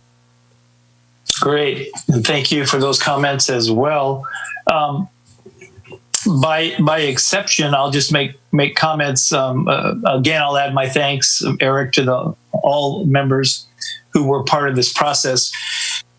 For me, what is obvious is through no fault of Eric or his departments, he has been limited by resources in terms of being able to do, I think, all of the functions that are required, not only for this, but also just general harbor management. And in looking at this, I think Councilmember Heller previously has echoed what I continue to echo. When I look at these leases, and I've actually been involved in an interim period in doing negotiations with Eric and group on a couple of the leases during the lack of when we didn't have a city manager. The issue that stands out to me, getting into the details, are that the leases, percent rents, percent gross, etc., will never fully cover the costs of managing the harbor and doing capital improvements. And I've had the opportunity to meet with Eric and go over a fairly expansive list of capital future needs. And there's lack of funding significantly for those kinds of major capital needs, and also for the resources that I think are necessary to manage this lease process. And so my first comment really has to do with the money section. I really believe that after November election and when we find out the results of the sales tax initiative, that we should begin a significant discussion about the formation of a harbor district and a potential parcel tax that could help fund either an in-house resource that could be added to manage all of the aspects of these leases, or to contract externally with an entity that could provide the services that are necessary to make this happen. So that would be my first comment with regard to money. I share Councilmember McPherson's concern about moving quickly. I don't want to wait 2 years to get through an analysis to come to a conclusion that we should either, I'll use the term, outsource this, or that an internal resource might be necessary to be added to adequately management. I'd like to see that happen more quickly than has been discussed in the document. And whether it's through an RFP process in terms of looking for managers out there and what the cost might be, I'm open to hearing back from you, Eric, and group as to what that process might be. But I think you've been underfunded for too long. The infrastructure lack of improvements are going to catch up with us big time when something major fails.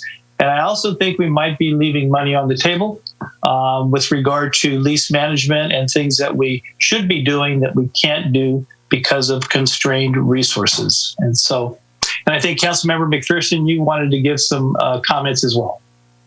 Yes, thank you. And I just fully agree with everything that's been said so far. I do think we have to move quicker on this issue than is indicated in the document. I do agree that we'll know a lot better after November if we have additional resources and can actually do something for the Harbor Department immediately. I also think that using the goal setting process next year when there will be a new council on board is the appropriate vehicle to sort of prioritize these issues. But in my opinion, the first decision is whether or not we're going to outsource or we're going to do it in-house. And most of the other things fall from that. And so that to me is a pretty big priority that I would move quickly. Otherwise, I would concur with Eric's recommendations for how we wanted to proceed. Great, and thank you for that. Excellent comments across the board. Eric, do you feel like you've got enough feedback on the questions that have been asked? I do, Mr. Mayor. I don't have any. I can't think of any follow-on. I think from the items that I did ask about in terms of maybe doing some prioritization, the policy initiatives, obviously in-house versus private management is key, number one. And then money, obviously, they're tied very closely together. Although money isn't necessarily a direct lease policy initiative, it's obviously related in the long term. And one of the policy goals was to ensure financial stability. So I think I have enough to move forward on. Didn't add anything on. I appreciate that. We've already gotten plenty enough on there. So I don't know if Scott's got any other questions or input on it, but I think I've got enough direction and continue working with my lease group and hopefully keep them engaged and active, helping out. And our advisory board as well. Great. And Scott, did you have any comments or? No comments, Mayor. That I think Eric covered it well. Good. Well, thank you, Council, for weighing in on this important work. Thank you, Eric, for, again, all of your work and during these difficult times getting this done. And again, our thanks to all of the working groups and folks that assisted you in making this happen. So with that, I will move us to item D, Council Declaration of Future Agenda Items. I have one. We have a council policy titled the WRF Rate Surcharge Adjustment Policy. And basically, this is the policy that was written when the water and sewer rates through the last 218 process were increased, and there was an assessment for the new WRF that went into effect. Basically, it calls for an annual budget development process that the city finance director, in cooperation with the public works director, city engineer, will analyze expenditures and revenues associated with the WRF project and report to council on rates. This is basically the look at rates, not necessarily, definitely not should we increase rates, but is there an opportunity based upon current finances, cash flow, et cetera, to potentially decrease collections. And so I am, per policy, recommending that we agendize this for the late August meeting and follow through on the promise that council has made to annually look at rates. I second that. Okay. Do we have support for that? Yes. Great. Yes, Okay. All right. So we will get that on for the second meeting. Scott and I have talked about this. We're looking at the second meeting in August. Any other future agenda items? I could propose that we discuss fireworks ordinance or what the options are with respect to fireworks. Thank you. I would support that. That was a recommendation, I think, by Ms. Winholtz. Yeah. Yeah. Is there other support?